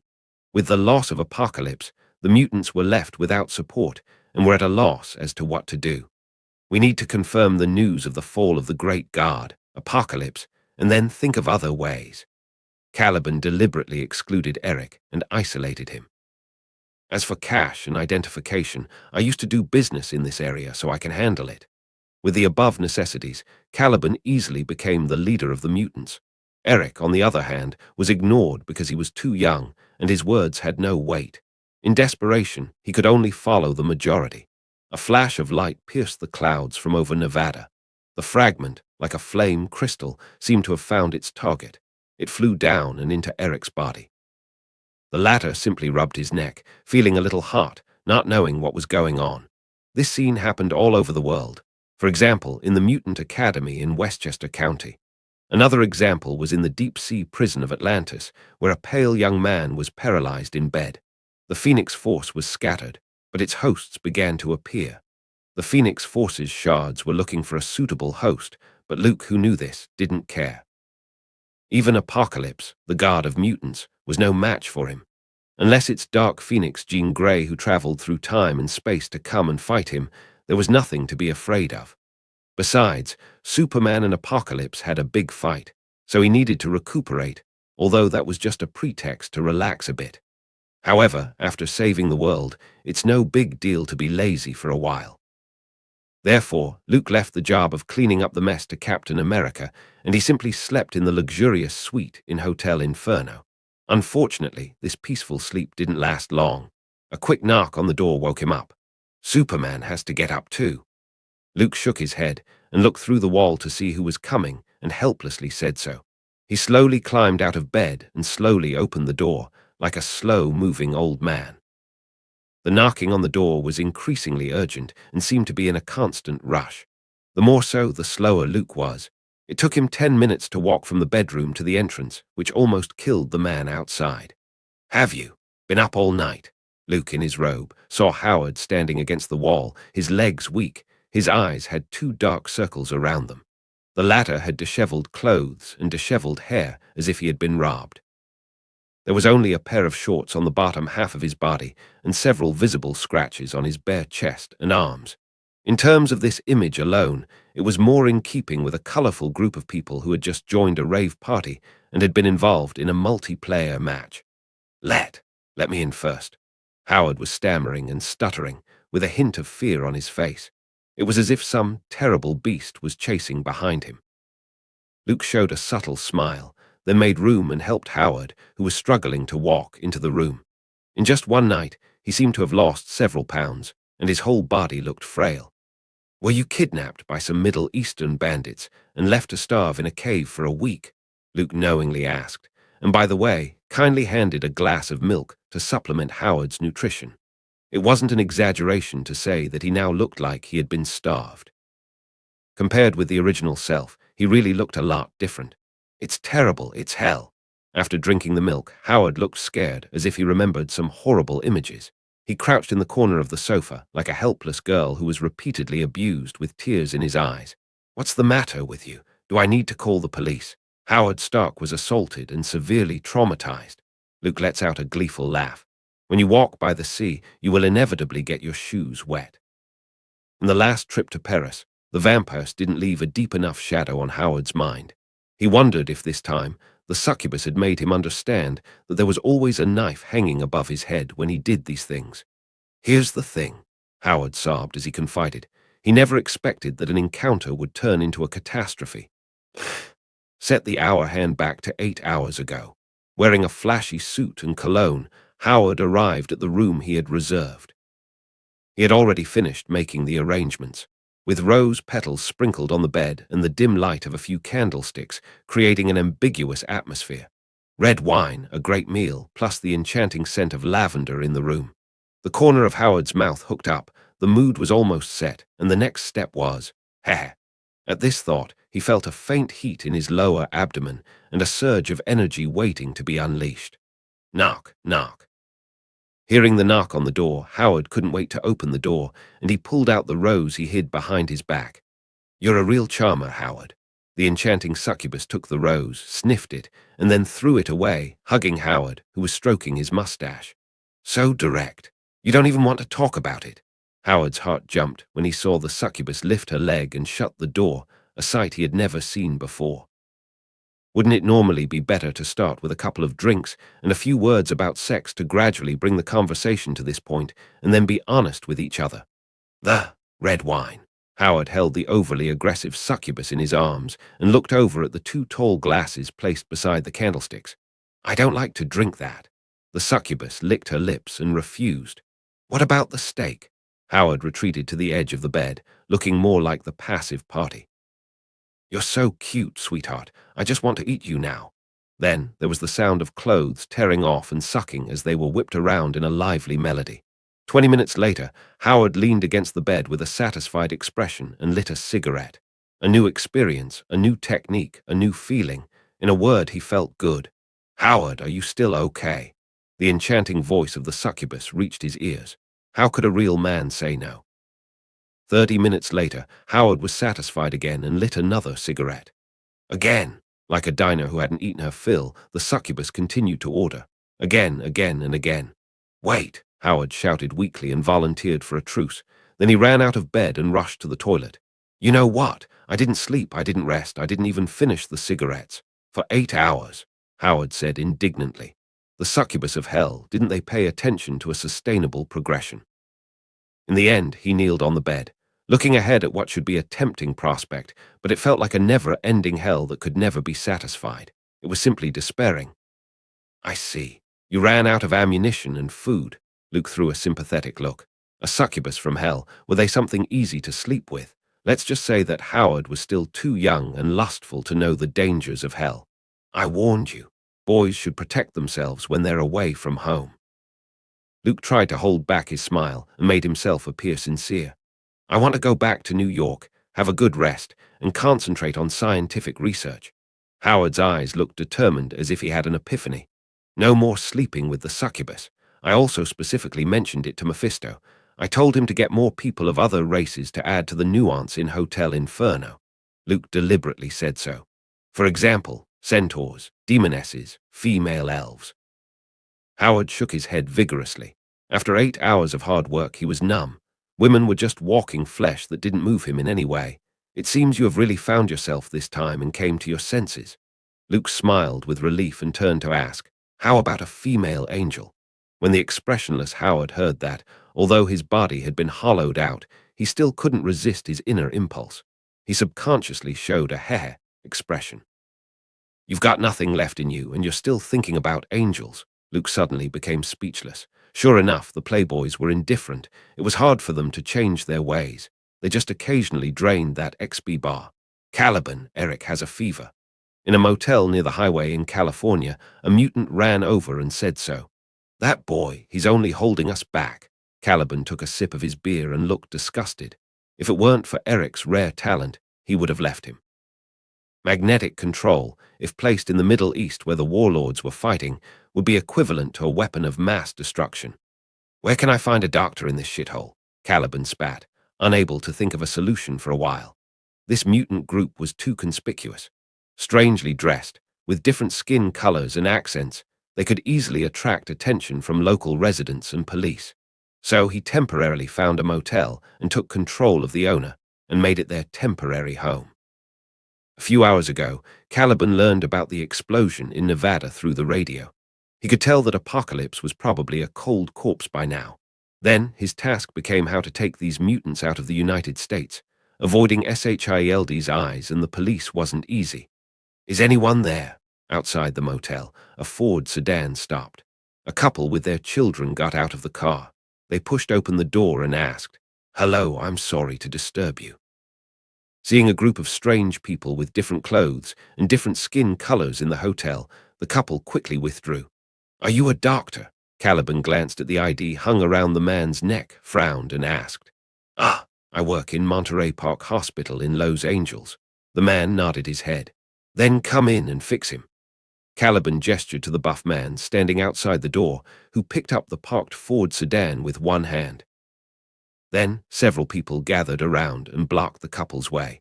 Exhausted, Howard returned to New York with Captain America to prepare for the upcoming wedding. Luke had to go to the White House to attend a meeting first because of the appearance of Apocalypse in Nevada and the Phoenix.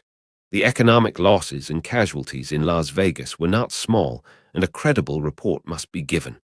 Then again, the international situation was tense. Any trouble would arouse the vigilance of the White House. Feels like coaxing a child. This was how Superman really felt inside. To him, the president in the White House and the generals in the Pentagon seemed like frightened children. I better go into space before it's too late. After 2 hours of recollections, Luke left the White House and flew to the headquarters building near the Potomac River. Las Vegas suffered heavy losses. The National Guard had sent out search and rescue teams, and SHIELD wasn't far behind. Several teams of agents led by Nick Fury were on their way there. Apocalypse is not alone. He's surrounded by a large number of followers. Peggy pushed open the door to the director's office. She sat down in her chair with a graceful gesture and pushed the papers over to him. 16 mutants, that's a lot of power.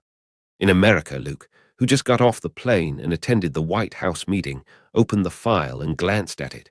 Apocalypse was gone now, but his followers were still roaming the land. Right now, no one knew what their abilities were and who they were. The only thing that was clear was Caliban, who he once met in Cairo.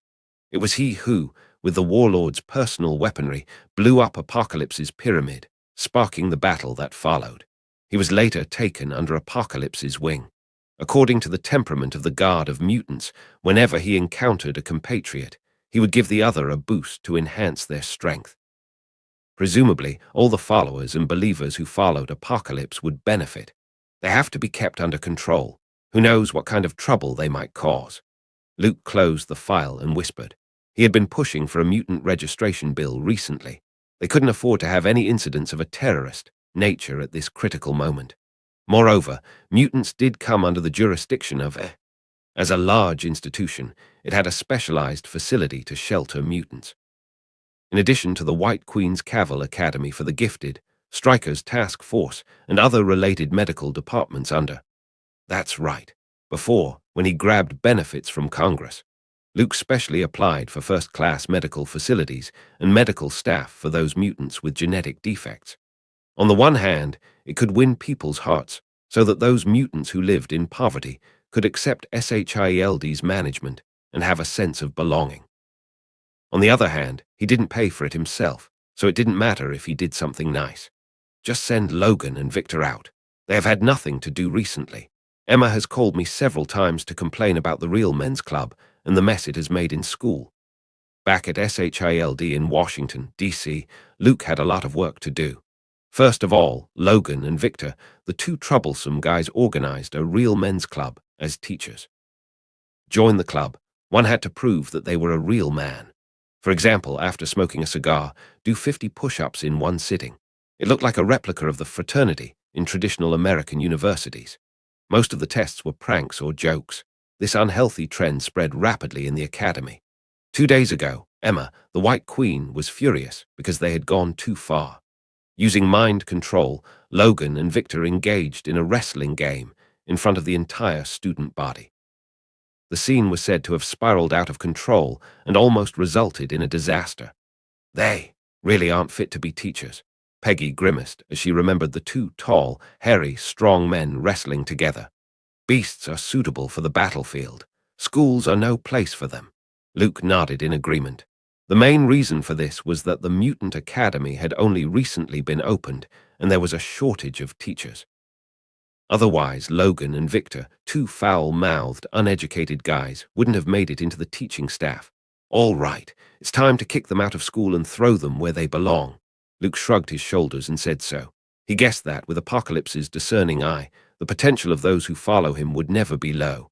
I wonder if Magneto would be there. The director's eyes flashed. Young Charles had become his student. What about Magneto? Together, they were the best of the best. The future of mutants was in their hands. Moreover, these two friends and rivals could also form a bond. What else should I be looking at in the near future? Now, SHIELD was a big family. Even with Peggy's share, Luke still needed to deal with a lot of work. Sitting in this position, not only could he get benefits from Congress, but he also had to shoulder certain responsibilities. He gradually realized the hard work behind the bold director's misappropriation of public funds. Hydra. Peggy turned over the schedule, looked up and said, Dr. Zola and Baron Strucker, what are you going to do with these two Hydra brains combined? Of course, it's Hydra against Hydra. Luke thought for a moment and turned to reply. Hydra was a great tool to get a Kryptonian ship. He's been eyeing that quest reward for a long time. Letting Baron Strucker, together with Dr. Zola, take over the other factions of Hydra and finally consolidate their forces. That's how you get the most out of a tool. The most admirable thing about villains was that they were efficient and suitable for doing dirty work. What about the vampire you brought back? She went to Boston, Chicago, Detroit, New York. The family is expanding fast. What's SHIELD going to do about it? Peggy asked with a somewhat bemused look. There's no conflict, right? Luke raised an eyebrow, knowing that the vampire clan of the North American continent, which had quietly developed the Familiars, had deep roots that would be hard to shake for a while. Plus, the two vampire families didn't see eye to eye with each other, and a blood feud could easily develop. At first, there was a little friction. Later, your vampire destroyed several clan strongholds. She killed her kin, even more ruthlessly than hunters. Peggy showed some rather gory photos of the scene and continued, silver bullets, Holy water, ultraviolet lights, all sorts of things were used to scare the council into making peace. As the second in command of SHILD, she knew a lot of secrets. Kama, Taj, the three sanctums, vampires and werewolves, various clans and covens, even Wakanda and Asgard's 9 realms. Luke didn't hide anything. He mentioned everything. Selene is such a character. I've heard that the underworld people call her the goddess of the moon. Luke wasn't surprised to learn that the Vampire Council in the North American continent had developed a large, familiar clan with ties to many politicians, unless they were tired of living or looking for some excitement. If not, it was impossible for them to actively mess with SHIELD and Superman. For the expansion of the Corvinus family, SHIELD will turn a blind eye and wait until the Magic Congress is fully established, and all the rules will be settled. Luke went on and on, taking care of all the accumulated work. He felt like a student waiting until the last day of the holidays to work on his summer homework. About the trade channels of Atlantis, the placement of vampires and werewolves, the deep cooperation with the three sanctums, the Hell Group's hotel chain. Needed to give the final word on all these matters. I'm obviously Superman, but I'm doing Batman's job. Luke helplessly thought so. Do you have a new project? Peggy, who had been busy until mid-afternoon, was tidying up the papers on her desk when she suddenly looked up and asked, "Why do you ask?" Luke was slightly surprised. You usually hate these tedious tasks and usually don't bother to ask questions, but today you listed clear rules and regulations on how to deal with them. Are you planning on leaving? As one of the people who warmed his bed, Peggy's intuition was very keen and she could detect something strange. Don't worry, I won't leave without a word like last time, Luke chuckled lightly. There was still some time before his journey through the Sea of Stars. No matter where you go, I will take care of SHIELD. Peggy's lips slightly parted as she held the documents and whispered the words. The 3 of us, tonight. Hey, don't go so fast. It's not like you've never tried it before. Luke watched Peggy, who had quickened her pace and pushed her way out of the door and withdrew his smile. Soon, it was time for Steve's wedding.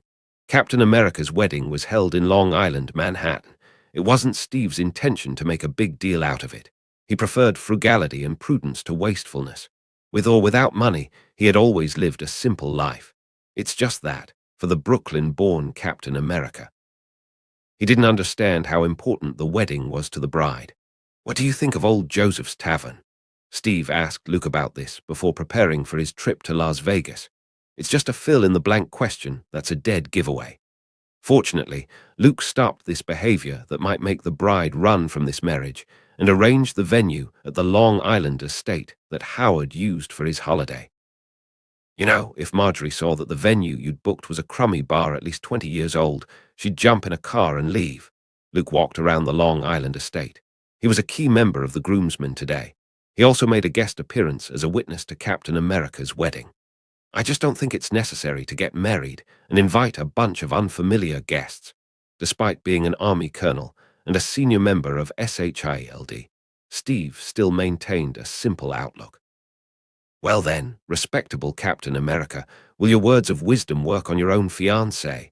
Luke's mouth curled up in interest as he asked. Steve scratched his head, a little embarrassed.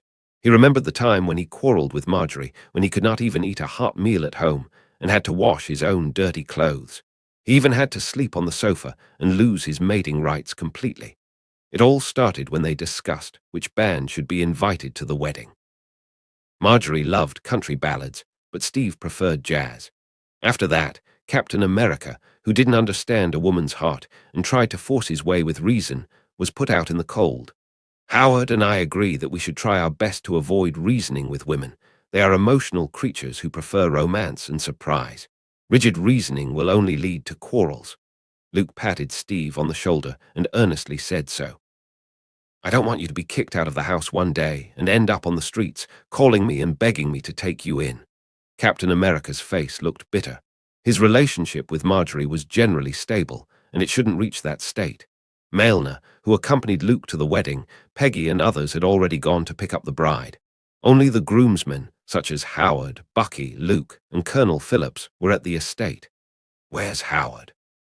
Steve looked around and only saw the staff responsible for setting up the venue, but not Howard, who was usually an active member. This was a bit abnormal. Knowing that he started screaming about a month ago, he was going to hook up with the bridesmaids group to complete the wedding bash achievement set. Hasn't he recovered? All Steve knew was that Howard suddenly suffered a serious illness and went back to New York to rest for a few days. He didn't know the details. The doctor said he was malnourished and had overindulged in sex and needed to take it easy. At this time, he's probably sleeping in his room, Luke said, holding back a laugh. Howard specially asked me to take a message. He said he would show up later and won't attend the celebration or the banquet afterward. Steve expressed his understanding. He heard that Howard was suffering from difficulties in his scientific research and was overwhelmed by his worries. Talented people aren't only gifted but also hard-working. With this in mind, Captain America had a change of heart towards Howard. Unexpectedly, underneath the facade of immodesty, he had a heart for science. "Do I need to do something now?" Steve gazed in the direction of the gates of the estate with a hint of nervousness and apprehension in his eyes. But today was his wedding. This was the most important day in his short and wonderful life. "Relax, it's not time yet. You should try on the groom's suit first." Luke reached out and hooked Steve's broad shoulders as they walked together towards the estate. As dusk fell, the sun set over Long Island. Inside the estate, in the hall, the brilliant light of the crystal chandelier filled every inch of the space, while a ballad band played in the corner of the stage, their melodious and relaxing tunes flowing through the air. The spacious hall was packed with hundreds of people, with a steady stream of invited guests pouring in. The entrance to the estate was filled with cars, and the guests flocked in groups, dressed in suits and finery as if they were attending a celebrity party. "Colonel Rogers, congratulations," said the man who walked into the hall, held Steve's palm with a smile on his face. After exchanging a few pleasantries and waiting for the other man to leave, Captain America lowered his voice and asked, "Who is he?" "The Pentagon's War Department's Michael, or Jackson something. I forgot." Luke, who was in charge of the guests, grinned and said, "He's just a nobody, but his father is famous and well-connected in the Senate." "Then why did he come to my wedding?" Sending out invitations and confirming the number of people at the party was a job for Luke and Howard. If they filtered through the criteria of relatives, friends, and neighbors, Captain America's wedding might seem deserted. His parents were both deceased, and he had no other relatives apart from Bucky. Even if they added the neighbors from upstairs and downstairs, they couldn't make up double digits. A wedding has to be a big affair so that Marjorie would be happy with it. It's the best moment of her life, Luke said in a familiar tone. "By the way, the president and his wife will come over later. I gave them 10 minutes for a speech. I also invited important people from the Pentagon's Navy and Army, with about 30 generals attending. This is politics." In the business sector, Howard sent invitations to Boeing, North American Airlines, and General Electric. "Originally, I was going to invite some Hollywood stars. Mailner asked your fiancée. She especially likes Kathleen Hepburn. Unfortunately, she's making a movie with Elizabeth Tyler. It's too late to inform her." Steve was dizzy.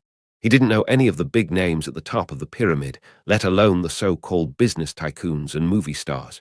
None of that matters. The wedding is going to be a big enough affair to make the headlines tomorrow morning, and that's the key. Luke had a business smile on his face and faintly said, "After decades, your wife will still remember this day. Steve, only if she is satisfied you can. Enjoy the wonders tonight."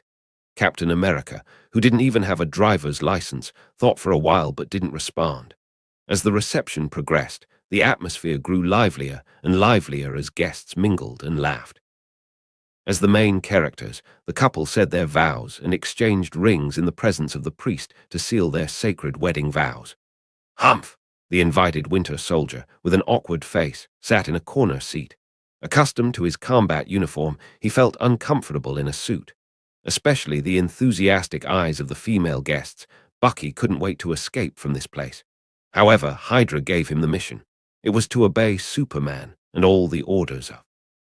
Therefore, he could only endure the discomfort, turn anger into appetite, and deal with the Boston lobster on his plate. The long table was full of top-level cuisines of various countries and customs.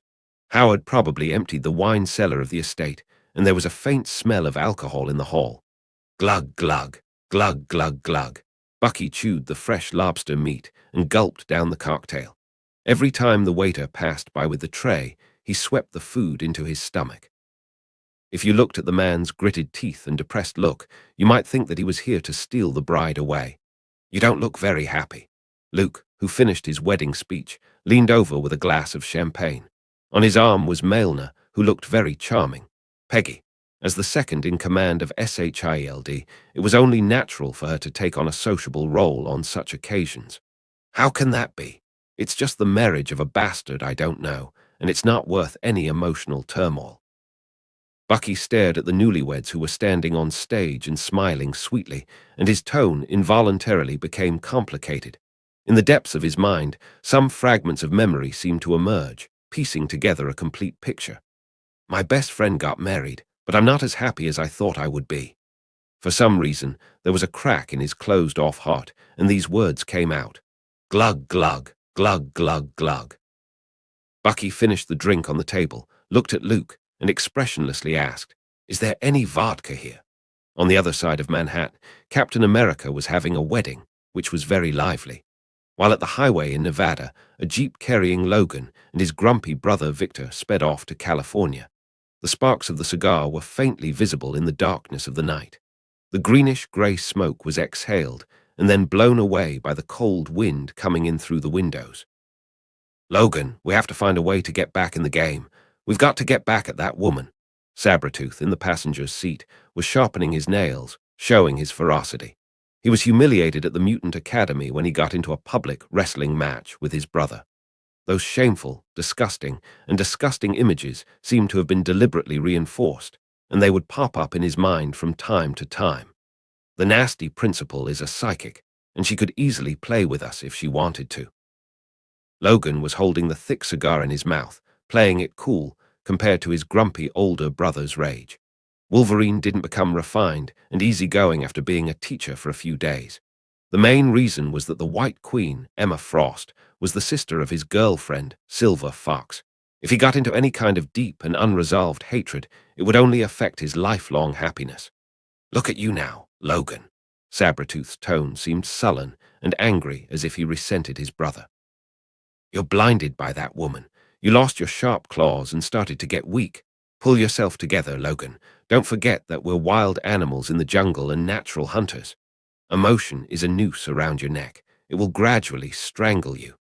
He was upset with his younger brother's indulgence in the land of the meek, but the guy was also upset with his cranky older brother.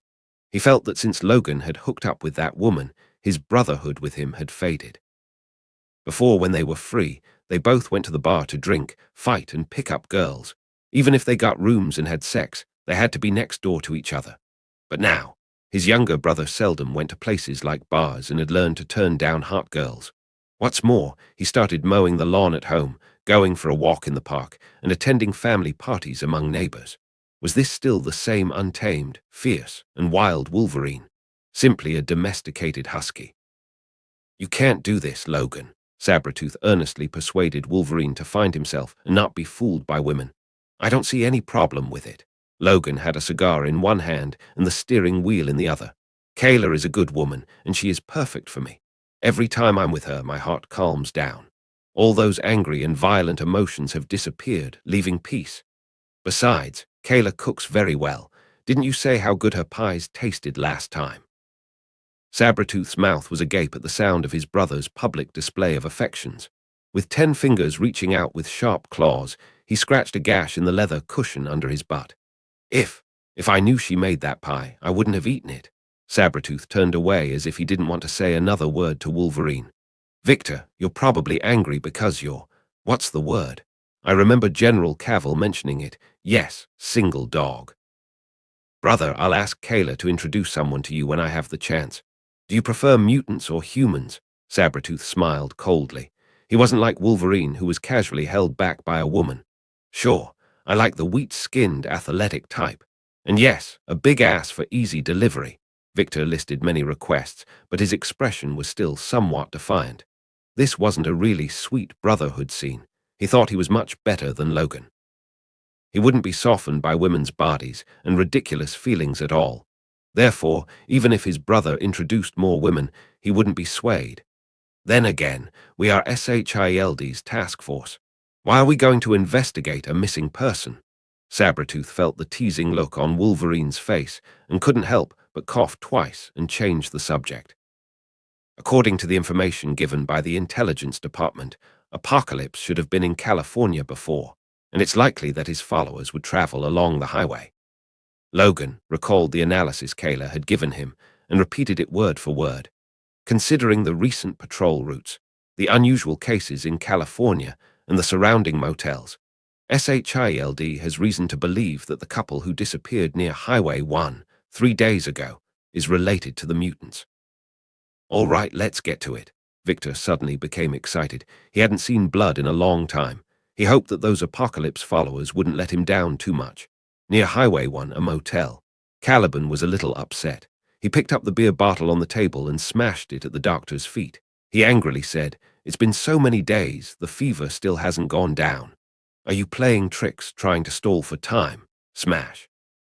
The sound of a beer bottle exploding echoed through the ground floor of the hotel. The doctor shook with fear, his legs went weak, and he almost fell to his knees.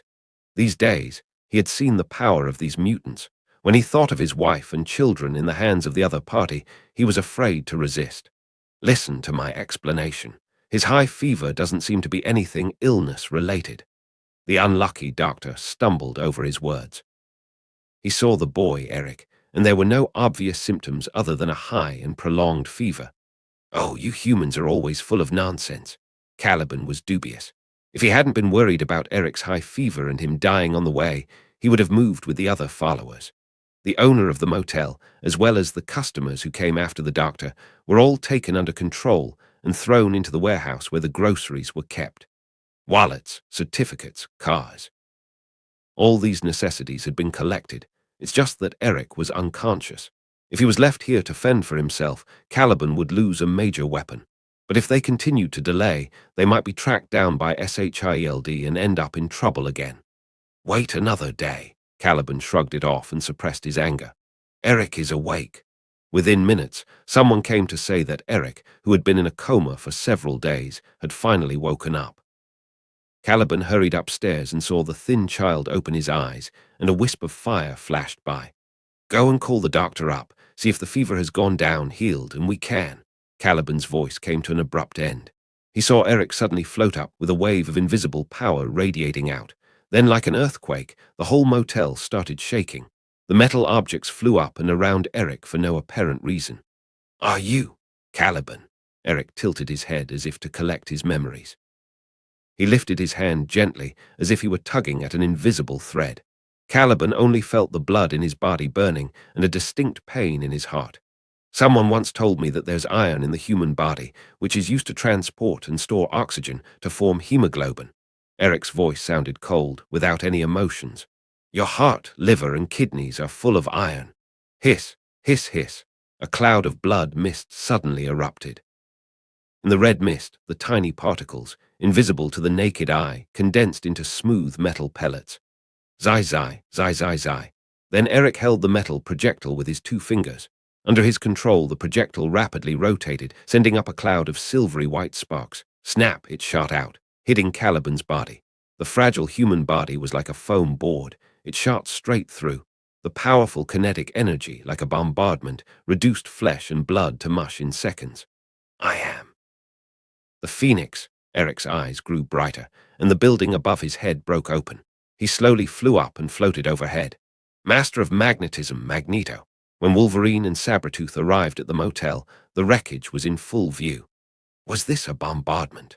Logan learned a lot of new words from the young director when he was working as a sandbag at SHILD, looking at the ruins of the motel through the window.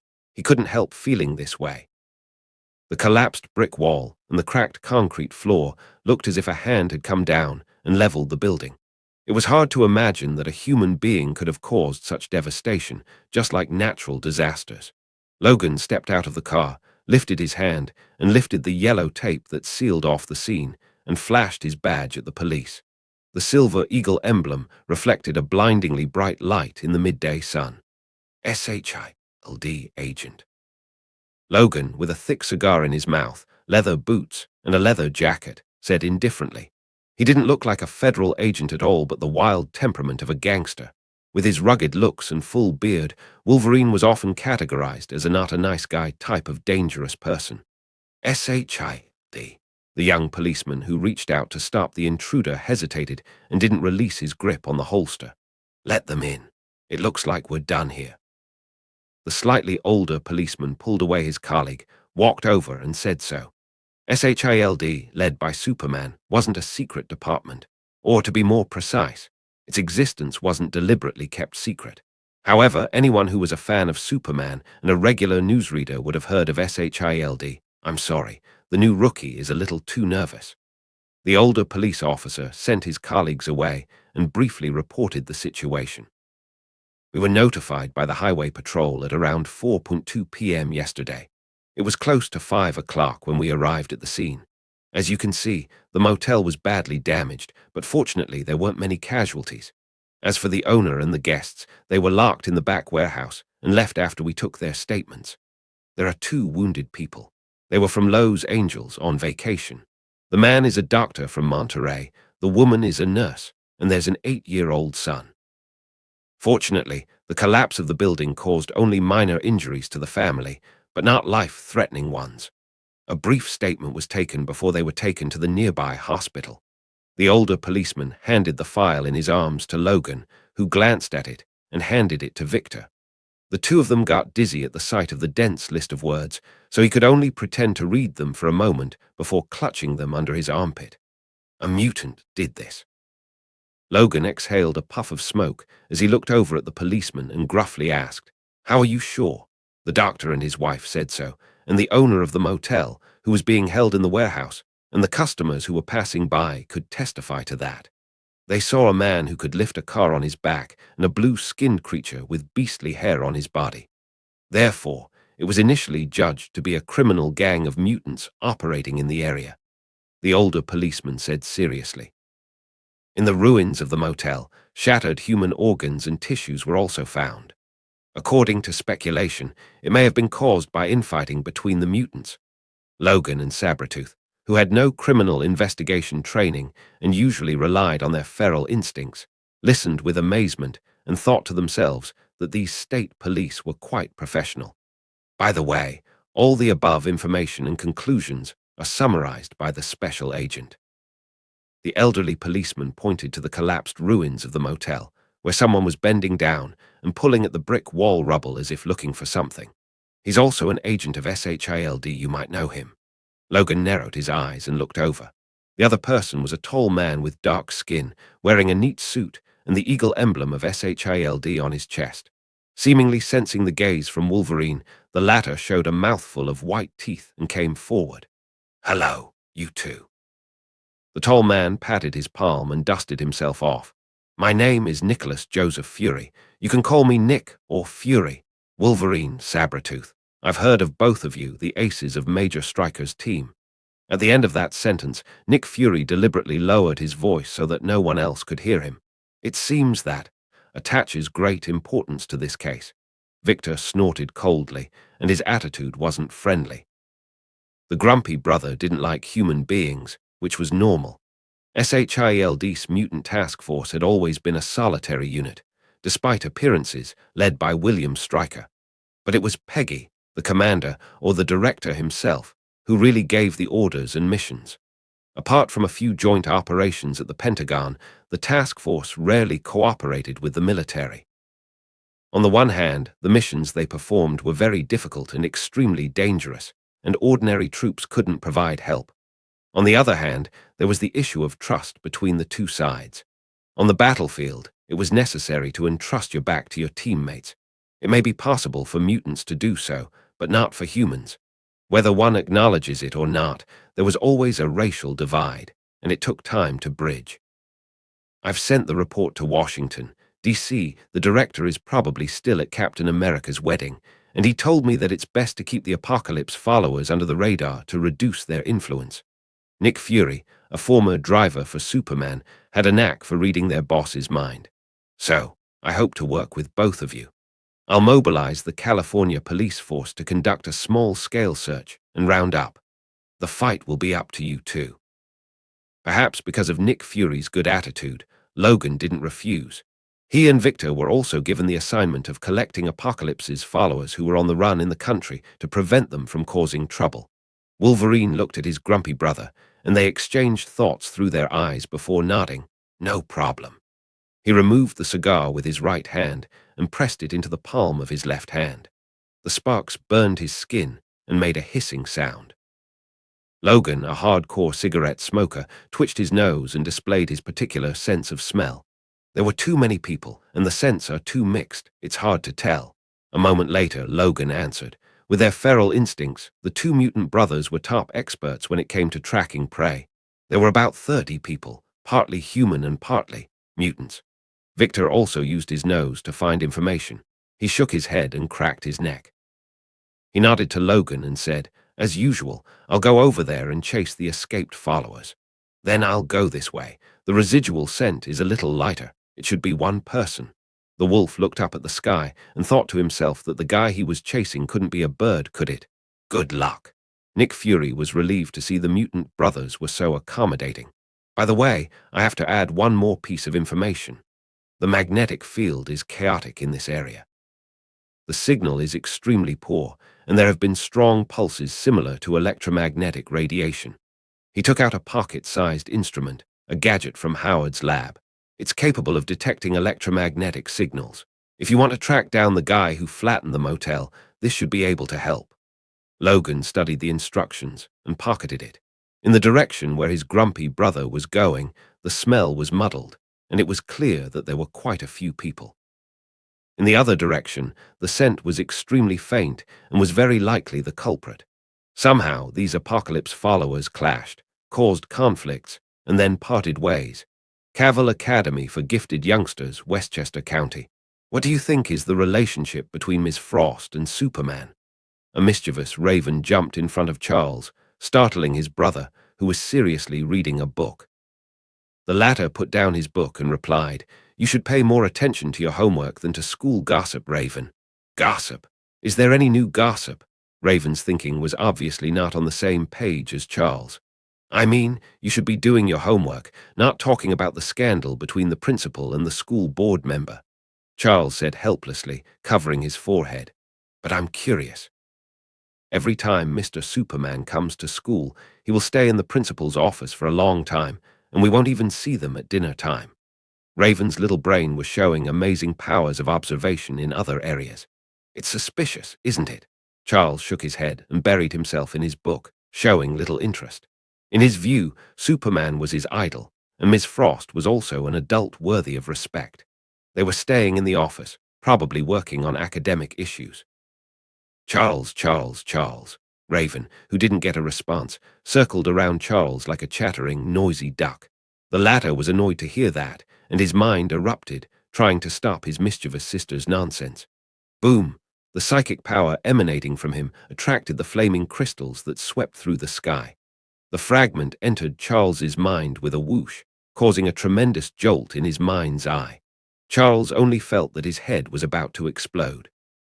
He was out of control, radiating psychic powers. Buzz, buzz, buzz. A horrible buzzing sound suddenly echoed in the ears of everyone in the school.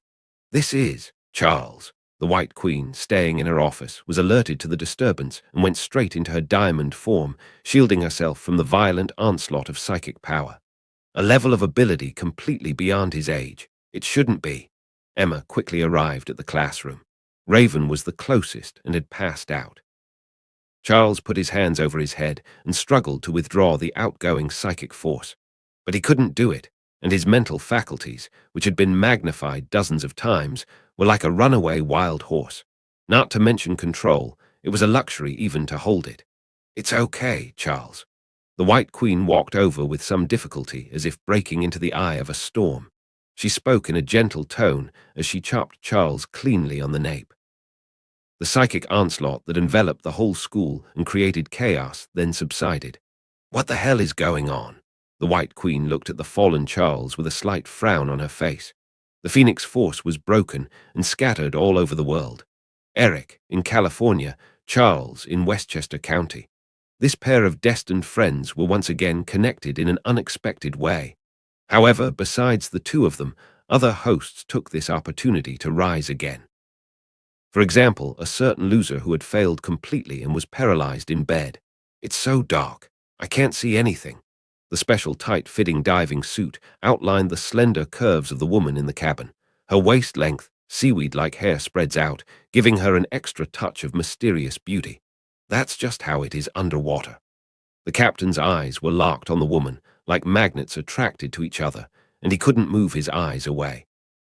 This is one of the routes to the capital of Atlantis, Posidonia, and it takes about 40 minutes to reach the outer city, where the undersea people allow human activity around the port. The woman felt the captain's unabashedly passionate eyes that seemed to melt her. She didn't care, but pushed up her chest, making the lines even more exaggerated. "Is that so? You're very knowledgeable, Stefan." The woman covered her lips lightly. Her smile was charming, and her amber eyes seemed to hint at something. The long, trailing tone made the man's heart skip a beat. Hiss! This unquenchable fascination. Those crew members quickly lowered their heads for fear of causing displeasure and scolding from the captain. They didn't know who this woman was. She came down to this submarine with the captain. Theoretically speaking, the trade channel to Atlantis didn't allow strangers outside the military to enter without authorization, whether it was a merchant ship or an incoming or outgoing submarine. All members were required to have their passes checked, or they wouldn't be allowed in. But the highly qualified Captain Stefan did so as if he was possessed, trying to win the heart of a woman. This was done at the cost of a promising career and a great future. At first, the crew didn't understand. But later, when they saw the woman with their own eyes, they couldn't help but change their minds. If they could get the favor of the other party, even if they were subjected to court-martial, it would be worth it. Captain's obsession was like a terrible epidemic that was spreading rapidly. All the crew members fell in love with the mysterious woman. Even if she just looked at them one more time, it was an enormous blessing. "Heh, men," the woman tossed her hair, pleased with her charm. Even the nobles of the Senate of the Roman Republic, the emperors of Persia, and the kings of England had all fallen at their feet. It was normal for these ordinary people to indulge in her smile, and they couldn't help themselves. In this world, the only one who can resist me is probably Superman. The beautiful woman named Selene was in a complicated mood. Not being able to sleep with the other person was one of her biggest regrets. If she could have sex with the strongest and most powerful man on the planet, it would be a great enrichment of experience and position. Sooner or later, I will be able to conquer him and become a god. Selene, the Black Queen, confidently thought so. She was no longer the same. The flame, like sparkling crystal, gave the mutant witch a whole new level of power.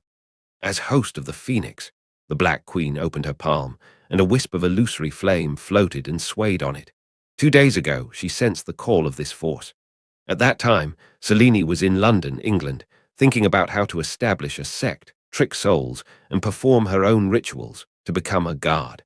The fragments of the Phoenix Force came to her on its own initiative. She immediately accepted the gift without much hesitation. Compared with Eric, Charles, who passively became a host for the Phoenix, the Black Queen was much more direct. The reason was also very simple. Selene had heard of the Phoenix Force. This was one of the advantages of living for a very long time. With long life, one could accumulate a lot of insights and things that ordinary people couldn't even imagine. That was a powerful force that once burned Apocalypse half to death. I still need to find the others. The Black Queen rolled her eyes, and her thoughts returned to the present. This was the main reason why she went to Atlantis. Mutants on Earth who were qualified to form alliances with her were basically dead. Sebastian Shaw of Hellfire Club was hammered down by Superman. Mr. Sinister Nathaniel Essex also died at the hands of Superman. In addition, the time-traveling Master Kang the Conqueror was also pleasantly sent away. The Phoenix Force isn't interested in the mutant's personality. The Black Queen remembered the former king of Atlantis, Nama, who suffered a broken back. She heard about that fool from Sebastian Shaw. His IQ was always hindered by his raging emotions. He was easy to control and single-minded.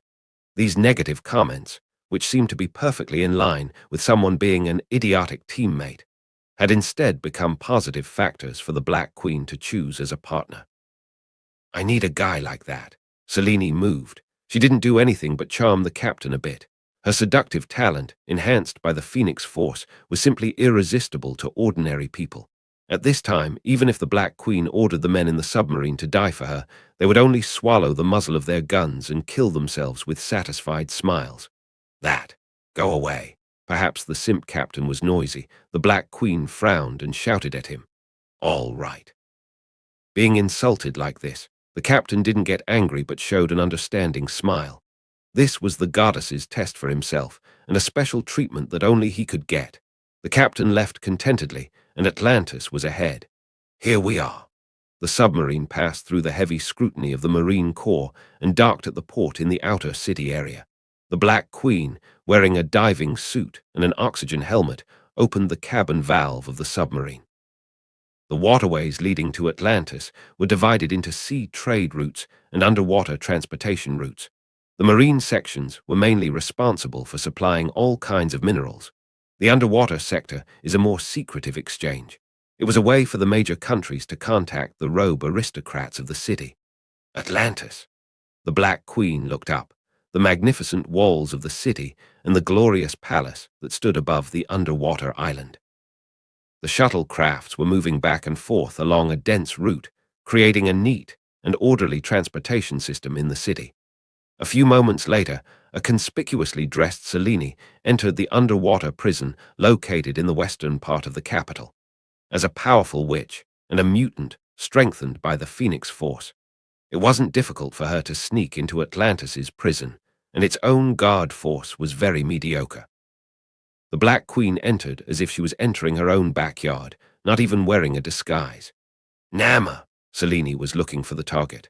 The former king of the sea, who was charged with crimes against humanity, attempted destruction of the world, and collaborating with extremists, was held here. Compared to the palace dormitories in the royal city, the damp, dark, and murky cells were undoubtedly an unbearable environment.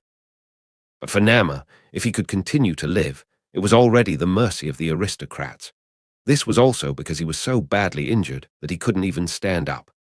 Nama, who had lost his popularity, his power, and everything, posed no threat to the reign of the robed aristocrats. Keeping him would help to shape the image of the benevolence of the aristocrats. Otherwise, the hypocrites wouldn't mind sentencing the fallen king to the guillotine. In the deepest part of the prison, inside the solid alloy prison doors, there was a figure crawling on the ground. The tattered clothing and the handcuffs on his hands and feet were all signs that he was a prisoner with a serious offense. Still alive. The prison guard took a look behind bars and then left. His daily work was very simple, just making sure the prisoners were still alive. He didn't need to consider food, hygiene, and other aspects. Another bad day. Nama slowly moved like a reptile with its bones removed. Atlantis's cell was slightly different from the surface world, with beds and sanitary facilities placed in the corner. The remaining one-third of the space was occupied by a nutrition chamber that resembled a large fish tank. Long-term dehydration was a terrible punishment for Atlanteans. Their bodies needed to be rehydrated after leaving the sea for around a week. Prisoners in prison would still have the most basic human rights. Only when they made mistakes would they be punished by cutting off the water. One day, I will return to the surface. Nama struggled to crawl and rolled into the nutrient cabin. The liquid inside was rather turbid, obviously used for a long time, and hadn't been changed over a long period of time. But this time, he didn't care about it. Half of his body was soaked in the nutrient solution, and every cell in his body was hungry for water. Nama's manic emotions also calmed down. He closed his eyes and relaxed his breathing. The stabbing pain from his broken spine felt a little better and no longer tortured him. After the double trial from the military court in Atlantis, Nama was thrown into this cell like garbage. As the aristocrats said, he lost his crown of glory and power as king and became a nobody prisoner, like falling from the clouds into the mud. It was all because of Superman. He would never forget the heavy blow that the upright figure gave him. Howling in pain, struggling helplessly, and then returning to darkness, Nama's self-confidence that was accumulated over decades completely collapsed under Superman's iron fist. His memories may bring anger, despair, or hatred. The poor king who lost everything subconsciously turned his body. Severe pain hit his brain again. His grim face, full of depression and disappointment, became particularly fierce. It shouldn't be like this. Nama remembered what his land-dweller father said, that he was born to rule the ocean and become the king of Atlantis. But now he had to stay in a cramped cell in the dark. Day after day, he was wasting away. This was undoubtedly the most terrible way to torture a strong man with great ambition and aspirations. Creak! The heavy prison door suddenly opened, and a glimmer of light came in. "It smells so bad here," the charming female voice sounded, which made Nama look up. With the dark environment, he couldn't see her face clearly, but he could roughly judge that she had an explosive body. Nama! Against the light, the Black Queen, hidden in the shadows, stared at the bearded man who smelled like a beggar. She couldn't help but hesitate. This figure really didn't look like the Lord of the Seven Seas, the King of Atlantis. "Who are you?" Nama asked coldly as he was lying in the nutrition cabin. Since his imprisonment, many nobles came to visit and made fun of his situation. "Someone who can save you." The corners of the Black Queen's lips hooked up. She approached him a few steps and sent a gesture of goodwill. "You're a mutant?" Nama asked with a frown. By the light, he could see the person's face. Without the blue skin of Atlantis, beautiful, enchanting, like a deadly black mandala. "Yes, we're the same." Selene bent down slightly and spoke in a seductive tone. "Your people have abandoned you here, and the robed aristocrats have called you a cold-blooded executioner and inhuman butcher, doing everything they can to smear your image. Your Majesty, Atlantis, is no longer your home. It has united with the great kingdoms of the surface world against your will and against the traditions of the past." After a failure, Nama became much calmer. Before he hit his low point, there was one thing that was undoubtedly true. Sebastian Shaw deceived him and used him. Nama slightly frowned. The bewitching tone of the Black Queen was familiar to him. This was simply no different than Sebastian Shaw. "This is a liar," he decided. "Tell me what you need from me and what you can give me." Nama's face was tense, trying to restrain the excitement inside. No one wanted to stay in a cell, endure the dirty environment, and waste their life. Freedom was something that every prisoner in jail once had, then lost, and now yearned for. The arrival of the Black Queen brought him a glimmer of hope. "I hope you can get out of the shadow of failure, overcome your inner nightmare, and find yourself again." The Black Queen revealed her chips. A brilliant flame crystal, the Phoenix Force. She had already gotten one and couldn't continue to absorb it. A Phoenix host was needed, and Selene thought that Nama was very suitable. He was a mutant with powerful ability and great potential. Unfortunately, he met a strong enemy like Superman when he first debuted, so he suffered a disastrous defeat and lost everything. Atlanteans can easily heal your broken spine, allowing you to recover and stand up again. The Black Queen stirred up Nama's anger, trying to keep the other party from thinking clearly and become her puppet. But they didn't. Those aristocrats allowed you to live without dignity, hiding behind the curtain and laughing. "I'm willing to give you the opportunity to take revenge and take back what belongs to you, but only if you sign a contract." Selene threw out a parchment branded with flames. She was a witch and was no stranger to the ways of the demons in hell. In this contract, there were many traps that ordinary people wouldn't pay attention to. By signing on the dotted line, the Black Queen could easily take away Nama's soul when the job was done. After using this tool to the fullest, no matter before or after death, she could use him. Perfect. "How can I trust you?" Nama glanced at the contract and warily asked. To be honest, he couldn't quite understand the obscure, tongue-twisting, and long words. The Black Queen stretched out her hand and poured life energy drawn from the usual sources into Nama's body. It was like a medical miracle. Nama, whose spine was broken and his lower body was paralyzed, actually felt something. He grabbed the edge of the nutrition cabin with both hands and suddenly stood up. The atrophied muscles were slowly expanding like a water-filled balloon. "This is your lost strength." The Black Queen smiled and continued. "I can also make you stronger."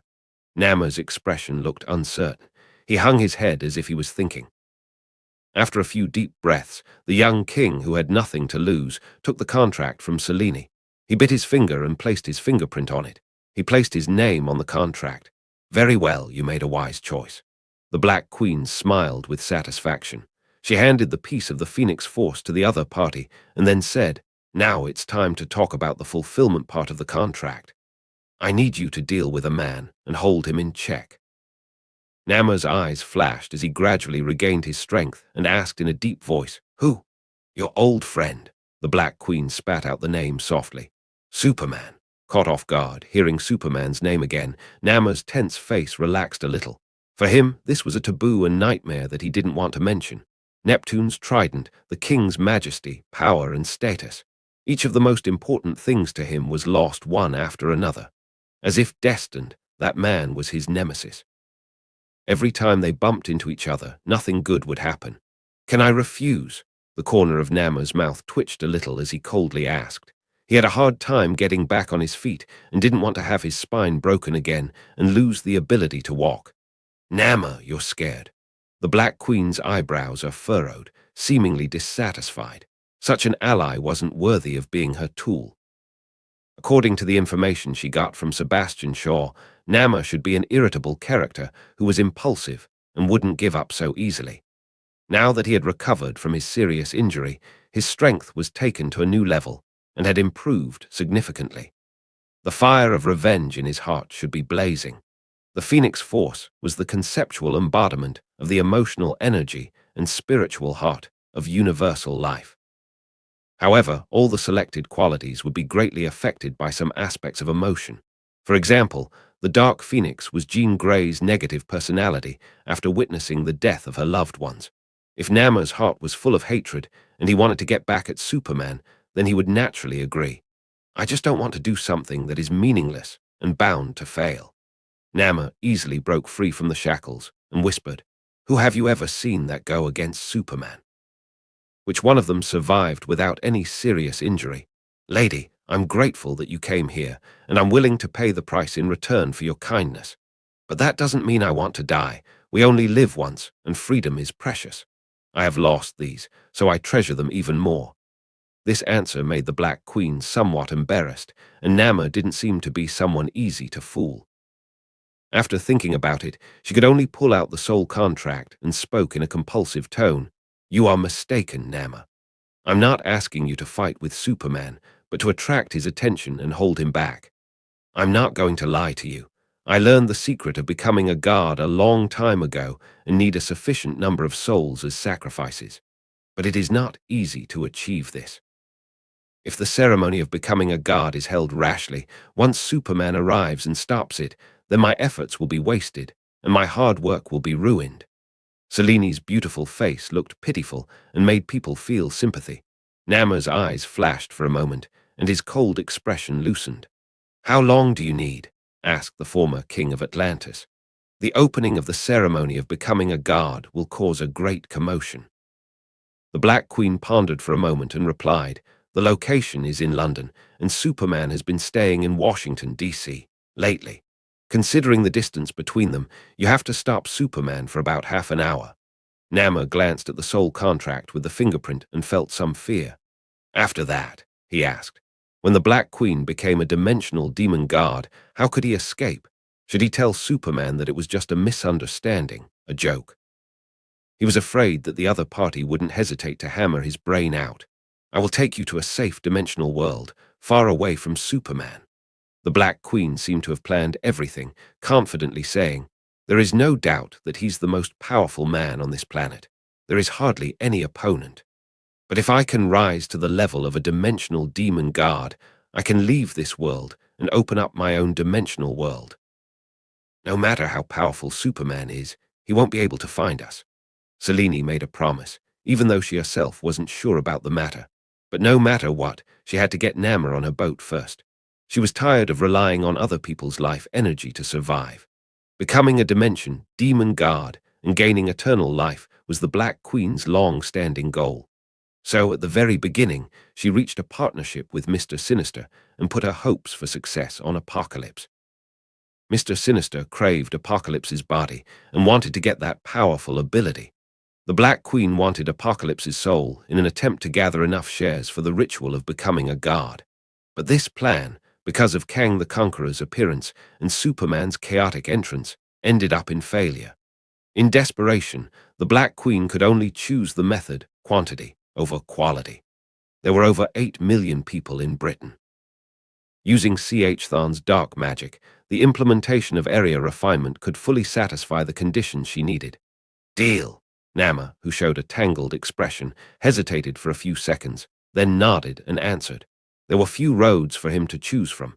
If he refused the Black Queen and provoked the other party to tear up the soul contract, he would suffer. I just want to see the surface world and breathe fresh air before that. Nama said so and looked up. He hadn't seen the sun for a long, long time. No problem. The Black Queen breathed a sigh of relief. She also didn't want to cause conflict with Nama and force him with a soul contract. It would be best if they could reach a mutual agreement. Headquarters building, Potomac River. It had been 2 days since Captain America's wedding.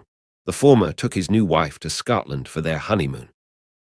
Bucky, who seemed to recall something, also acted as a third wheel in their two-person world in the name of being a bodyguard, seeing that the weather was getting colder and colder, and soon the snow would fall. Luke was deeply curious about how Captain America balanced the relationship between his wife and his best friend. However, he was busy on official business, and there was no reason to join the honeymoon trip of 3, so he had to put away the nasty jokes. The Phoenix Force selected a host.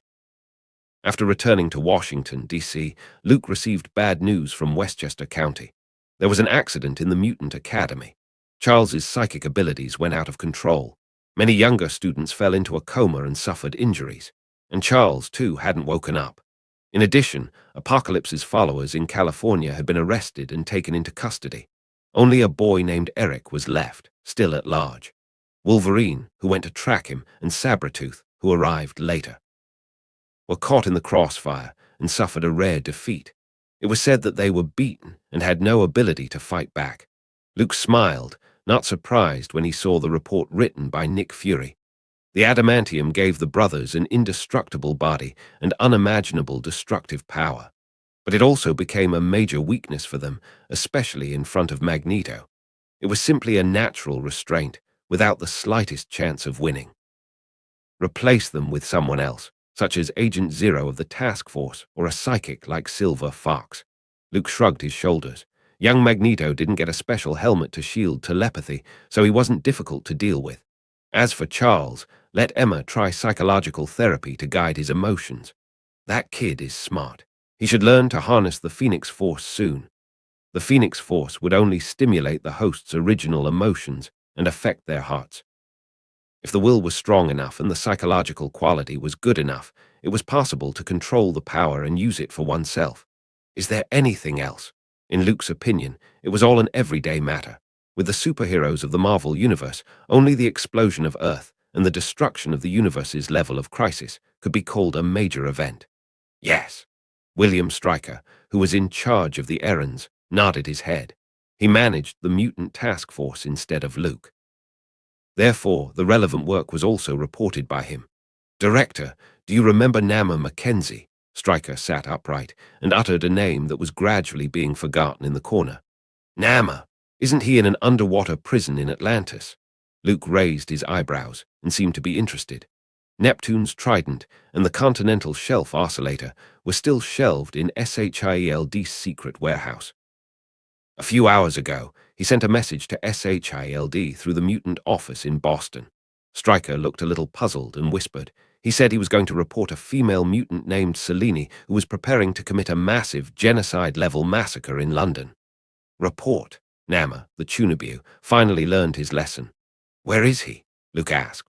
20 minutes later, Luke, who flew to Boston, walked into a seafood restaurant. He saw Nama again after such a long time. Other party was sitting in the corner by the window, with distant eyes, staring at the port outside the window as if indulging in memories. Before resurfacing, the former king of Atlantis took care of his poor appearance a little. He washed off the rotten stench and put on new clothes. The hair that was as dry as a weed, and the greasy beard which was tangled in a mass, was also shaved clean. In a word, he no longer looked like a sloppy beggar, but between the eyebrows, it still retained a declining aura. Nama Mackenzie. Luke sat across the table and snapped his fingers, signaling for the waiter to bring a glass of beer. Besides delicious dishes, this seafood restaurant was also a paradise for beer lovers. There were over 60 types of brews in the restaurant, which attracted nearby sailors and crew members. Superman. Nama said his name with a hint of bitterness. He remembered that when they first met, the guy was just a general of the surface country. And he was the master of the seven seas and the king of Atlantis. The identities of both sides were different, and they weren't equal. Now he was a fugitive from Atlantis. Superman had become the third pole of the world, alone against the powerful existence of the superpowers. Sigh, the encounters of life and the misfortunes of life. Nama had mixed emotions and felt a lot of pain. I'm glad you made the decision to do so. Luke picked up the beer and gulped it down. This seafood restaurant had long been covered by SHIELD's agents. The waiters at the front desk and the greeters at the door were all his own people. The real boss and staff were shivering in the kitchen. They thought it was a gang negotiation. They were silently praying that there would be no firefight and too many tables and chairs damaged. Are you trying to say that you're happy to see me turn into a snitching coward, a coward who betrayed his allies? Amma laughed to himself and tilted his head back to drink his beer. His ability to read the room and understand had always been good. First of all, snitching isn't shameful. It depends on the situation. Luke shook his head. His finger stretched out and knocked on the table. According to the information you provided, Selene, the Black Queen, is planning a large-scale massacre against the citizens of London. Then, there's no doubt that she's a deranged madman, a butcher who has lost her humanity. And you, Nama Mackenzie, chose to report it. You saved 8 million innocent lives. You're a praiseworthy hero. Nama was slightly stunned, as if he didn't expect his own actions would get Superman's approval. As a former enemy, he was ready to be ridiculed. As for allies, I don't think you and Selene have reached a deep and profound revolutionary friendship, have you? Luke grinned and looked at Nama. Although the Sea King in the comics was worthy of the name, he often hooked up with women. Moreover, he specialized in prying into the relationships of superheroes and liked to mention the glorious nickname of Wife Snatcher. However, intuition told him that Nama and the Black Queen weren't rolling in the sheets. The former king of Atlantis didn't look like a player who wouldn't care about the woman after rolling in the hay. If there were a real relationship, he wouldn't report Selene. Besides, the juicing ability of the Black Queen wasn't inferior to that of a succubus. Even with a strong physique like Nama, once he experienced the feeling, his legs would still become weak and his face would look pale. Are you comforting me? Nama said wryly. When he was in prison, he thought many times about facing Superman when he returned to the surface. Tit for tat, a standoff, or another defeat. He never thought it would turn out like this. The hated enemy was kindly comforting him, telling him that he shouldn't be burdened with guilt. No ridicule, no irony, no suppression. All this made Nama suspicious. Am I too dark and narrow-minded, making me suspicious of Superman? But the truth is Superman was as open and honest as the outside world saw him. Don't get me wrong, Nama, Luke chuckled. He didn't know what the former king was thinking. After drinking the big glass of beer, he faintly said, We don't have any personal grudges. All the unpleasantness that happened before was just because of our different positions. I'm glad that you've learned enough from your mistakes and started thinking independently about what you can and cannot do. I will leave the world to those who follow the rules, and if you have learned this lesson, you won't get into any more trouble in the future. Even though Nama was notorious in the superhero community, he was bored with nothing to do and suffered from severe Chunibyo syndrome, which made the Avengers and SHIELD hate him for it. Especially when it came to hooking up with people's wives and spreading cuckolds, it made the vast majority of people keep away from him. But that's all for the Nama that may appear in a future timeline. Luke didn't have too much prejudice against the young king who had suffered a defeat before him. The most he could do was use his iron fist of righteousness to convince the other party and correct his personality. Okay, that's enough chit-chat. Luke waved his hand. Nama was now a complete loser and posed no threat to him. Tell me, where is the Black Queen? I can ask SHIELD to negotiate with Atlantis and start pursuing your escape from prison. In Boston, a luxury hotel. The Black Queen clasped her arms around her chest and squeezed out a deep ravine. She slightly frowned, inexplicably having an ominous feeling. Why can't I sense Nama's presence anymore? Selene was anxious. She paced back and forth. She was confident that with the sole contract in her hand, Nama wouldn't betray their alliance. Superman was his sworn enemy, and no matter what kind of mentality he had, he could only side with her. Humph! When I become a dimensional demon guard, I will tear up the soul contract and get a powerful soul for nothing. The Black Queen made up her mind. She wasn't a philanthropist that would give away the Phoenix Force fragment for nothing. Rescuing Nama and reaching an alliance was just something she did to get a useful tool. If I have enough time, I might be able to be like C.H. Tharn, Dormammu in the future. It was still daylight, but that didn't stop Selene from dreaming. The ritual of becoming a guard was an amazing secret that she happened to get from the Darkhold a long time ago. The Black Queen hadn't implemented it, yet because of her personal ability and the danger it posed. She was long tired of having her soul locked up in a mortal body. Becoming a guard had become the only goal of the Black Queen. Ascension, transformation, and thus eternal life. Selene took a deep breath as if she saw the moment of her success. She would no longer need to give in to anyone. Enough to be on par with the Sorcerer Supreme, the Guard of Chaos, C.H. Tharn, and the Lord of Darkness, Dormammu. Knock, knock. A knock at the door interrupted the Black Queen's wonderful fantasy. Where have you been? Selene was relieved when she opened the door and saw that it was Nama. I have repeatedly warned you not to run around. You're now a wanted criminal in Atlantis, and SHIELD may also launch an extensive search. We must be careful, never provoke Superman in advance. The Black Queen spat out a series of accusatory words. Nama was silent. He stood at the door and didn't go in. What's the matter with you? Selene realized something was wrong and stepped back a couple of steps. Black Queen, you're done. Come with us. A hand appeared on Nama's shoulder, then the upright figure appeared. Someone reported that you planned a large-scale massacre. This is a crime against humanity, a genocide, and many other charges. I hope you can actively cooperate with the investigation. We won't frame a good person, nor will we let a bad person go. Selene looked at the tall man who appeared in the doorway and bit her lip. Superman. She squeezed the name out of her throat. In the luxurious hotel suite in Boston, the scene was a bit awkward. Nama subconsciously avoided the angry eyes of the Black Queen, even if Superman called his act of reporting a righteous, legal, and heroic thing. But facing the complex eyes of his ally, anger, mixed with incomprehension and disbelief, the young king of Atlantis, whose mentality wasn't tough enough, still felt some shame and guilt. After all, in Nama's turbulent life, this was the first time he had ever done anything like betrayal. You really surprised me. The Black Queen gnashed her teeth, full of hatred. The black mist in her right hand rolled over, and a soul contract suddenly appeared. Then the words on the surface distorted and changed, as well as the flame-like patterns. A smell of sulfur filled the air, and the dense words formed a distorted face. Violators of the oath, punished.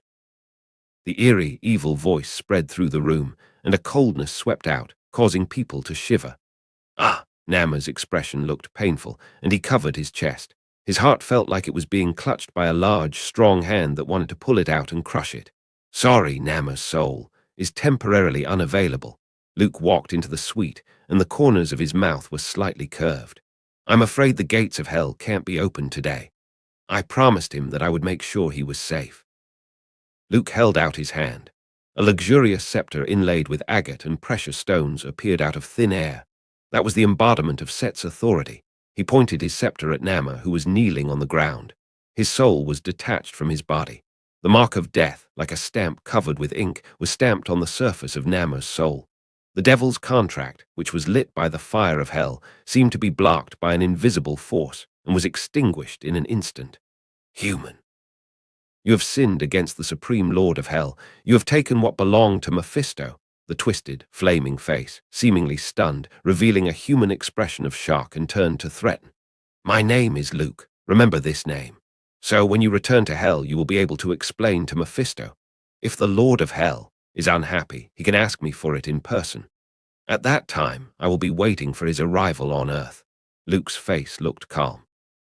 The ornate scepter, the symbol of death, shot out a sharp aura, shattering the flaming face. Nama, who was just one step away from death, was like a drowning man who successfully came ashore, gasping for breath and experiencing the feeling of surviving a disaster. However, in his eyes, there was an incredible look of shock. Compared with his own soul almost falling into hell, Nama was more concerned about the divine power Luke displayed. Death. The Superman who made himself suffer a brutal defeat was a powerful being who had the authority to rule above the mortals. Don't give me that surprised look that only a supporting character has. It makes me feel like the main character in a third-rate novel. Luke put away his luxurious scepter. He had used the power of death to put a seal in Namor's soul. The young king of Atlantis' future destination was Luke's underworld. If Luke wanted Namor to report for duty in advance, it was just a simple matter that could be done with one thought. This was the power of a god. They could use their divine power against mortals as they wished within the general framework of the rules of the world. Death! Your death! Witnessing this scene, the Black Queen's eyes were desperate, and even the idea of escape disappeared. She painstakingly planned and strived for the grand goal for nearly 1,000 years, which turned out to be something other people had completed long ago. Selene was so depressed that she wanted to vomit blood when she saw Superman's overly young face. The other party was less than 30 years old and had already ascended to the throne. She had lived for nearly 1,000 years, and the immortal dimensional demon guard was still a tiny distance away from her fingertips. Why? The Black Queen's chest rose and fell. She had difficulty calming down. "Madam, do you have anything to say in defense of the multiple charges just now?" Luke walked up to Selene. His tall figure was like a mountain, putting heavy pressure on the other party. "I want to fight for leniency." The Black Queen, who felt bitter inside, opened her seductive red lips and finally refrained from arguing. Her charm was totally ineffective against Superman. As for the use of beauty to seduce or deny weaving lies, these were all little tricks that wouldn't be appropriate. Facing an evenly matched, similar opponent, it may still be useful, but Superman obviously won't buy it. Compared with pity, the Black Queen thought that Luke was more inclined to use his iron fist. "Good. You're still a wise person." Luke nodded with satisfaction. It looks like today Superman didn't have to pull out his iron fist. As he claimed, he was a pacifist who influenced villains with love and educated villains with his fists. If the situation didn't call for it, Luke was actually too lazy. No, actually didn't want to use violence. In view of your good attitude of pleading guilty and the fact that the crime hasn't been committed yet. Luke, with a straight face, loudly said so. As the director of SHIELD, I have decided to suspend the original plan of shooting on sight and adopt the alternative plan giving you a lighter punishment. But you still have to pay the price for your wrongdoing. The Black Queen felt the cold fade away and breathed a sigh of relief. Not only was her forehead sweating, but the clothes on her back were wet, and even her legs were a little. "Superman, I heard that SHIELD has a special shelter for mutants, and you had set up a school." The Black Queen clenched those straight legs, leaned quietly against Luke, and her charming face looked even more charming. "I can redeem myself by doing good deeds, using my strengths, redeeming the mistakes I made in the past." Luke frowned, glanced at the silent Namor, and righteously scolded, "Madam, please behave yourself." SHIELD has always emphasized the principle of integrity and honesty within SHIELD. As the director, I set an example by never engaging in male-female relationships, treating everyone equally, and never playing favorites. In the face of Superman's righteous rebuke, the Black Queen smiled rather awkwardly. She didn't expect Luke to be so shameless. The first time Superman became famous, he had a scandal with a female warlock. It was the rumors in the streets and alleys. He was with SHIELD's iceberg beautiful commander, Sicily's flirtatious young woman, the White Queen of the Hellfire Club, the moon goddess of the Vampire Coven, and so on. It reflected Luke's chaotic and fulfilling private life. Recently, because of the deep contact between SHIELD and Temple of the Three, the news was beginning to spread in the underworld that Superman and the Sorcerer Supreme, the Ancient One, had a secret love affair. He couldn't help it. Once the ink was poured, he couldn't clean his image. It was like Howard Stark having a meal with a Hollywood actress. The next day, there would be gossip news in the newspaper, shocking news. New York's tycoon found a new girlfriend. People have seen them going in and out of the hotel in an intimate manner. Even the roadside tabloids, with no moral integrity, would write thousands of articles with erotic content. The price I am referring to is your freedom and your life in the future. Luke didn't know the secret thoughts of the Black Queen. He recited a spell, and called Vishanti's power.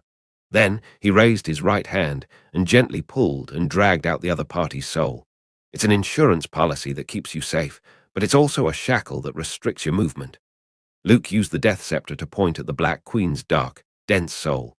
Selene, who hadn't reacted at all, saw Superman's skillful use of Vishanti's pure white light and became even more certain of her suspicions. After collecting the souls of Nama and the Black Queen into the underworld, Luke flew straight to Westchester's school for mutants. A former adversary who was no longer a threat, a mutant witch whose head was full of thoughts of becoming a god.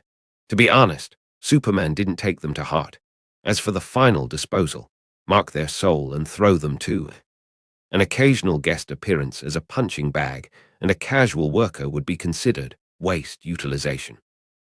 If he could solve the problem smoothly, there was no need to solve the person who created the problem.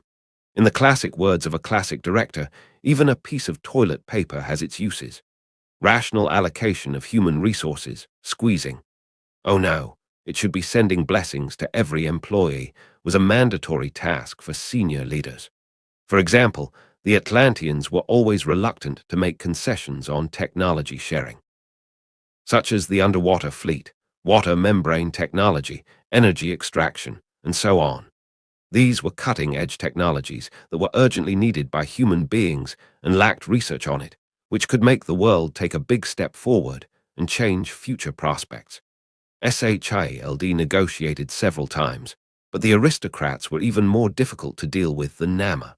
It was always the perfunctory official rhetoric. They were quite tactful in handling things, too smooth to be faulted. Forcibly seizing and interfering in the internal affairs of Atlantis was detrimental to Superman's positive image. And to throw a bag of washing powder into the Atlantic Ocean for the sake of technology and start a war on the suspicion that Atlantis was hiding dangerous weapons of mass destruction, that's too much of a farce. Now that he had Nama, Luke could send a letter back to Atlantis. Instead, support the domestic forces, support the restoration of his kingship, and replace the aristocratic-controlled Senate system. Whether successful or not, he believed that the elites of Atlantis would understand the consequences of going against SHIELD and would back off and compromise. Selene, the Black Queen, not to mention her talent and ability as a mutant. Her knowledge of black magic alone was far superior to that of most masters. The Magic Congress needed talents like her. Luke's standard had always been to strengthen his own side and weaken the opposition. Fighting and killing could solve most problems, but not all. I'm truly a kind and good man. Luke, who was flying in the sky, thought so. As for the Phoenix Force absorbed by these two people, he didn't take it back either. Because of the complexity of the process, the fragment had already been incorporated into their body, forming a solid connection with the host's life. If he wanted to take them, he would either have to blow their heads off with a hammer or waste a lot of energy and time. Luke didn't bother and just sent them on a mission to collect the other Phoenix Force shards. Not to mention the two Phoenixes together, even if all 5 of them were combined, they wouldn't be a match for Superman. Luke didn't have to bother to extract their Phoenix Force for his own use. Then again, the largest fragment of the main body was still in his hands, ready to be given to the White Queen, an unexpected extra surprise. In the teams of the studio next door, there was a special suicide squad who gathered villains and criminals. Like a human supersonic aircraft, Luke drew out a cone-like cloud of sonic booms. I'll make a copycat version. It should be fine. Compared to Amanda Waller, who needed to control them with a miniature bomb implanted in their body, he could even omit this step. He just had to mark their souls directly. If they failed in their mission and died, they would return to the underworld. They would work for Superman before their death and continue to be a tool after his death and continue to shine. They were a member of SHIELD in life and a member of SHIELD in death. They dedicated their life and their next life to Superman. Luke couldn't help laughing when he thought of Nama and the Black Queen, who would live this life of dedication to death. In this way, the power of death was simply a wonderful weapon for the capitalist. Boom! With all his strength, Luke soon crossed the city and reached his destination. Like a cannonball, the man landed on the school playground, sending up a huge cloud of leaves and dust. Perhaps due to the harsh effects of the mental attack, the formerly busy school was somewhat deserted. In order to prevent Charles from waking up and losing control of his talent and ability, the White Queen, the principal, temporarily transferred the students to a nearby town. "Emma, you don't look good." Luke first went to the principal's office to ask for details. The White Queen, who was sitting behind her desk, looked like she hadn't recovered from a serious illness. There was a heavy weariness in her eyes. My previous attempts to enter Charles's consciousness and calm his restless, agitated negative emotions were overwhelmed by the child's immense potential and the unknown power. I was struck back. Emma's voice sounded weak. With her arm resting on the table and her forehead propped up, it seemed like she could pass out at any moment. She looked very depressed and appeared to be badly injured. As I have said many times, don't just enter the consciousness of a psychic. You could get hurt, or you could be assimilated and devoured, Luke said with a serious look on his face. He walked up to White Queen and quietly took out the main shard of the Phoenix Force. "I'm just worried about Charles. He's my student. I have to take responsibility." After this period of adjustment and learning, Emma had gradually settled into her role and was fully committed to her career in education. Even if she could shield herself from the mental attack in her diamond form, she still chose to enter Charles's consciousness to heal him. This was a qualified principal and a qualified teacher. "I understand your mood, but you should consider the consequences before you do anything." Luke said a few words which were less about blame and more about the concern. The White Queen obediently nodded, indicating that she would be careful next time and wouldn't do it again. She may seem like an iceberg, but when it came to Superman, she was always passionate. "By the way, Emma, before visiting Charles, I have a present for you." Luke opened his palm, and a gorgeous flame crystal appeared in front of the White Queen's eyes. "This is—" Emma's eyes became misty as if she was completely captivated by the Phoenix Force. The twisting, floating, illusory flames were mesmerizing. The energy emanating from it fluctuated as if it was an intimate call. The culprit that made Charles lose control and the perfect gift for a mutant. Luke released his control, and the Phoenix Force shard flew towards the White Queen on its own accord. Compared with Superman, this ancient force preferred mutants. Moments later, the flame crystal was attached to Emma's forehead and disappeared as if it melted. As if the floodgates were opened, power poured into the White Queen. Subconsciously, she took the diamond form, her skin glowing brightly. "Charles is too young. That's why his natural abilities are out of control." Luke stroked the White Queen's cheek. The diamond beauty felt cold to the touch. "You're different. This power can make you the most powerful psychic in the world. You can control it." Superman's voice seemed hypnotic. White Queen felt sleepy, and her consciousness gradually relaxed. It was as if she had been immersed in warm water. Her spirit was nourished, sometimes gathering and sometimes dispersing. "It's time to go and see Charles." Luke carried the White Queen into the office lounge and then went to the medical room on the ground floor. Charles was lying in a transparent chamber in a comatose state with uncontrolled psychic fluctuations that slightly vibrated around him. "1, 2, gather all the Phoenix hosts and summon the Phoenix Force." Luke counted the hosts he had found, shook his head, and laughed. He used magic to communicate with the Phoenix Force in Charles. In the mind's eye, the diminutive flaming phoenix saw the intruder and immediately spread its wings and attacked. The mental impact was like a rainstorm that swept through Luke's soul. "Behave yourself." Luke, with the help of the pure white light of Vishanti, conjured a huge palm and slapped the flaming phoenix. Snap! The force formed by that fragment was like a plucked chicken being pinned to the ground, squawking, and too afraid to move. The Phoenix Force didn't harm the host.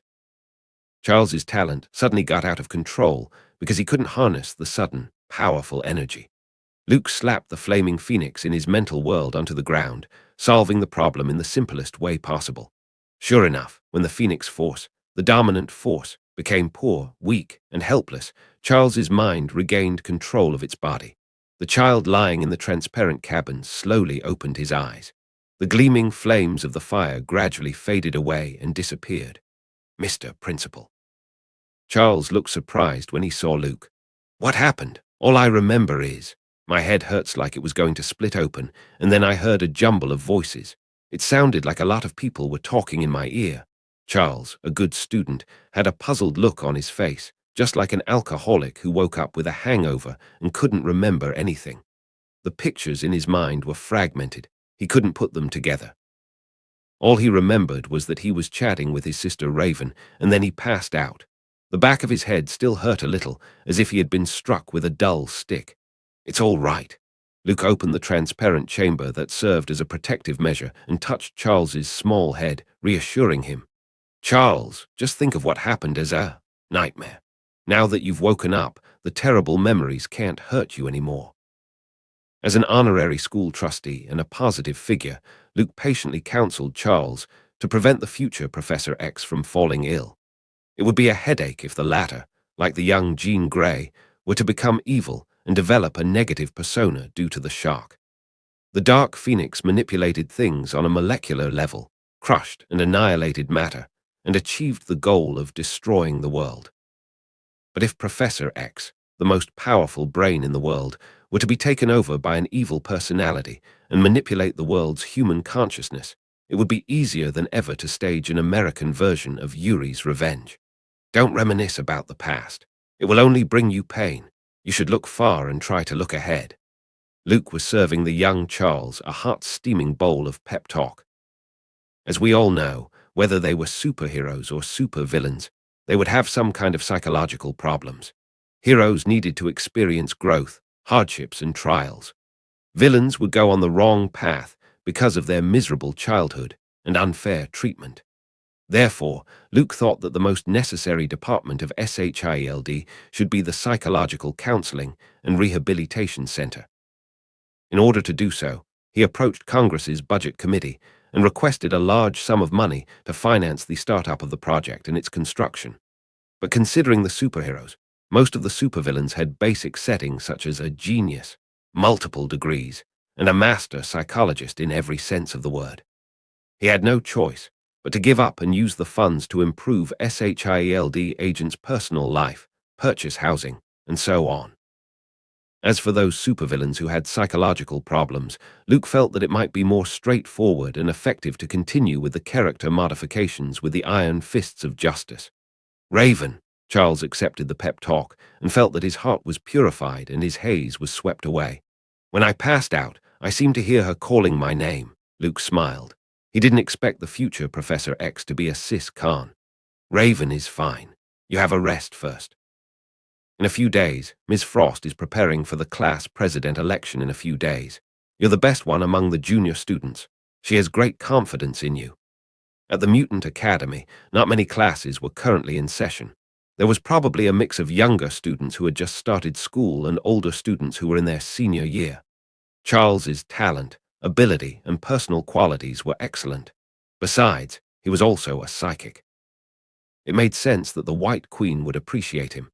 By the way, there will be a new student in the junior class later. I hope you can show him the ropes and build up a friendly relationship. Luke had a strange smile. When Magneto entered the school, he was sure that Kid and Charles would have a different kind of spark. Love. No, the friendship between classmates should be cultivated from a young age. New classmate. Charles was a little curious. A few days later, Magneto Eric was packed, delivered to New York and finally collected by. The sender was Agent Zero of the task force, as well as Namor and the Black Queen.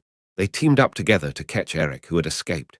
With rubber bullets, tranquilizer injections, and 2 Phoenix hosts, it was easy to take on Magneto, who was still a child. Not obedient. Emma, this is normal. All rebellious children are like this. White Queen continued complaining over the mobile phone.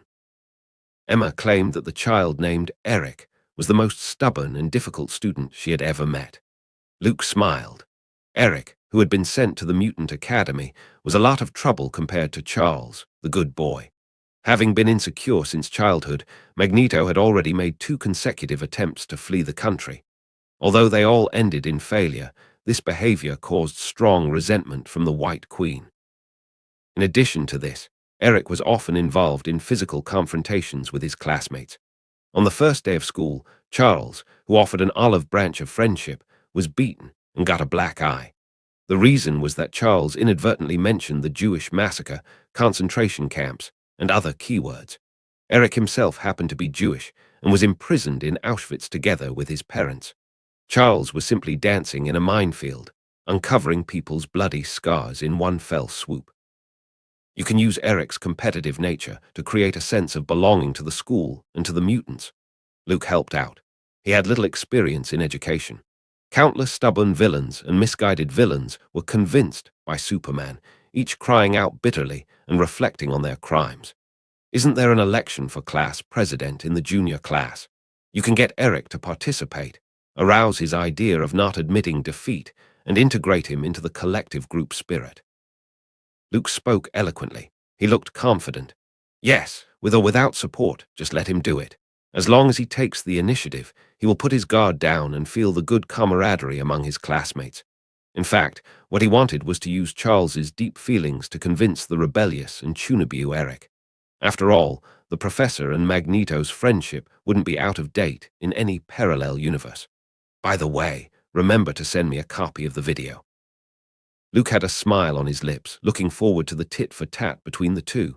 Mutant Academy Class President Election. Hello, everyone. I'm Eric Laneshare, from Class 1. Eric stood on the platform and introduced himself. His real name was actually Max Eisenhardt. During World War II, the family changed their names to escape capture and purging by the Third Reich, which led to the name Eric Laneshare. I can't hear you. Your voice is so low. You want to be class president with such a small voice? Raven, who was sitting below, booed. She glanced at her brother Charles's black eye, groaned twice, and looked upset. As an active member of the junior class, plus a lovely and lively sister, Raven had some influence in the student body. She took the lead, and others echoed. Come again. Say it again. I can't hear you at all. Eric held the speech he had written, his lips pursed, and looked at Charles, who had said nothing, with hostility. It must be this guy. He remembered that the principal, Ms. Frost, said if he could become class president, he could lead the mutants in the future. Selected by the Phoenix Force, he was fully qualified to be the savior of his suffering compatriots and bring them to a better future. Class president was just the first step. There were even more difficult challenges and trials ahead, waiting for him. As Luke said, the best way to deal with a Chunibyo is to be as Chunibyo as he was. Eric was convinced by the mutant savior argument. His parents died in a concentration camp. From a young age, he suffered a lot of hardship and misery, as well as the rejection of others and indifference. And then he was blessed by the Phoenix Force. Wasn't that worthy of being the protagonist? My name is Eric Laneshare, and I'm a freshman in the junior class. I have the confidence to lead everyone. Eric spoke in a louder voice as the inner thoughts flickered away. His eyes were always staring at Charles, sitting below. This rich boy with his shiny hair, suit, and leather shoes was his biggest rival. Good, very energetic. Charles didn't realize that he had been regarded as a rival. Instead, he took the lead in applauding to diffuse the awkwardness of the new student. Hypocrite. Eric, who stepped off the podium, didn't buy it. Not to mention the fated collision of frenemies at the Mutant Academy, Luke was in Washington, D.C., when he received a message from Kama Taj, the Kama Taj of the other universe. The content was very simple: Sorcerer Supreme, return quickly. The sender of the message was Stephen Strange, transmitted by the Vishanti. What's the matter? How long have I been away? Luke slightly frowned, tapping his fingers on the table. Personally, he didn't want to be a fireman to save the world when he had nothing better to do. That's what Superman of the studio next door would do. But Luke was sitting in the position of the Sorcerer Supreme, enjoying the generosity of the Vishanti. If he quit at a critical moment, it wouldn't seem right. Let's wait and see. Maybe Strange can work it out himself. Luke considered that he was too busy with the Phoenix hosts and the integration of Hydra to take time off. So he lit up a message in pure white light and sent a reply.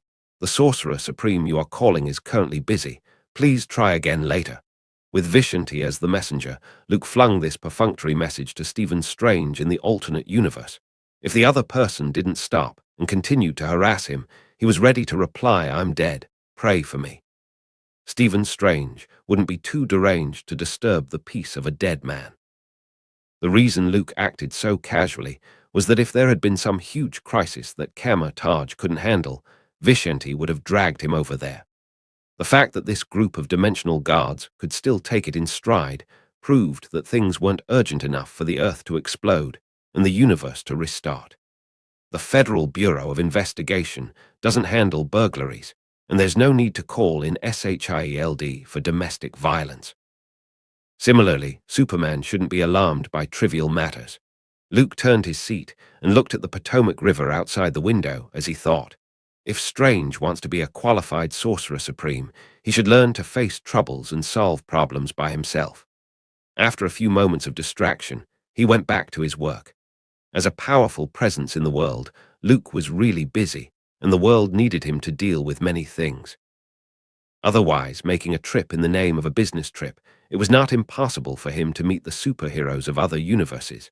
Earth 91 of the Marvel Universe, privately certified by Superman, not an official name. Kama Taj, Central Hall. Strange's soul leaped to the cauldron of the cosmos. He was puzzled by the message conveyed by the Vishanti. The Sorcerer Supreme is busy. Talk later. What's the Supreme Superman doing? Can it be more important than saving the world? Strange was a little puzzled and hesitated for a moment. His spirit returned to the cauldron of the cosmos and sent out a message for help. After a while, he got a reply. I'm dead, pray for me. You were busy just now and now you're dead. Isn't this a little too quick to die?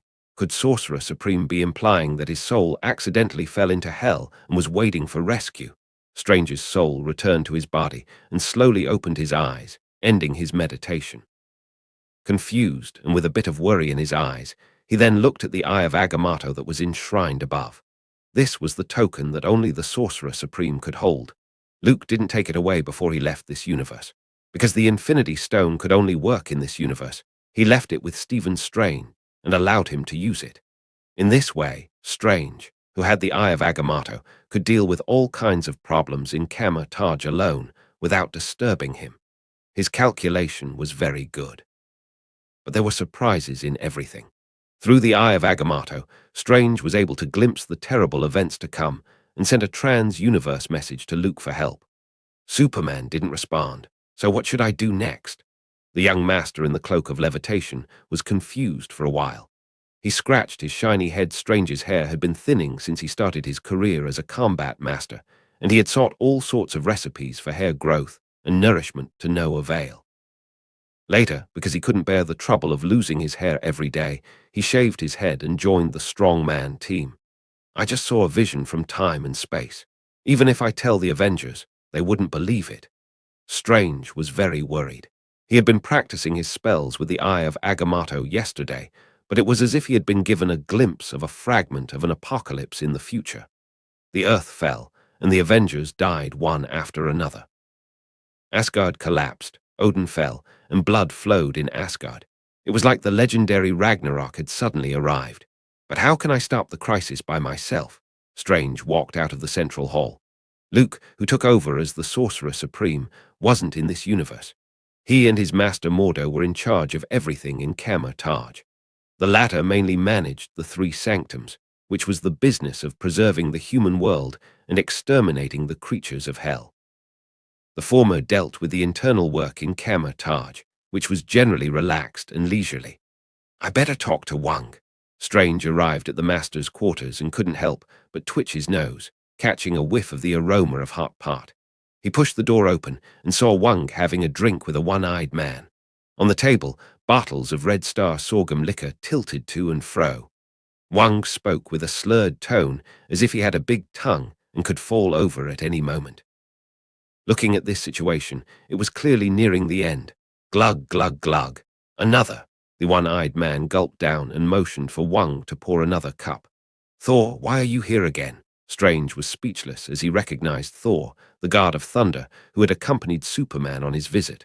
Loki has returned to Asgard. You should go to Asgard to look for her.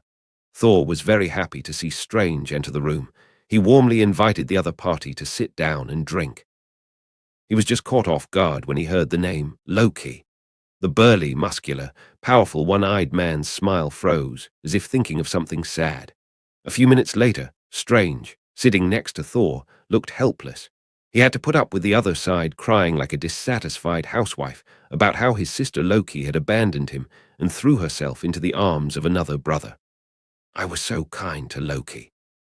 I even gave up the opportunity to return to that universe, leaving Asgard's people behind to take care of her. Thor's shoulders stirred up. He drank the Red Star sorghum liquor, burping out a strong scent of alcohol. But what? I didn't get anything. She left me without a word and said she only had one brother, the future king of Asgard, the one who stayed in Asgard's palace. Strange, tell me, what makes that bastard better than me, apart from the fact that he has one more eye than me? He probably has one more father, one more mother, and one more sister than you, Strange thought silently. Considering this answer may further stimulate Thor's emotional breakdown, he wisely chose to remain silent. You're Thor and he's Thor. Why should you be jealous of yourself, angry with yourself, and envy yourself? Strange comforted. Me, envy him. Thor pounded the table, shaking the dishes and greasy plates to the ground. I'm much better than that reckless, selfish, and ridiculous bastard. I'm mature, smart, wise. Do I need to envy him? Strange realized that he had put his foot in his mouth and quickly explained, Right, right, Thor, you don't need to at all. After speaking in good conscience, he subconsciously glanced at the 3 layers of rings on Thor's stomach. He thought Thor, the Thor of this universe, was at least a handsome man with 8-pack abs. Unless Loki was blind, how could he look up to a fatty? Thor, why don't you go to the palace and talk to Loki about it? Strange asked softly as he slid a few slices of beef into the hot pot. I tried, but Heimdall shut me out. Thor was particularly frustrated, turning grief and anger into appetite, burying his head and eating like crazy. He said that Odin closed the path to the 9 realms and didn't allow any outsiders to enter Asgard. This is an unprecedented event. Even when the war with the Dark Elves and the Frost Giants broke out, Asgard kept the 9 realms open. Strange, who was eating beef, paused, suddenly remembered the vision he saw. The first step into the crisis was the closure of the gates to the palace. After comforting Thor, who was heartbroken and bitter, Strange hurried back to the central hall to take away the Eye of Agamotto, which was enshrined on a stone platform. And then, with a quick stride, he entered Taj's library. He had just caught a glimmer of inspiration in Thor's words. Odin closed the gates to Asgard and sealed off the interior and exterior of the palace, apparently anticipating the crisis. Thinking about what he had seen in the vision, Strange couldn't help but deduce that all that might happen in the future was because of Asgard.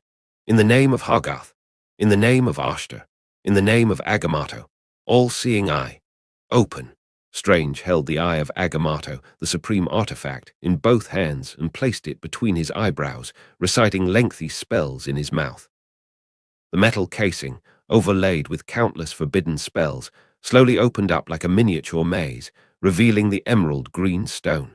Strange took a deep breath, and his whole body slightly rippled like water waves. The original time stone suddenly sank into his eyebrows, just like a third eye opening. This was the all-seeing eye, a superior spell written in the Book of Vishanti. Asgard. Strange's expression looked painful as he clenched his teeth and struggled to hold on. He wasn't as powerful as the Ancient One, who could use the Eye of Agamotto at will. Even with the blessing of Vishanti, Strange still felt like he was carrying a huge mountain. Not only was it difficult to walk, but even breathing was extremely difficult. The crisis comes from Asgard, from Asgard's palace. Strange looked back at the past, and countless streams of light passed before his eyes. The broken images were like floating bubbles. He didn't dare to look any further for fear of being dragged into them. From there, his spirit might explode, and his consciousness might collapse. Even the Sorcerer Supreme couldn't go back to every corner of history and observe every bubble fragment. Omnipotence was a great power that only God was worthy to possess. If ordinary people got their hands on it, it wouldn't lead to a good end. Frost Giant. Strange saw Odin, the god king at his peak, riding an 8-legged horse and fighting Laufey, the king of the Frost Giants. The golden legions of Asgard were like a rumbling torrent of steel. The frosty blue giants charged with their fearsome, frost-covered weapons. The two sides fought to a standstill. Not this one. Strange continued backward and soon reached the Dark Elves' point in time. Odin, the god king who once led Asgard against Jotunheim, who was just a prince under the wings of his father, King Bor. Who is he? Strange narrowed his eyes. He stood on the upper reaches of the river of history, observing a wave thrown downstream. At that time, the army of Dark Elves ravaged the 9 realms, intending to turn the entire galaxy into chaos. King Bor of Asgard united the forces of the 9 realms to fight against Melkith. The dark elves led by the latter were so powerful and invincible that they had no rivals. Malekith, who was arrogant, didn't care about other races. So at the risk of becoming the public enemy of the Nine Realms, he carried out his own terrifying plan. This was how Asgard rose up, and the tragic war that followed. At the side of King Bor were two tall, imposing young men, one on the left and one on the right. The one on the left, with blonde hair and a tough face, like a marble statue carved with an axe, full of masculinity. There was also a vague resemblance to Thor, the god of thunder. The one on the right, standing on top of the head of the serpent, waist-length black hair, holding warhammer, cool temperament and cold eyes. King Boa has two sons. Odin has a brother. Strange seemed to have discovered a secret. He approached him as if he were dragging a progress bar, controlling the time stone. The woven circle reversed backward. The past suddenly ceased to retrace back and began to move forward. Sure enough, the picture that Strange expected appeared. The king's successor was not Odin. King Bor chose his brother. He said to himself. Beads of sweat dripped from his forehead. His robe was gradually soaked. The emerald green glow of the time stone rippled violently, layers after layers. As if oblivious, Strange continued to watch the changing scene in the bubble. Asgard in the middle of the palace. The people of Asgard gathered outside the palace to prepare for the new king. Odin's brother, the black-haired young man, took the scepter from his father. Putting on the golden helmet of the king and his battle armor, he looked formidable. And then Odin, who led Asgard to power and became the lord of the Nine Realms, was just standing in the crowd, silently watching the scene. Strange continued to drag the progress bar with a sense of understanding. As soon as the picture turned, the dark-haired young man who became the king turned against his younger brother, Odin. You can't kill me, even if you sacrifice one of your eyes, even if you have been given the almighty power of the runes. In ruins, the black-haired youth fell to the ground, blood pouring out of his wounds. Odin, the winner, said nothing, and his emotions were unreadable. I will curse you, my foolish brother. I will take revenge on you and make Asgard bleed. In the face of his brother's vicious words, Odin's face was expressionless. Raising Gungnir with both hands without hesitation, he thrust it down. Bang! The bubble exploded. The consciousness of Strange's soul was swept into the turbulent river. There was a thunderous boom in his ears, and the light receded backward until it was dark. Is he dead or not? Strange was as angry as a reader that was interrupted when reading a novel. It was so close to solving the suspense, but then the plot came to a screeching halt, which was a real turn-off. Odin's brother, the king of Asgard. Strange ended this journey back in history by covering his chest and calming his overloaded heart. The time stone, transformed into the third eye, reverted back into an artifact, its emerald green glow retracting like flowing water. Strange, recovering a little strength, began to rummage through the ancient books about Asgard. He stayed up all night, immersed in the vast history, trying to harvest clues. The sun broke free from the horizon and peeked out, sending out the first rays of the morning as the eastern sky started to turn white. Strange rubbed his red eyes with a look of concentration on his face. He found the history hidden by Asgard and also found the truth concealed by God King Odin. The serpent, Kull, the god of fear. Strange murmured the forbidden name. Turn back the clock to a day ago. You want to find Red Skull's secret fortress. Baron Zemo of this Earth 91 looked at the man in front of him with a strange look. Looking from below, the person was wearing military boots. Dark leather trousers wrapped around long, toned thighs, creating perfect lines. A belt around the slender waist made the originally sultry figure even more exaggerated. Pistols, grenades, daggers. All sorts of strange weapons were hanging from them. Keep moving your eyes, and you'll see the fullness of the headlights coming out. There was no doubt that this was a beauty that could make men's hormones boil if only Baron Zemo hadn't seen that face. The skin appeared to have been completely peeled away, leaving only the dark red flesh and bones, which appeared horrific. Not to mention sexual interest, a normal person would be scared to death and scream at the sight of it. It was so creepy and scary. Such a unique and terrifying look was reminiscent of a villainous leader active during World War II. The Red Skull, Captain America's nemesis, one of Hydra's leaders.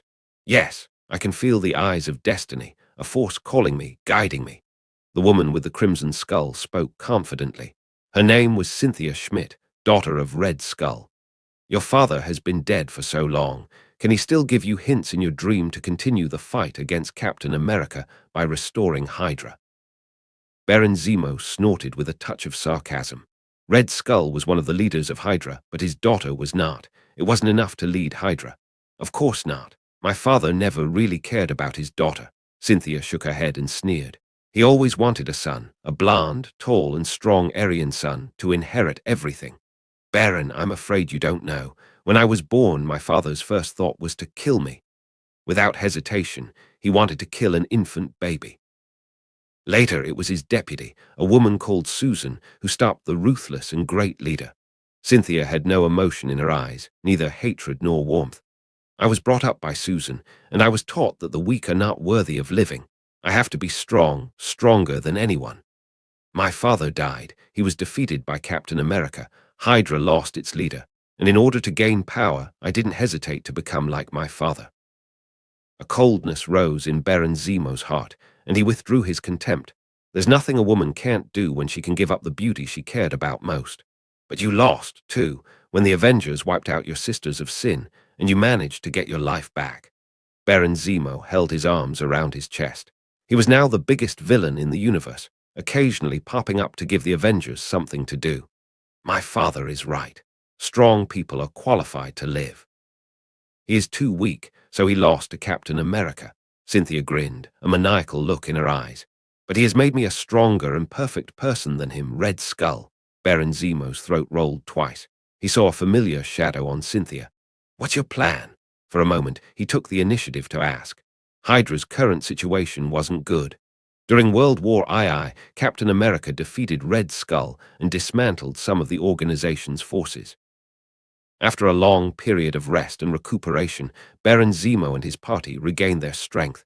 But little did they know that the Avengers would be formed, and the superheroes would push themselves into the gutter once again. Hydra urgently needed a new leader, a new force. If Cynthia showed enough ability, then Baron Zemo wouldn't mind voting for her. "I learned a story buried in the past, an unknown secret," Cynthia said meaningfully. "Baron, I need your help. My father is like a rat digging holes everywhere, with strongholds all over the world. And what I'm looking for is the Book of the Skull. It has an Atlantean skin for its cover. It's kept in an Egyptian underground fortress." Baron Zemo thought long and hard. He had a copy of Red Skull's map in his hands. It was marked with many hidden strongholds secretly built during World War II, some of which had long been abandoned, and some of which were still in operation. And what Cynthia said about the underground fortress in Egypt, Baron Zemo happened to know. "I hope you won't let me down, Ms. Red Skull." Baron Zemo lowered his hands and said so. A few hours later, a fighter jet landed in the Egyptian desert. Baron Zemo found the specific location and opened the underground fortress. The unpleasant smell of decay and obsolescence overwhelmed him. Mechanisms, valves, air circulation systems, all of which are in good working order. Cynthia walked behind and watched Baron Zemo open a stone door. It's a miracle that any tomb raiders hadn't unearthed it. Egypt had a large number of pyramid tombs, which were always a favorite haunt for tomb raiders. Not without, but they're all dead. Baron Zemo kicked a bone under his feet and entered the interior of the underground fortress. There were tattered flags hanging on the walls in 4 places, the symbols of the Third Reich. At the very center, on the steps of the platform, was a sarcophagus. On top of it was a dusty book with a blue cover. This was what Cynthia was looking for. This is human skin. This was also the first time Baron Zemo came to this underground fortress. Red Skull had built so many secret strongholds during his lifetime, Zemo couldn't verify them all. Bingo! Made from the skin of an Atlantean. It's part of the ritual so that the spell inside can take effect. Cynthia blew away the dust, picked up the book, and turned to the middle page. "What's in it?" Baron Zemo asked curiously. "The power to rule the world," Cynthia laughed loudly. On the page she opened there was dense, obscure, and strange writing. "Turn the clock back to February 1942, when Germany was in its infancy. Why haven't you finished yet? Don't we have enough sacrifices?" With his hands behind his back, Red Skull, with a grim face, asked. A few thunderbolts flashed across the sky as dark clouds covered the sky. Then there was a dull thud and a downpour of rain. On the lawn of this manor, Complex lines were drawn with blood on the ground, with blood from the Atlanteans tied to the cross. Several priests-like figures in robes, with their faces covered under hoods, kept chanting spells and holding their hands up as if they were praying to heaven. "Soon, soon, Mr. Schmidt," the priest replied. I spent several months killing an entire gypsy tribe for this extinct and unknown language, and taking the risk of angering the Sea King, taking away a group of Atlanteans. Red Skull's voice revealed a serious sense of impatience. And I'm only doing this because the Thule Society said I could get the power to rule the world from it. Now, tell me, where is the power that is so unimaginably strong that it is worthy of the gods? The hooded priests clearly felt the cold killing intent, and they were scared to death. They were all members of the Thule Society, which was regarded as the predecessor of the Nazis. Founded back in 1918 by Rudolf von Sebetendorf. Hans Herberger's world ice theory was popular at the time. The idea that the universe began when many ice stars collided with each other, exploded, and then recombined. Correspondingly, the first races of creatures to be born on Earth were the Atlanteans and the ugly humanoids. This new and avant-garde perspective had gained popularity among young people in Europe, especially among the highly educated aristocracy. Later, Rudolf von Sebetendorf, who founded the Thule Society, combined this theory with the theory of racial superiority and came to the surprising conclusion that Aryans are descendants of Atlantis, born with extraordinary blood, while the Germans were of Aryan descent. The Thule Society was the predecessor of the Nazis because many of the high officials of the Third Reich participated in it, even the swastika, which came from the flag of the society, representing the Aryan victory and the belief in Surya, the sun god. The Führer himself was a staunch supporter of Rudolf von Sebetendorf's views, so he didn't even equip his soldiers with enough cold-proof equipment in the war between Germany and the Soviet Union in 1941. Because he believed that as an Aryan, descendant from a very cold place, German soldiers must have inherited the ability to resist the cold, just like frost giants. As a result, in the Moscow War alone, 170,000 Germans froze to death. Of course, this was a rumor that had been circulated and couldn't be verified. There's no way to tell whether it was true or false. But the Führer was really obsessed with all kinds of occult things and even believed in the existence of werewolves and vampires. "It's coming. The power will come from the sky," the hooded priest, who was on the verge of falling to his knees, said in ecstasy as he saw the dazzling light that sped through the hazy clouds. As soon as the man's words stopped, a thunderbolt as thick as an anaconda tore straight through the night sky and came down. Instead of landing in front of me, it flew elsewhere.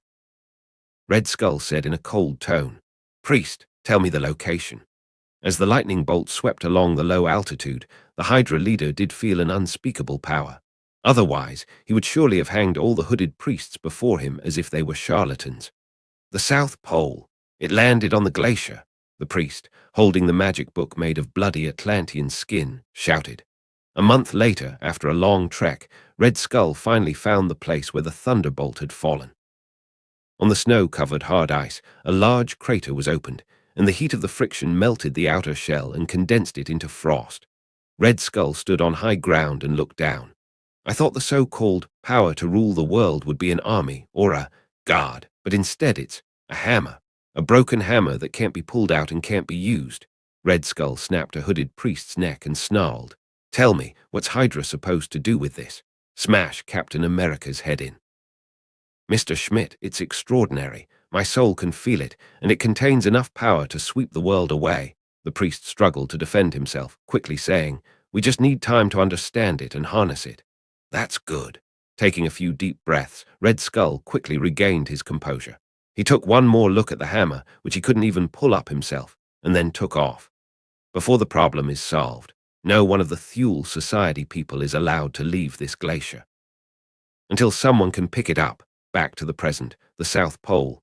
This is Adolf Hitler's Thule Society, the last resting place of the gods and goddesses." Cynthia, the daughter of Red Skull, walked into the glacier 70 years later. She brought Baron Zemo with her and opened the gates of the fortress in a forceful manner. Inside, there was no one but decaying white bones. The long period of time had destroyed everything, along with the ambitions of the Third Reich, the great plans of the Hydra, and buried them all together, not to mention those of the Thule Society. Boom! The bomb blew open the metal door of the security room.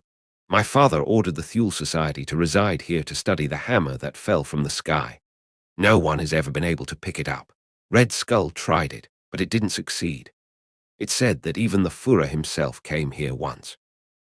The mustached guy tried to pry open the ice and dig it out, but failed. Cynthia slowly walked into the security room. Frosty white air spread out. In the intense cold, she saw the frozen hammer. It's so perfect, so powerful. Then what makes you believe you can own this hammer? Baron Zemo, wearing a winter coat, asked doubtfully. Red Skull failed. How could his daughter do it? Because I saw it in a dream. A great serpent surrounded this hammer, and it said I would be the queen of this world and would kill Captain America with this hammer. And then Cynthia spoke in an almost dreamlike manner, her eyes only looking at the frozen hammer and nothing else. The serpent also said, "Fear descends, guards retreat." Cynthia, daughter of Red Skull, held the war hammer in both hands and read the ancient words on it. Only the worthy can wield the hammer of Skadi. A dazzling burst of light washed over the area as if it were a tidal wave.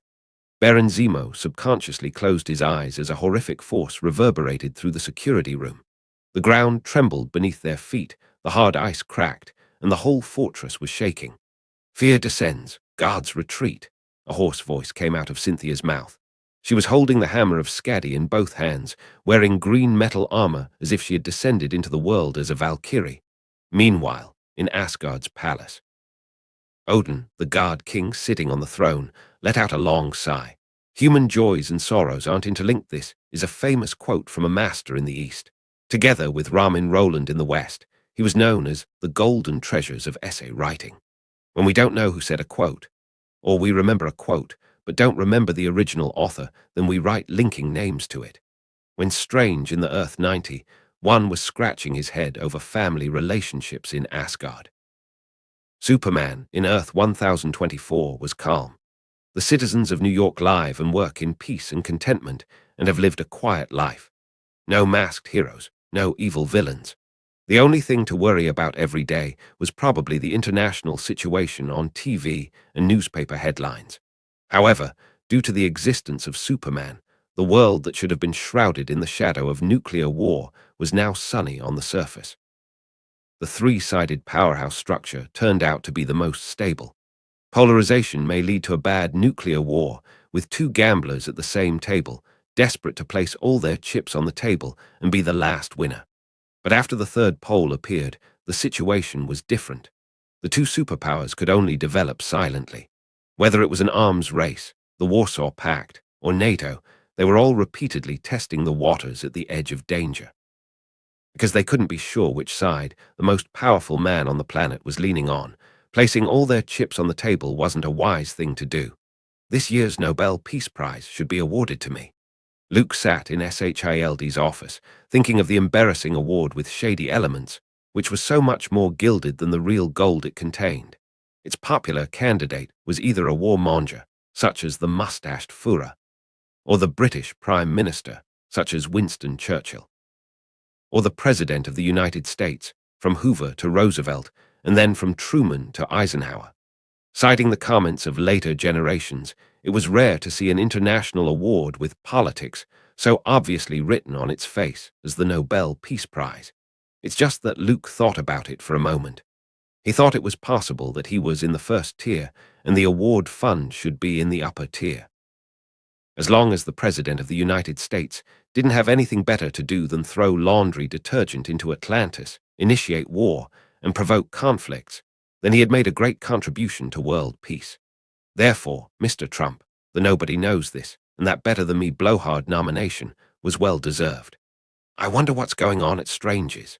Since Luke replied to the two messages in a row, Strange didn't bother him anymore, as if his mobile phone was in remission. This made him think on the bright side, that the crisis might have been solved or that the universe might have exploded. Either way, it meant he didn't have to do anything. A mature Sorcerer Supreme has to learn to face it alone. Luke smiled and silently cheered for Strange. He then opened the report on his desk and scanned it for a few minutes. This was about the progress of Hydra's integration. Baron Strucker and Dr. Zola reached a consensus, formed an alliance, and began to suppress other factions. When facing Superman, they couldn't insist. Whitehall and Madame Viper were replaceable. They were all acquaintances and old friends, so naturally they had to strike hard. Hydra was good at fighting external battles, but excellent at fighting internal battles, especially Baron Strucker. After joining SHIELD, he cleaned up his act and turned over a new leaf. He demonstrated amazing commitment and enthusiasm for his work. In less than a month, with the help of SHIELD, several secret Hydra strongholds were destroyed in succession. They also dismantled a series of safe houses and intelligence networks in North America, Eastern Europe, and Japan. With his outstanding efficiency and ability, he was qualified to be selected as one of SHIELD's top 10 employees this year. I can ask Howard to make a Hydra Killer Award for the Baron later on. Luke was quite satisfied. His plan was fruitful. Sure enough, only Hydra could deal with Hydra. With Baron Strucker's efficiency, it wouldn't take long for his Kryptonian ship to arrive. If it were Captain America, they wouldn't have made any progress in the next 3 to 5 years. Villains didn't need to worry about means and reputation, but superheroes were different. There were many things to consider. Casualties, property losses, compliance with international laws, violation of rules and regulations from SHIELD, and so on. Luke was brainstorming while working on the documents. Moments later, he suddenly lifted his head and looked into an open portal in the void. Magical sparks pulsated as a portal emerged out of nowhere. A bald master, dressed in white robes, appeared before his eyes. "What can I do for you, Master Ancient One?" Luke narrowed his eyes and asked softly. The Sorcerer Supreme of Kamer-Taj was always on the lookout for things to do.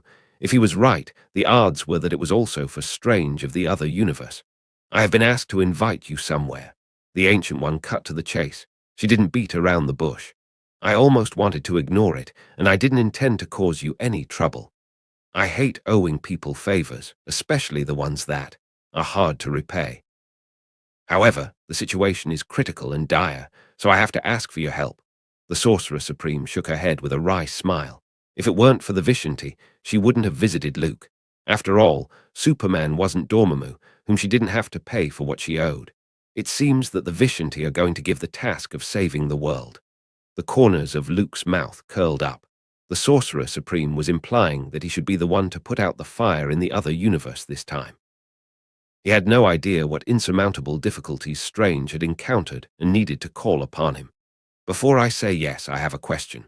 Luke tapped his finger on the desktop and asked, "You're also the Sorcerer Supreme, and you are the #1 fighter for Vishanti. Shouldn't this kind of work be given to you?" The Ancient One gave her opponent a blank look. "What do you mean by fighter?" For the sake of being a colleague, the bald master didn't mind it.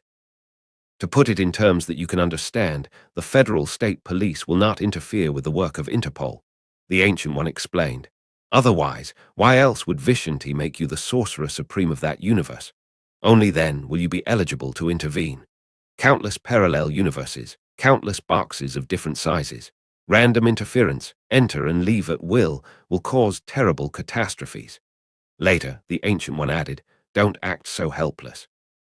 Working part-time for the Vishanti isn't too shabby. You don't have to sign a slave contract. You don't have to clock in and out every day. You're much freer than I am." Perhaps because they were now colleagues, the Ancient One's attitude was lighter than before. From her words, it was easy to see the sorrow of being a contracted worker. "Well then, let's say it's a business trip." Luke nodded. The Sorcerer Supreme seat was not as comfortable as he expected it to be. As the Ancient One said, he didn't sign a slave contract, and his relationship with the Vishanti was a normal transaction. If he didn't want to, no one could force him to. "Give my regards to the other one for me. Forget it. I think he's retired and on holiday." The Ancient One shook her head and smiled. Her heir wasn't born yet.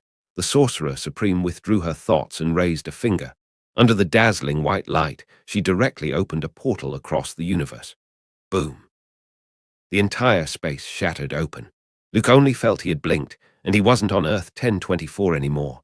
There was a cacophony of voices, calls, screams, and a hail of gunfire and smoke. The ruins beneath his feet were so hot that they looked like flowing lava. A cloud of white smoke billowed up and out, obscuring the view. Raw, sound waves vibrated. Like the roar of a prehistoric creature, it swept away the rolling smoke from the ruins. A large figure filled Luke's vision. He was a titan full of strength and power. In his right hand he held a metal war hammer in the air and roared in a fury. "Get out of my way!" The titan looked down at the strangers in ruins, and without saying a word he swung the metal hammer and smashed it down. He was eager to kill, thirst for destruction. He was Kuoth, breaker of stone, before Superman came. Manhattan East River, Alcatraz.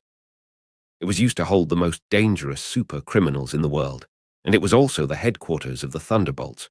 Since the appearance of SHIELD and the establishment of the Avengers, all kinds of masked heroes had emerged one after another. Some were born into poverty, but by accident or by chance, they embarked on this legendary path.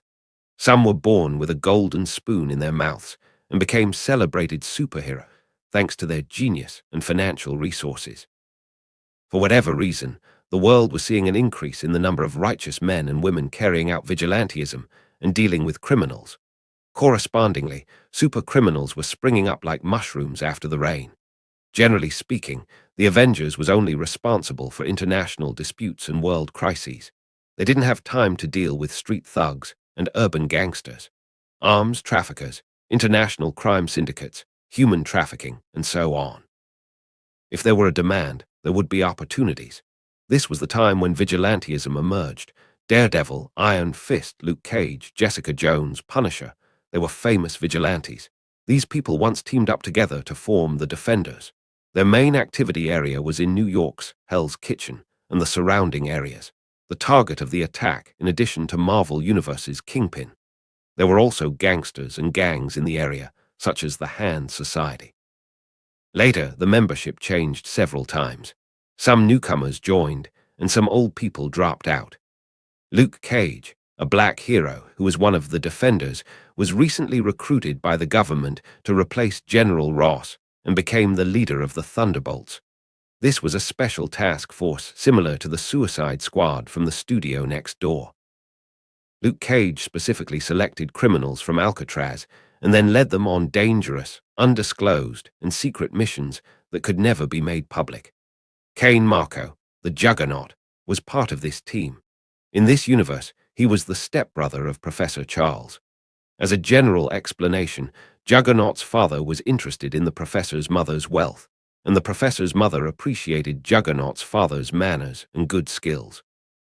The two were looking for warmth. A lonely man and lonely woman hit it off and stepped into a marriage. As a result, Juggernaut and Charles became stepbrothers. For what it's worth, he wasn't a mutant. That's how the movie universe set it up. Juggernaut's powers came from the dimensional demon Sitorak. In an archaeological dig, he discovered the crimson gem of Sitorak that the Lord of Oblivion placed in this universe. That gem gave Cain Marko endless strength and a large, indestructible and hard body. That amazing defense power could even resist Thor's Mjolnir and Wolverine's adamantium claws. It's just that Juggernaut's strength fluctuated, depending on Sitorak's mood. This led to a very uneven record. He was sometimes strong, sometimes weak. At his peak, he could fight head-to-head with the Hulk, but when he was weak, even the Punisher could beat him. Juggernaut, you have a new mission. Today was no different than usual for Cain Marko. Like other criminals, he stayed in solitary confinement, enjoying TV, newspapers, fried chicken, and beer. Then his leader, the dark-skinned, hard-hitting, muscular man, would give him an assignment. Successful completion would give him the opportunity to let off steam, or some of his requirements would be met. For example, a sumptuous meal from a Michelin chef, a striptease by a pole dancer in the red light district, and so on. As long as it wasn't too excessive, it would basically be approved. I need new gym equipment, and the ergometer that was delivered last week is broken again, Juggernaut said in a muffled voice. He was a mountain of flesh, nestled in a custom-made sofa, watching Chaplin's Modern Times. After becoming Sitorak's thug, Cain Marko's body shape greatly changed. Standing at 2.87 meters tall and weighing nearly 2,000 pounds, he was a small giant. No problem, I'll report your request. The Alcatraz guard spoke with a smile. Of all the super criminals in prison, Juggernaut was one of the easy-to-talk-to types. The guards opened the iron door of the cell and stepped on a stepladder to remove the restraint from his neck. The higher-ups are waiting in a meeting, so hurry up and get over there. Juggernaut reluctantly looked away and turned off the TV. The mountain-like body took steps on the hard concrete floor, giving the impression that the ground was shaking. He took the elevator all the way up. At the ground floor of Alcatraz, in front of several off-road vehicles, stood Luke Cage, Brock, Crossbones Rumlow from Hydra, and other unknown guys. Judging from the uniform and personal appearance, it appeared they weren't good people. Juggernaut this time, you're. As the leader of the team, Luke Cage was about to assign a task when he heard a thunderous explosion. When everyone looked up, they saw a bright flame falling from the night sky. It was as if thunder had struck the earth, as if meteorites were grinding against the atmosphere. Start the primary defense. Luke Cage's face paled.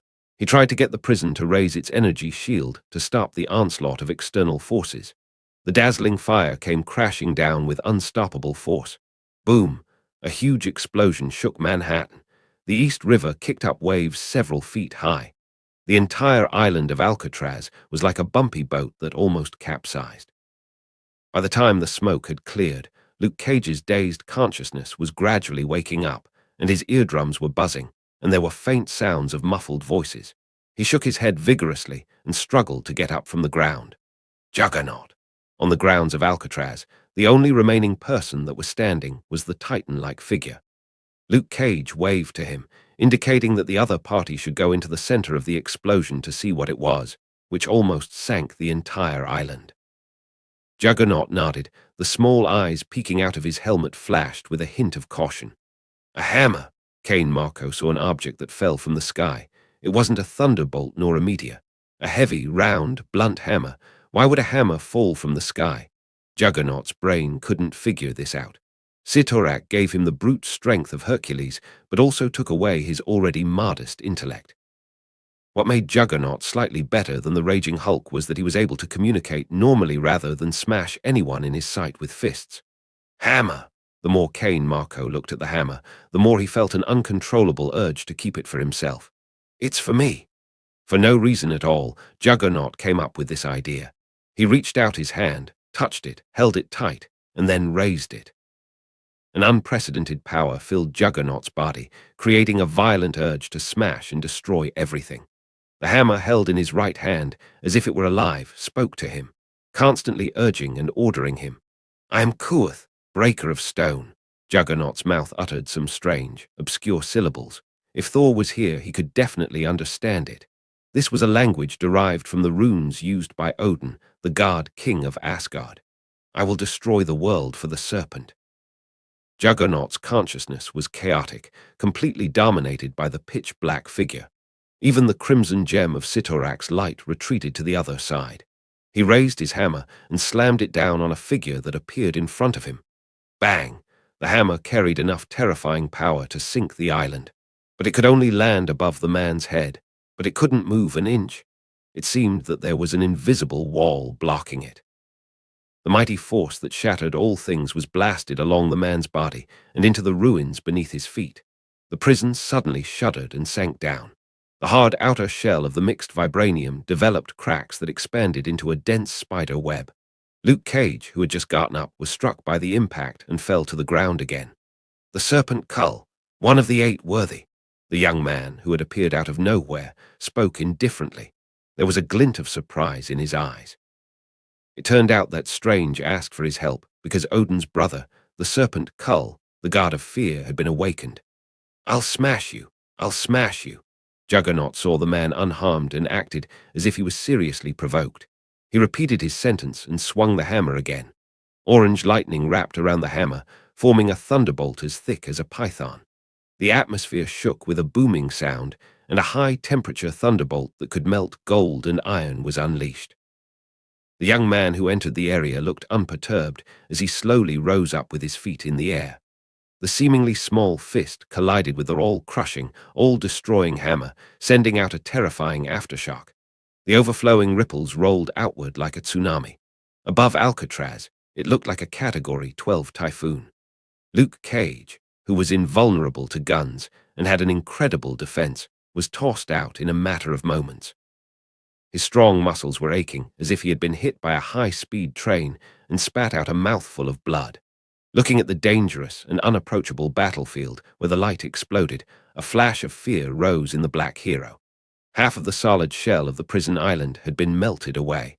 Where the juggernaut stood, it had sunk several meters deep. If it hadn't been thick enough, it would have been torn through. The most unbelievable thing was that the man who confronted the hammer fought with his fists. No damage, no discomfort to be seen. Crushing everything, breaking everything. You don't deserve this hammer. Ignoring Juggernaut's shocked look, Luke's heat vision swept right across his opponent's right hand. The hard body that could even resist adamantium, like a red-hot knife slicing through butter, was easily and smoothly sliced through. The hammer fell steadily into Superman's hands. Although it kept struggling, it couldn't escape Luke's palm. He swung the hammer and smashed it into Juggernaut's head. Bang. A huge bang. Juggernaut's steel helmet instantly shattered into pieces. Boom! Another hammer blow. Juggernaut's 7 orifices bleed and ripped through the prison island like a cannonball, falling into the Hudson River below. The followers of Sitorak have great vitality and wouldn't die so easily. Luke looked down at the beaten Juggernaut, sinking to the bottom of the river like a lump of iron, and grimaced. With the power of the Lord of Oblivion, he wouldn't be able to kill him with just 2 blows. Superman casually threw the mind-bewildering, spirit-corrupting hammer of Kuth to the ground. Looking around, he opened his mouth and asked, "Can anyone take me to the Avengers?"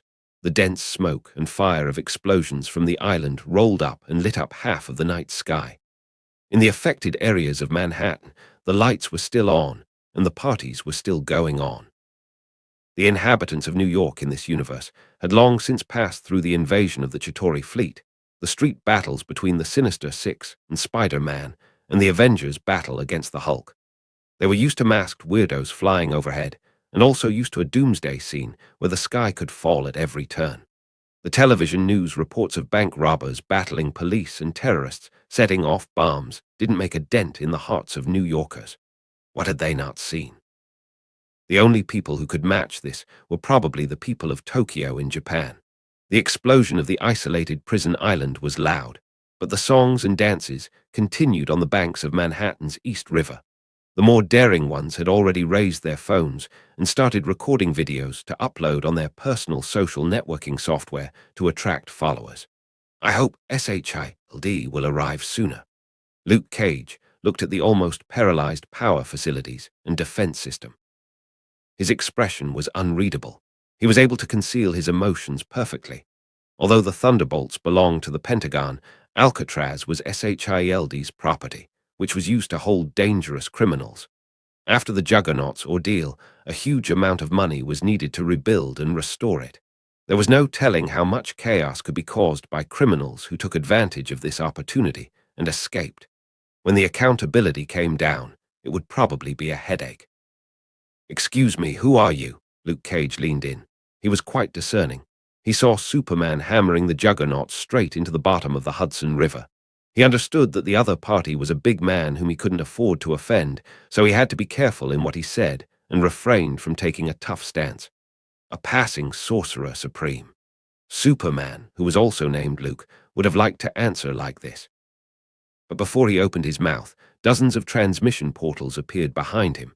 Magical sparks outlined the portals and cut through the voids. Taj, the 3 sanctums. Luke Cage's face changed, and his eyes focused.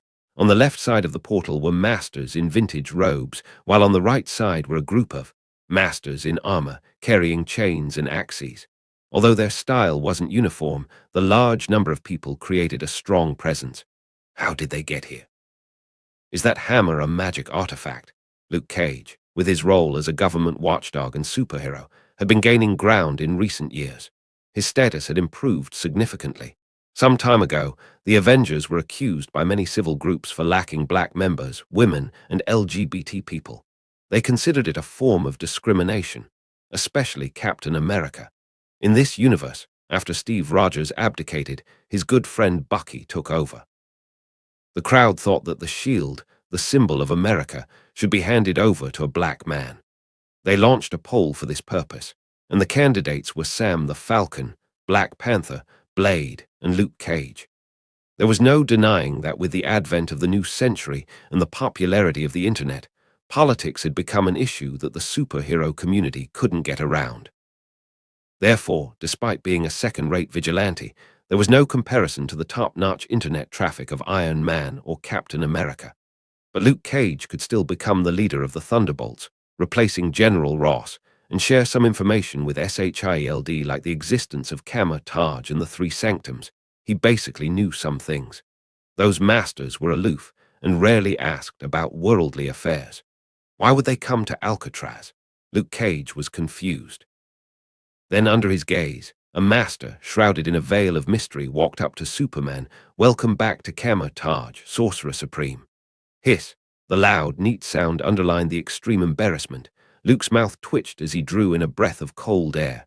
He looked to the smug Strange and Mordo, who said nothing and got the answer. He thought to himself, has this guy been reading way too many "I'm the strongest son-in-law" books? Stop, stop, stop. Luke quickly stretched out his hand to interrupt, fearing that Strange had also prepared an embarrassing line like, "The 3-year period has ended. Sorcerer Supreme, please take over Kama Taj." "Strange, why are you here?" He beckoned and motioned for the other party to come forward. "Sorcerer Supreme, are you surprised?" Strange chuckled, seemingly quite pleased with himself. He had asked Thor. The alternate universe's God of Thunder, who was becoming increasingly chubby, explained that Luke paid attention to ostentation and extravagance, and it would be better to prepare a welcome ceremony. "Please, can you do something normal? The Sorcerer Supreme is not a mafia boss, so what's the point of calling a bunch of people over?" Luke wanted to swing the hammer of Kuath and smash Strange into the bottom of the Hudson River and let him keep Juggernaut company. But when he saw the shiny head glowing at the top of his head, he felt a bit soft-hearted. After all, it was he who led Strange down this path of strength. Strictly speaking, he was also the guy's teacher. How could he do that to his own apprentice? Just this once. Luke waved his hand, indicating that the people should disperse and not gather here. "By the way, you came just in time." Their sudden appearance was a bit like police officers who only came to clean up after a gunfight. Before, Juggernaut had almost demolished Alcatraz, but Strange and Mordo didn't show up. By the time Luke had stepped in to solve the problem, they arrived just in time. Not bad for a positive group. Even their late arrivals were so similar. There was a bit of traffic today. Strange scratched his bare forehead and spoke awkwardly. He was the first to receive the news that Luke had crossed the universe and appeared in New York. But with the hammer of Kuath in hand, the senseless Juggernaut wasn't to be messed with, so naturally, Superman was left to deal with it. Back to Kama Taj. Or, seeing the return of Sorcerer Supreme, he hastened to present the Eye of Agamotto that hung around his neck with both hands. "Go and meet the Avengers first and discuss countermeasures." Luke accepted Kama Taj's supreme weapon with a calm look on his face. Through his encounter with Juggernaut, he somewhat knew what had happened. The God of Fear, the serpent Kull, was the brother of Odin and the original king of Asgard. It was said that the three fates had two prophecies that troubled the most powerful man who had conquered the 9 realms. The first one, Ragnarök. At that time the flames would awaken, the world would shatter, and the people of Asgard would be buried in the void.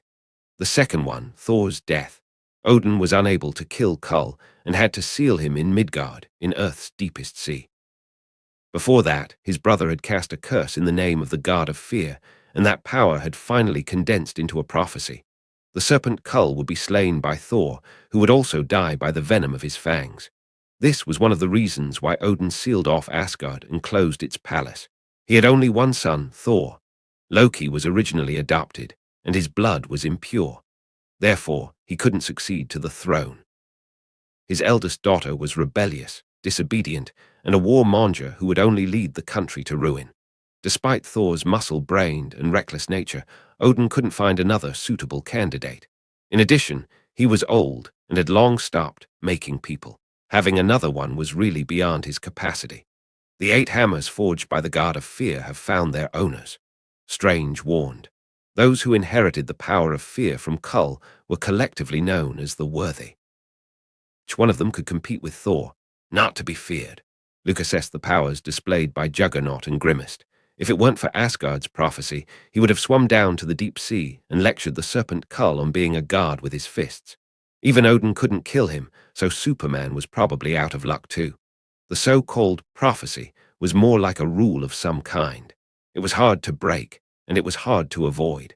Similar things were found in Greek mythology and Norse mythology. For example, Odin's patricide. Ragnarok would come. They didn't wait for Shield to come and clean up the mess. Strange drew a transmission portal and took the Sorcerer Supreme, Luke, to the door of the Avengers' headquarters. A master from Taj doesn't need to make an appointment to see anyone. Strange muttered in the face of the receptionist's standard procedure inquiry. It is illegal to trespass on military sites or other people's houses.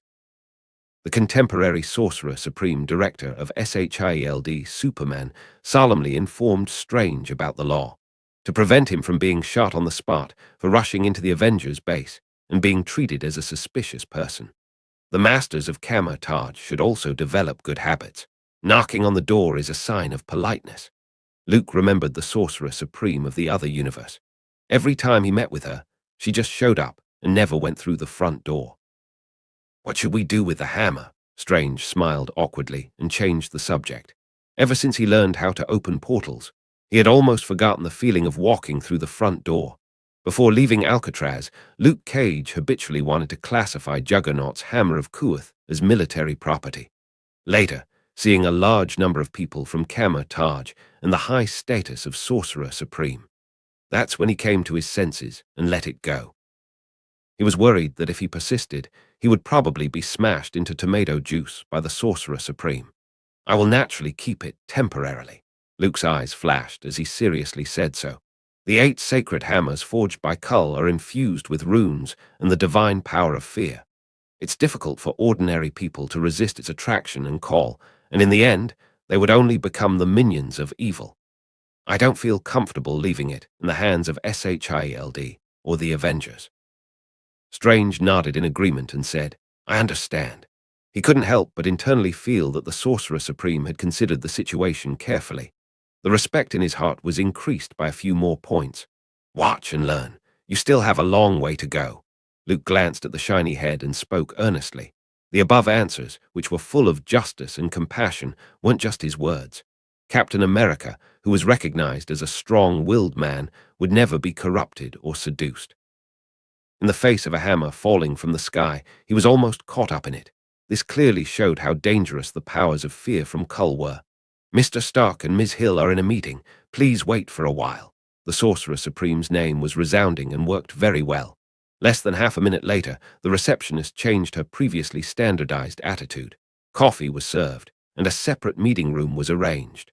"No problem, we can wait." Luke faintly smiled, presumably. Noticed the change. The awakening of the serpent caused the 7 hammers to fall from the sky all over the world, in addition to the daughter of Red Skull, Cynthia, holding the hammer of Skadi. Juggernaut, who had just been beaten up by him, got the hammer of Kuath, the breaker of stone. And there was the hammer of Null, the breaker of worlds. Hammer of Grithoth, the breaker of wills. Hammer of Angria, the breaker of souls. Hammer of Atuma, the breaker of oceans. Hammer of Skirn, the breaker of men. Hammer of Mark, the breaker of faith. Together, they were the worthy. They would automatically select qualified hosts. Anyone who touched them would lose self-awareness and become a slave to the divine power of fear. What? Would it work on Superman? The hammers weren't universal and hardly affected Luke. Like the Infinity Gauntlet of the movie universe, even if Thanos broke his fingers snapping, it couldn't erase Superman's existence. The timeline of this universe is a bit strange. Luke picked up the coffee cup. The last time he came here was when Taj held the Sorcerer Supreme battle. Later, after completing the task, he inexplicably took the position of the Ancient One and left Earth 91. There was no contact with the Avengers or Shield this time. Luke deliberately asked Strange some questions. For example, when was the establishment of the Avengers, the appearance of Iron Man, and other famous superhero groups? He found that, unlike the movie universe, this was closer to the comic book storyline. The most obvious example was that Spider-Man wasn't a high school student, although both of them were named Peter Parker. He worked for the Daily Bugle, and his girlfriend was Mary Jane Watson. There were many other problems. For example, Captain America, Steve Rogers, had retired, and his good friend Bucky took over the shield. The person in charge of SHIELD had changed from Nick Fury to Tony Stark. I hope this is just Asgard's family matters and that no cosmic guards are involved. Luke silently said in his heart. Kull, at best, was as good as Odin. For an Allfather-level opponent, Superman was confident that they could arm wrestle. He was in a single universe. However, if a multiverse-level being was provoked, he would rather leave. It's not a question of winning. It made sense why the Vishanti would locate the Sorcerer Supreme and give Luke an Earth crisis to deal with. But with the same thought, if it were a multiverse-level event, that would be oppression. As we all know, Superman never worked for free. If the salary weren't increased, Luke wouldn't continue to work. Please follow me. About 3 minutes later, just in time for a cup of coffee. Maria Hill, the commander of SHIELD, came over with a graceful figure. He's come upstairs to the conference room. Holding a tablet, she first looked at Strange, as if to confirm his identity. Then her eyes moved to Luke. Waiting for a moment, Maria Hill didn't get the information she wanted. The tablet computer connected to SHIELD's couldn't find information on Luke. Agent Hill, does the SHIELD suspect my identity? Luke asked with interest. Don't misunderstand. This is just a routine process. Maria Hill looked surprised, and then replied. She was clearly facing Luke. How did he know what she was doing? SHIELD is actually suspicious of the Sorcerer Supreme. Is this questioning Taj's sincerity and position? Strange had become bald and tough, and he was already the number fangirl under Luke. Hearing Maria Hill's words, he couldn't help but show a hint of anger. Sorcerer Supreme, in my opinion, it's okay if SHIELD doesn't come along. Luke's lips twitched. He felt that Strange was becoming more and more of a small-time minion. He waved his hand, signaling the latter to shut up. Wait until we see Iron Man and Captain America. The elevator went all the way up to the top floor. Luke and Strange were invited into a spacious conference room where most of the people sitting there were familiar faces. Iron Man, Captain America, Black Widow, Hawkeye, and the others. I thought the Sorcerer Supreme would be an old man with white hair and beard. Not surprisingly, Tony Stark was the first to speak out. No matter which parallel universe, he would always be the first one to express himself. This may also be the Stark family's heritage. I'm sorry to disappoint you. Luke smiled and didn't seem constrained by the heavy atmosphere in the conference room. Instead, he walked up to the holographic world map and looked at the red areas marked out. SHIELD is very efficient. You quickly compiled a list of the hammers from the serpent, Kull, that have fallen from all over the world. He played down the keywords, which made Bucky, the new Captain America, slightly frowning. The serpent, Kull. The latter looked at Luke and asked, Does Taj have any information to share? There are some. However, before I say that, you should send someone to Brazil to stop Bruce Banner. Luke pointed to a red area on the holographic map and spoke in his standard devilish tone. Dr. Banner, he is indeed in Brazil. One of these objects fell in Sao Paulo, Brazil. Who can hurt the Hulk? He's the most powerful Avenger. Hawkeye polished his arrow, leaned in the corner and said so. The Avengers didn't trust Luke, the Sorcerer Supreme, whose origins were unclear. It's true that nothing on this planet can hurt Hulk, but he himself is the most dangerous ticking time bomb. Luke gently smiled and clicked on the map. If Bruce Banner found one of Kull's hammers, he would soon become like Juggernaut. As soon as this statement was made, the conference room immediately became tense. Captain America Bucky quickly called Bruce Banner, who was on vacation in Brazil. Iron Man, whose face was full of petulance, had a restrained smile. Is this your assumption, or is it a fact that is bound to happen? Tony Stark looked at Luke, who had shocked the audience with a strange look. I am a scientist, and I don't believe in the prophecies of gods. Luke cleared his throat and imitated the tone of Batman from the next studio. With both arms over his chest, he calmly said, I just know there's no other explanation, Mr. Stark. If I had to give an explanation, it would be because I'm the Sorcerer Supreme.